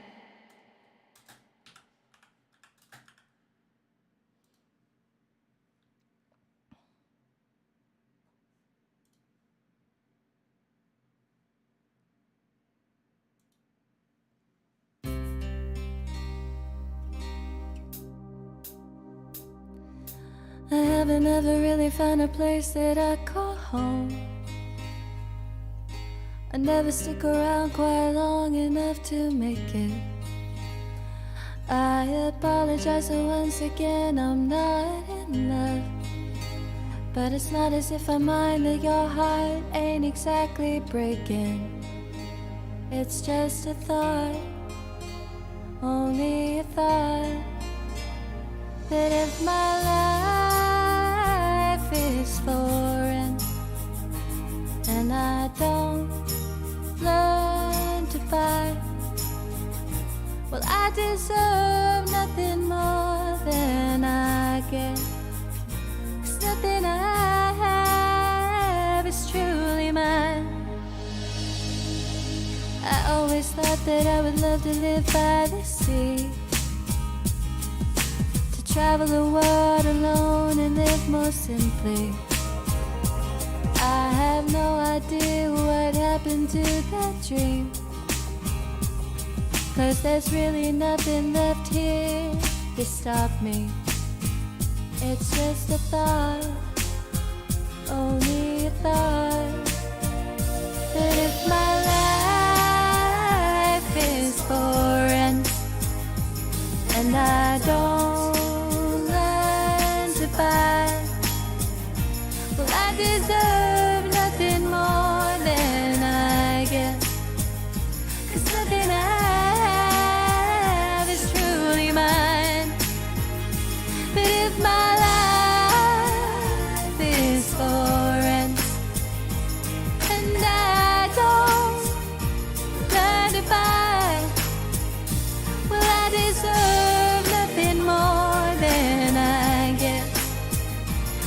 Nothing I have is truly mine.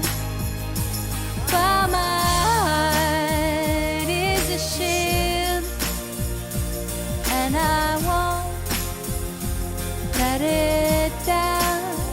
While I am so afraid to fail, so I won't even try. Well, how can I say I'm alive? But if my life is for rent, and I don't learn to buy, well, I deserve nothing more than I guess. 'Cause nothing I have is truly mine. But if my life is for rent, and I don't learn to buy, well, I deserve nothing more than I get. 'Cause nothing I have is truly mine. Nothing I have is truly mine. Nothing I have is truly mine. Nothing I have is truly mine. Thank you, Dottie, for the request. I'm very grateful. Thank you. Hi, Maxo.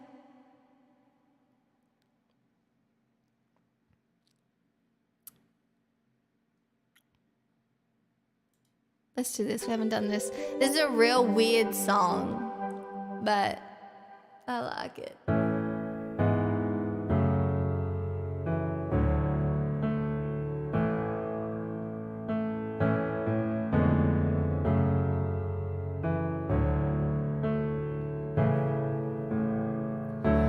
Stars in my eyes, hiking up Griffith, thinking about what was said and what didn't get said in the Midwest. Wish I could tell you now. I wrote you a note late night on Sunday, 'cause that's the best method the women here taught me about. What you don't really understand, I've got magic in my hands, stars in my eyes. I'm a different kind of woman. If you want some basic bitch, go to the Beverly Center and find her. I'm sweet,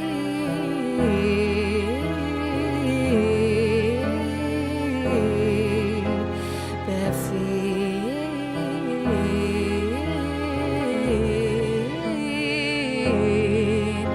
If you wanna go where nobody goes, that's where you'll find me, in the sweet North Country. If I'm not there, come to my house on Genesee. What you doing with your life? Do you think about it? Do you contemplate where we came from? Lately we've been making out a lot, not talking about the stuff that's at the very heart of things. Do you want children? Do you want to marry me? Do you want to run marathons in Long Beach by the sea? I've got things to do like nothing at all. I want to do them with you. Do you want to do them with me? If you want someone, then just call me up and remember where I'll be. Sweet and bare feet. find me where no one will be. In the woods somewhere, in the night, in the heart of the light, in the sweet North Country. If I'm not there, come to my house on Genesee.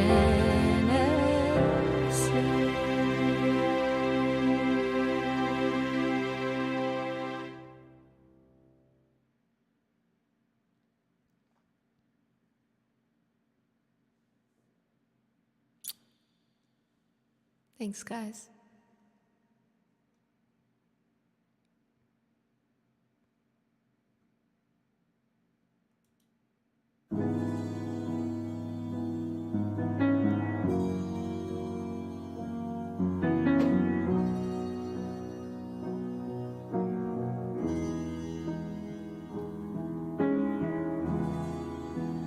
Here we go again. Everything is fine.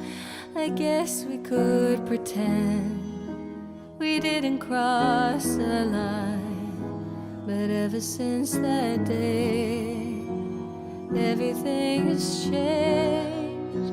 The way I write your name, the cursive letter A, whatever it may be, that you go on your way. If you really wanna leave, I'll never make you stay. Whatever you decide, I will understand, and it'll all be fine. Just go back to being friends, and love is a kaleidoscope.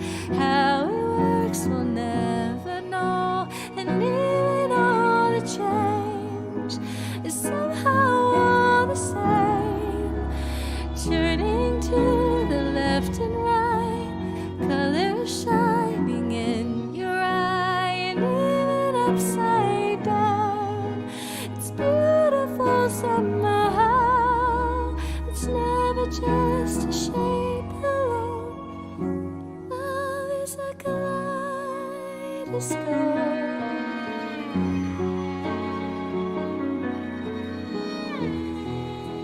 And if you ever find someone who could write a better song for you, well, I'd love to see them try. Put it all in words and sing it all in tune. There's no one else who could. The only one is you. And if you change your mind, I will understand, and it'll just take time.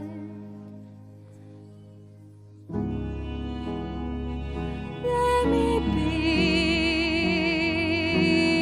I don't wanna fall another moment into your gravity. Here I am, and I can stay. No one ever made me feel this way. Every color of the rainbow, don't be afraid to hold it close. It's never just a shape alone. Love is a kaleidoscope.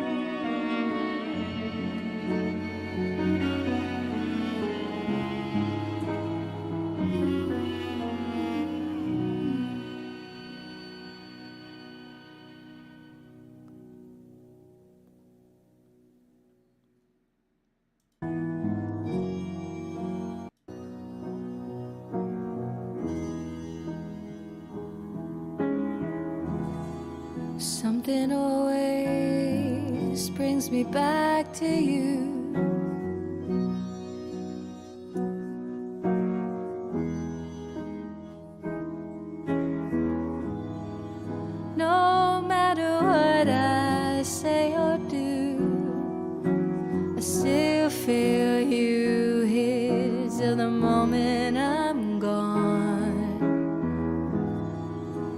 whatever it may be, that you go on your way. If you really wanna leave, I'll never make you stay. Whatever you decide, I will understand, and it'll all be fine. Set me free, leave me be. I don't wanna fall another moment into your gravity. Here I am, and I stand so tall, just the way it's supposed to be. It's never just a shape alone. Love is a kaleidoscope. Interesting. Interesting, interesting, interesting, interesting, interesting, interesting, interesting.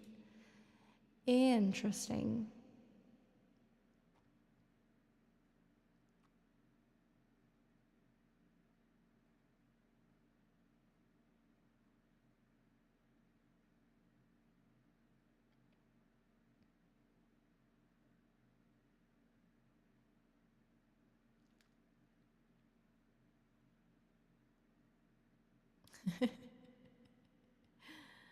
Ah.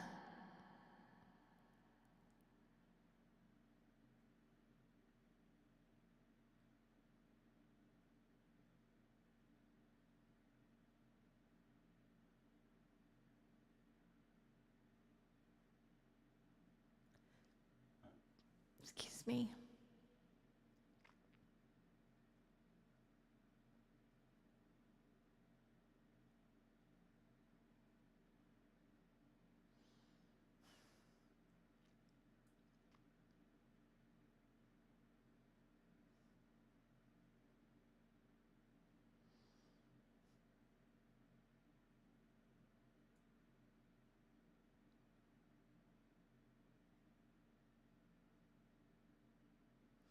No, I'm in the start of season 5. I might finish it tonight, but I got to get up really early, so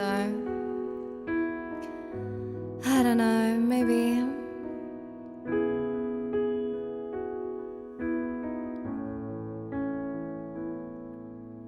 The truth is bulletproof, there's no fooling you. I don't dress the same.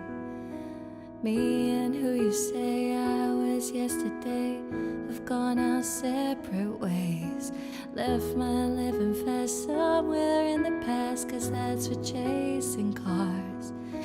Turns out open bars lead to broken hearts and going way too far. I know I used to be crazy, I know I used to be fun. You say I used to be wild, I say I used to be young. You tell me time has done changed me, that's fine, I've had a good run. I know I used to be crazy, that's 'cause I used to be young.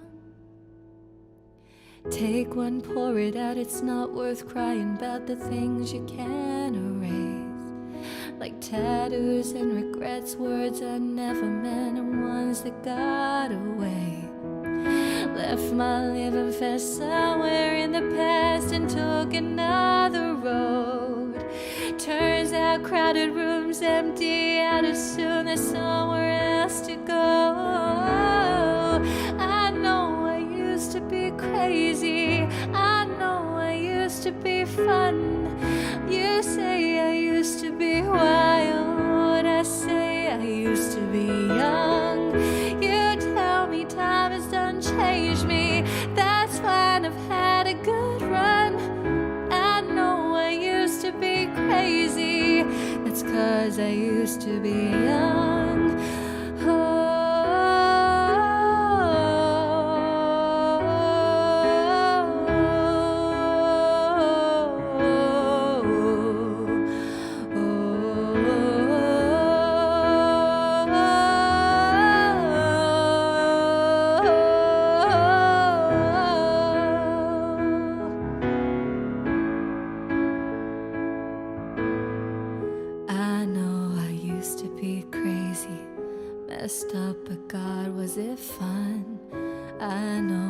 used to be wild. That's 'cause I used to be young. Those wasted nights are not wasted. I remember everyone. I know I used to be crazy. That's 'cause I used to be young. You tell me time has done changed me. That's fine, I've had a good run. I know I used to be crazy. That's 'cause I used to be young.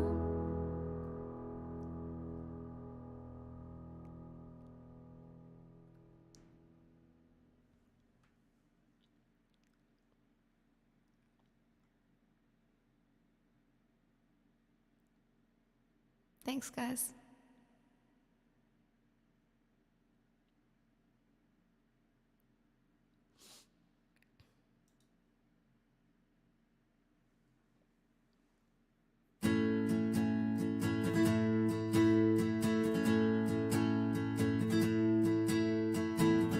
You took my hand, you showed me how. You promised me you'd be around. That's right. I took your words and I believed in everything you said to me. Yeah, that's right. If someone said 3 years from now you'd be long gone, I'd stand up and punch them out, 'cause they're all wrong. I know better, 'cause you said forever and ever. Who knew?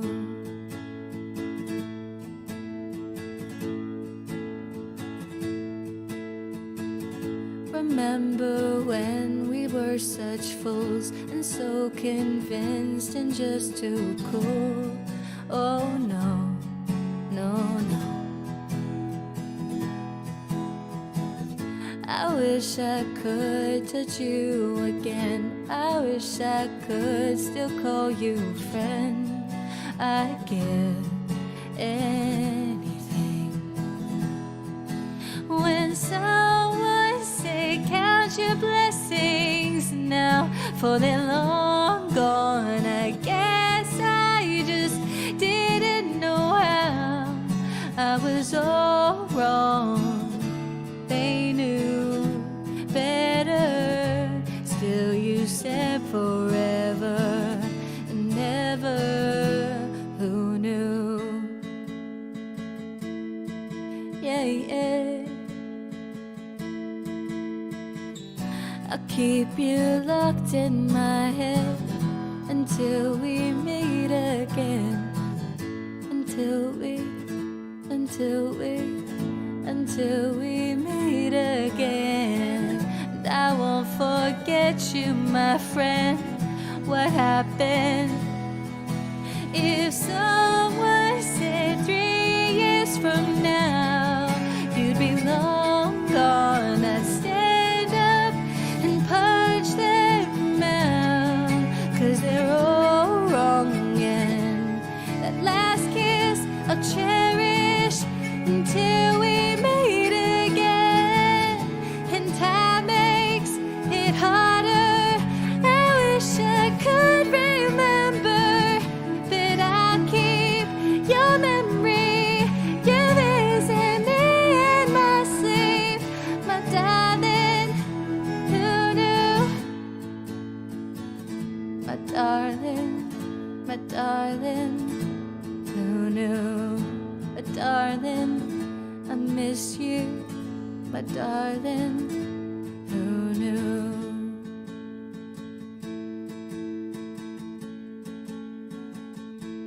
Who knew?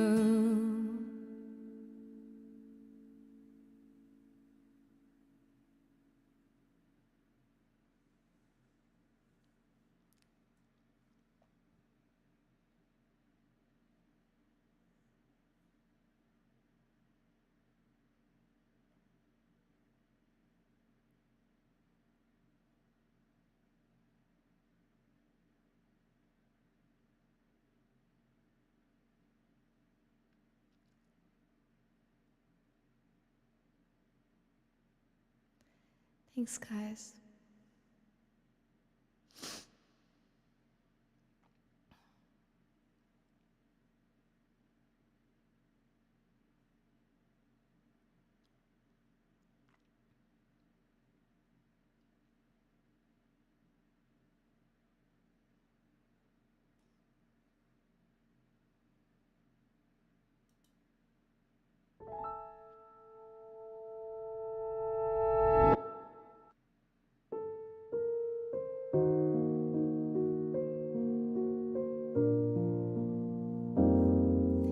And now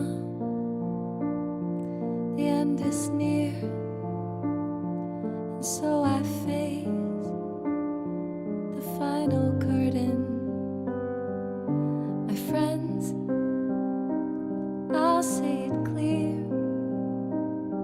I'll state my case, of which I'm certain. I've lived a life that's full. I've traveled each and every highway and more, much more than this. I did it my way. Regrets, I've had a few, but then again, too few to mention. I did what I had to do and saw it through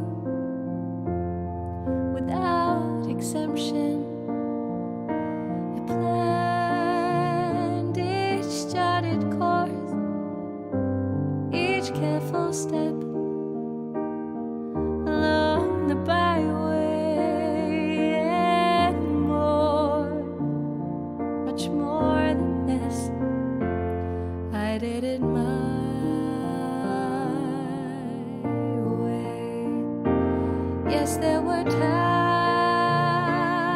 I'm sure you knew, when I bit off more than I could chew. But through it all, when there was doubt, I ate it up and spat it out. I faced it all, and I stood tall and did it my way. I've loved, I've laughed and cried, I've had my fill, my share of losing. And now, as tears subside, I find it all so amusing to think I did all that, and may I say, not in a shy way. Oh no, not me. I did it my way. For what is a man? What has he got if not himself? He has not to say the things he truly feels, and not the words of one who kneels. The record shows I took the blows and did it my way.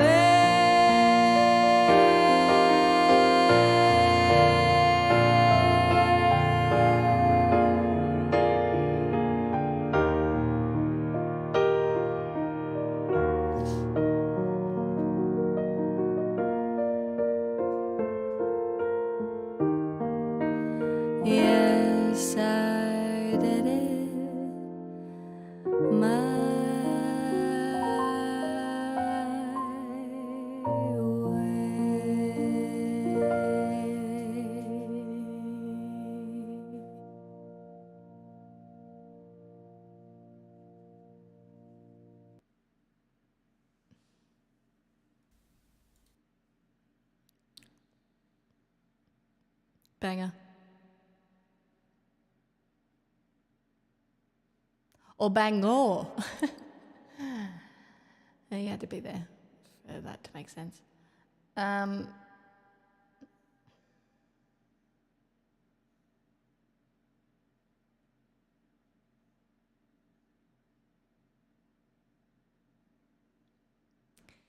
I was once friends with a very old woman, like she was 86 and married for 50 plus years from work, and we were talking about regrets, and she told me her biggest regret in life was not having sex with absolutely everybody she wanted to when she could.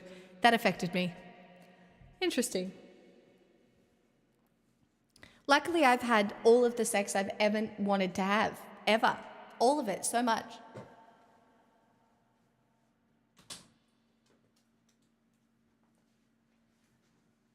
No. I've had so much sex, I'm now in retirement. So, like, that's the way it goes.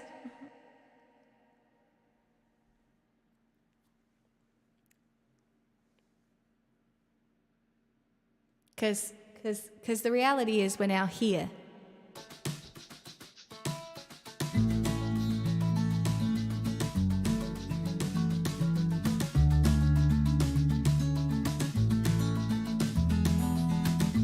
Guess I'll end this life alone. I am not dramatic, these are just the thoughts that pass right through me. All the douchebags in my phone, playing like a slot machine. If they're winning, I'm just losing. A boy who's jacked and kind can't find his eyes to save my life. Oh, it's slim pickings. If I can't have the one I love, I guess it's you that I'll be kissing, just to get my fixins'. Since the good ones are deceased or taken, I'll just keep on moaning and bitching.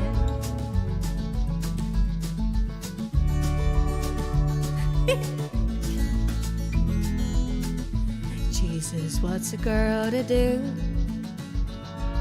This boy doesn't even know the difference between there and they are. Yet he's naked in my room, missing all the things he's missing. God knows that he isn't living large. A boy who's nice that breathes, I swear he's nowhere to be seen. It's slim pickings.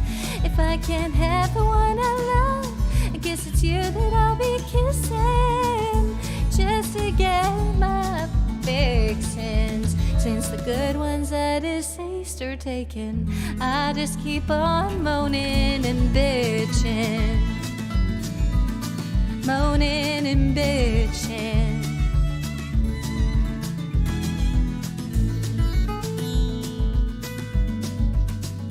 Since the good ones call their exes wasted, and since the Lord forgot my gay awakening, then I'll just be here in the kitchen serving up some moaning and bitching.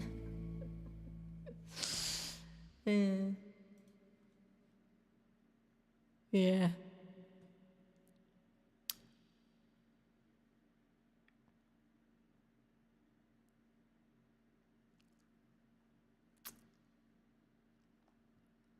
Abby said not to nag.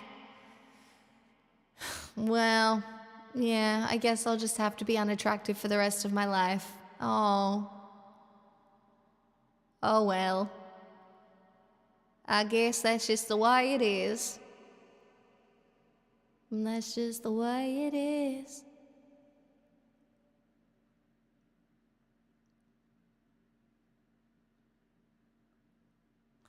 Since the good ones call their exes wasted, and since the Lord forgot my gay awakening, I'll just be here in the kitchen serving up some moaning and bitching. Alright, chat, you get one more.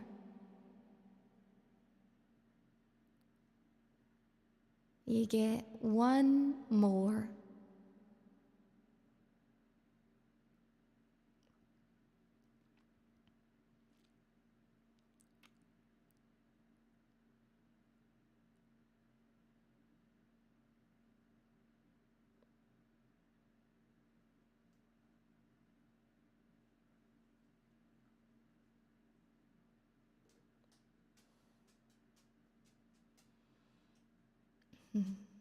Oh, yes, I know. Oh my god. I basically just dislocated my ankle.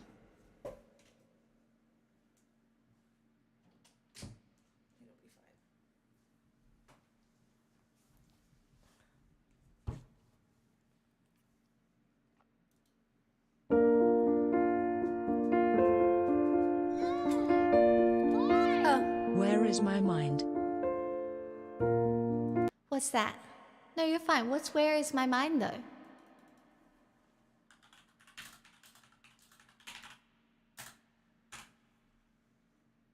I know this?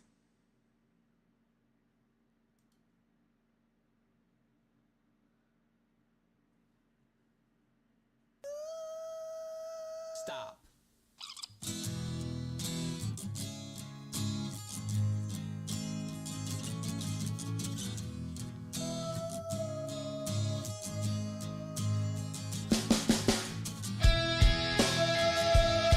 I like the song. Do I know how to sing it? I don't know.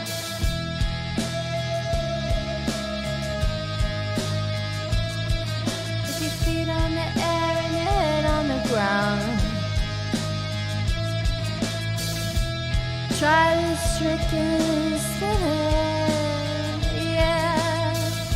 Your head will collapse, but there's nothing. And then you ask yourself, where's my mind? Where's my mind? Where is my mind? I'm making it up. No idea. No idea.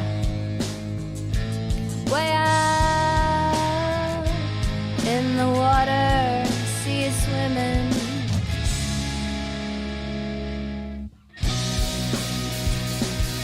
I was swimming in the Caribbean and animals were hiding behind the rocks. Except the little fish, but they told me, swear it's trying to torture me, to me. Where is my mind? Where is my mind? Where is my mind? Oh.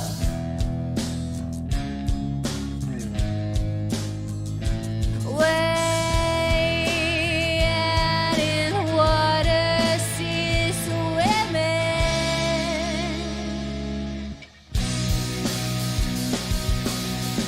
I'm so sorry if I'm butchering this.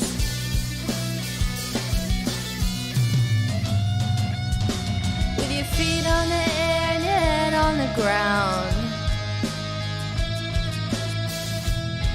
Try this trick and spin it, yeah. Your head will collapse and there's nothing in it. And you'll ask yourself, where is my mind? Where is my mind? Where is my mind?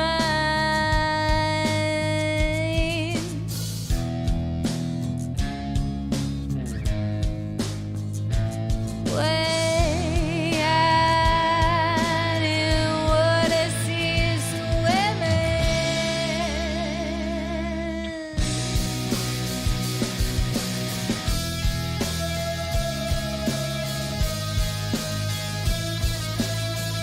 With my feet on the air and my head in the ground, yeah, try this trick and spin it, yeah.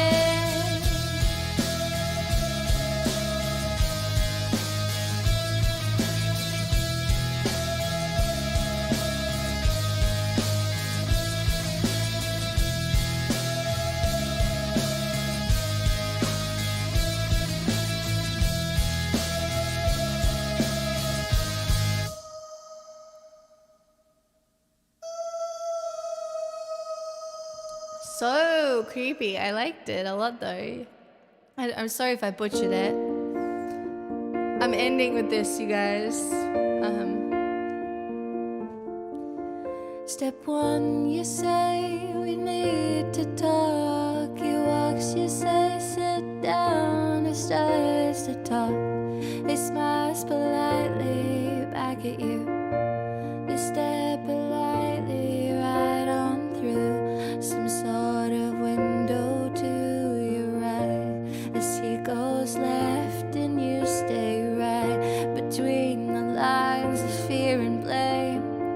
You begin to wonder why you came. Where did I go wrong? I lost a friend somewhere along in the bitterness, and I would have stayed up with you all night had I known how to save a life.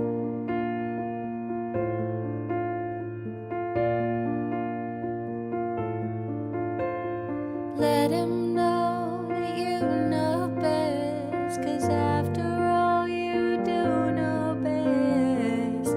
Try to slip past his defense without granting innocence. Lay down a list of what is wrong, the things you told him all along, and pray to God he hears you. And I pray to God he hears you. And where did I go wrong? I lost a friend somewhere along in the bitterness, and I would have stayed up with you all night had I known how to save a life.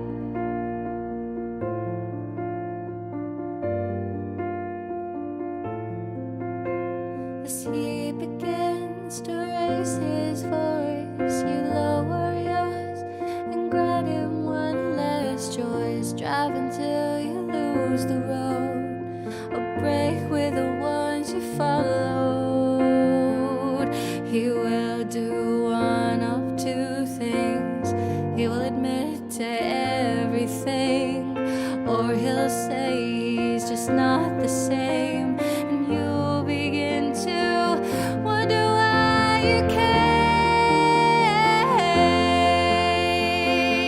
Somewhere along in the bitterness, and I would have stayed up with you all night had I known how to save a life.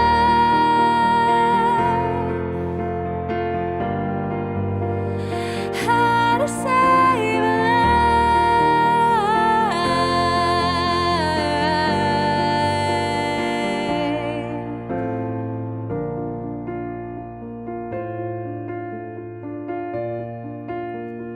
How to save a life.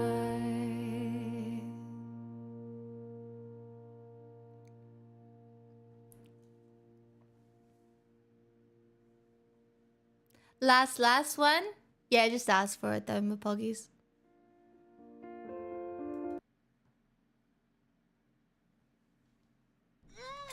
Oh, Feed the birds. sure.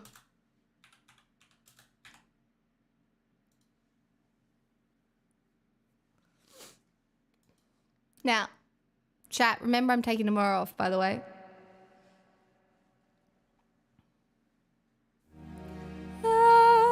Each day to the steps of St. Paul, the little old bird woman comes in her own special way to the people she calls. Come by my bags full of crumbs. Come feed the little birds, show them you care, and you'll be glad if you do. Your young ones are hungry, their nests are so bare, all it takes is tuppence from you.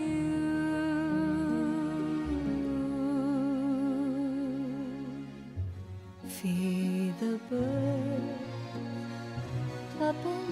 a bag. Tuppence, tuppence, tuppence a bag. Feed the birds, that's what she cries, while overhead her birds fill the skies. All around the cathedral, the saints and apostles look down as she sails her ways. Although you can see and you know they are smiling each time someone shows that he cares.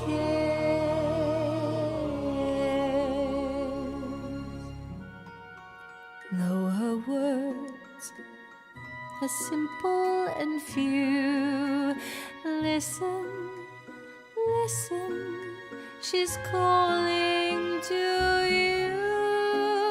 Feed the birds, tuppence a bag. Tuppence, tuppence, tuppence a bag.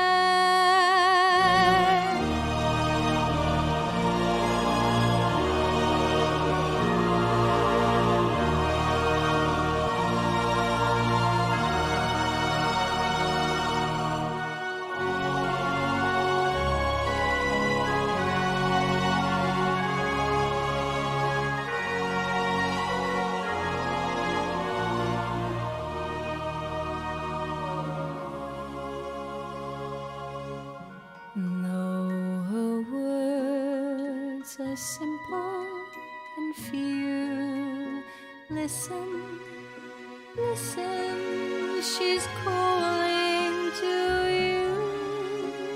Feed the birds, tuppence a bag. Tuppence, tuppence, tuppence a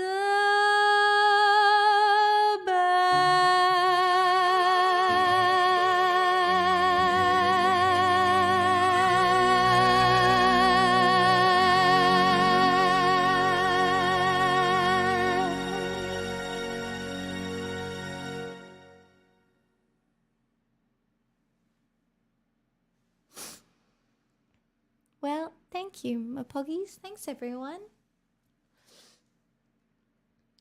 Wow, what a day. Oh, I'm so glad you liked it, Evan. I am taking tomorrow off. But the chances are I will be back both Saturday and Sunday pending my mental health. Which could be improved tomorrow after. Ah, I'm a poggies. 3 months? What the fuck? Mapoggies gifted a tier 1 sub to Asamiya. Thank you so much. That's so nice. Yes. Yeah. So tomorrow I'm taking off, and then pending mental stability, you'd get. Hold on. Most likely Saturday, Sunday.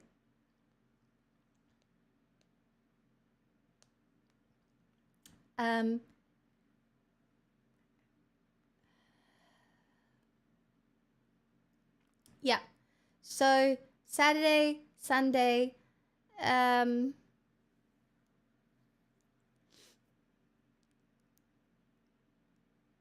next week I am taking Tuesday, Saturday off. And I will be fucking hungover on Sunday. Just so everybody knows. Wait, am I at the tail end? You are, Mooglies.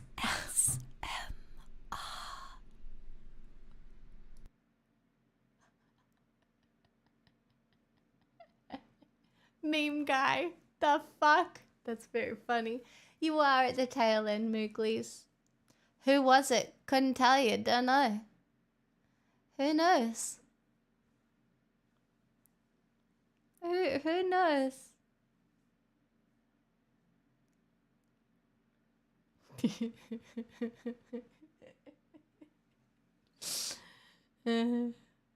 To war. I can't dob in the money.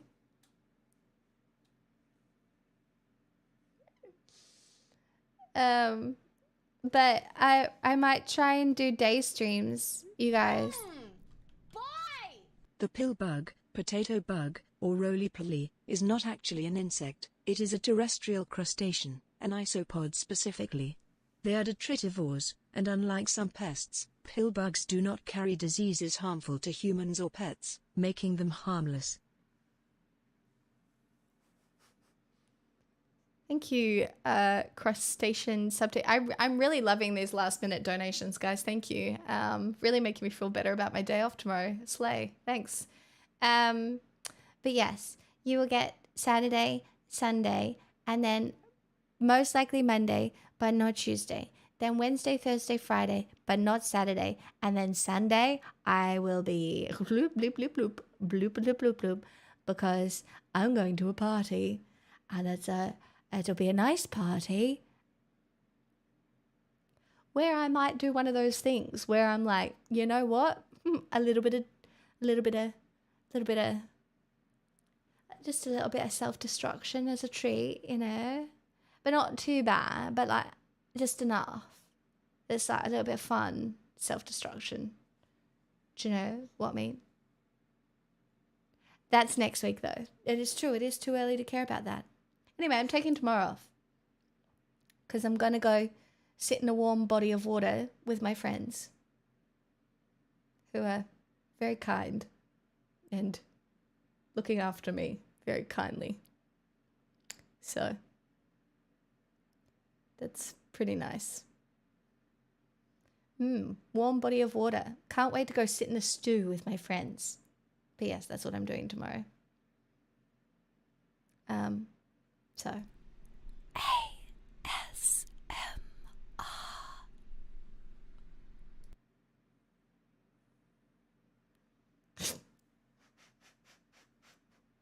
Brother!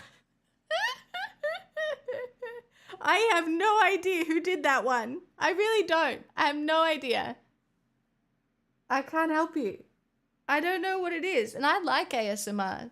So I know who did the other one, but I don't know who did that one. I know who did the first one. I don't know shit about the second one. The betrayal? I'm not betraying anyone. Oh, Pixel, don't cry. Don't cry. Would you like to say hello to everybody? Let me move this. Don't cry. Come here. Do you want to cuddle? A cuddle? She does want to cuddle. She's just being weird about it. She has to act like she doesn't want to cuddle. But she does want to cuddle. I would, but you see the way my wallet works, I just bought $1,000 worth of Legos. You know what? And that is a good use of your money. I wouldn't want you to spend it any other way. Do you know what I mean?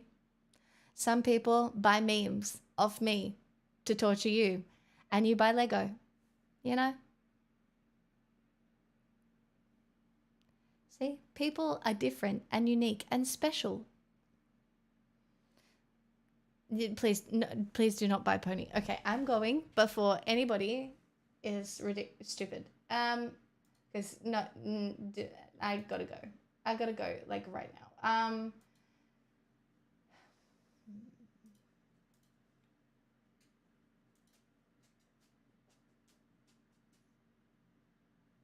Jesus, what's a girl to do? This boy doesn't even know the difference between there and they are. Yet he's naked in my room. And I'm on, no. I am going to raid Ariella.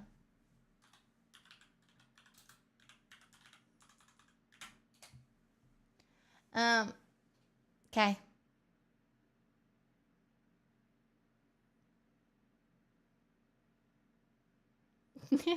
Warlock.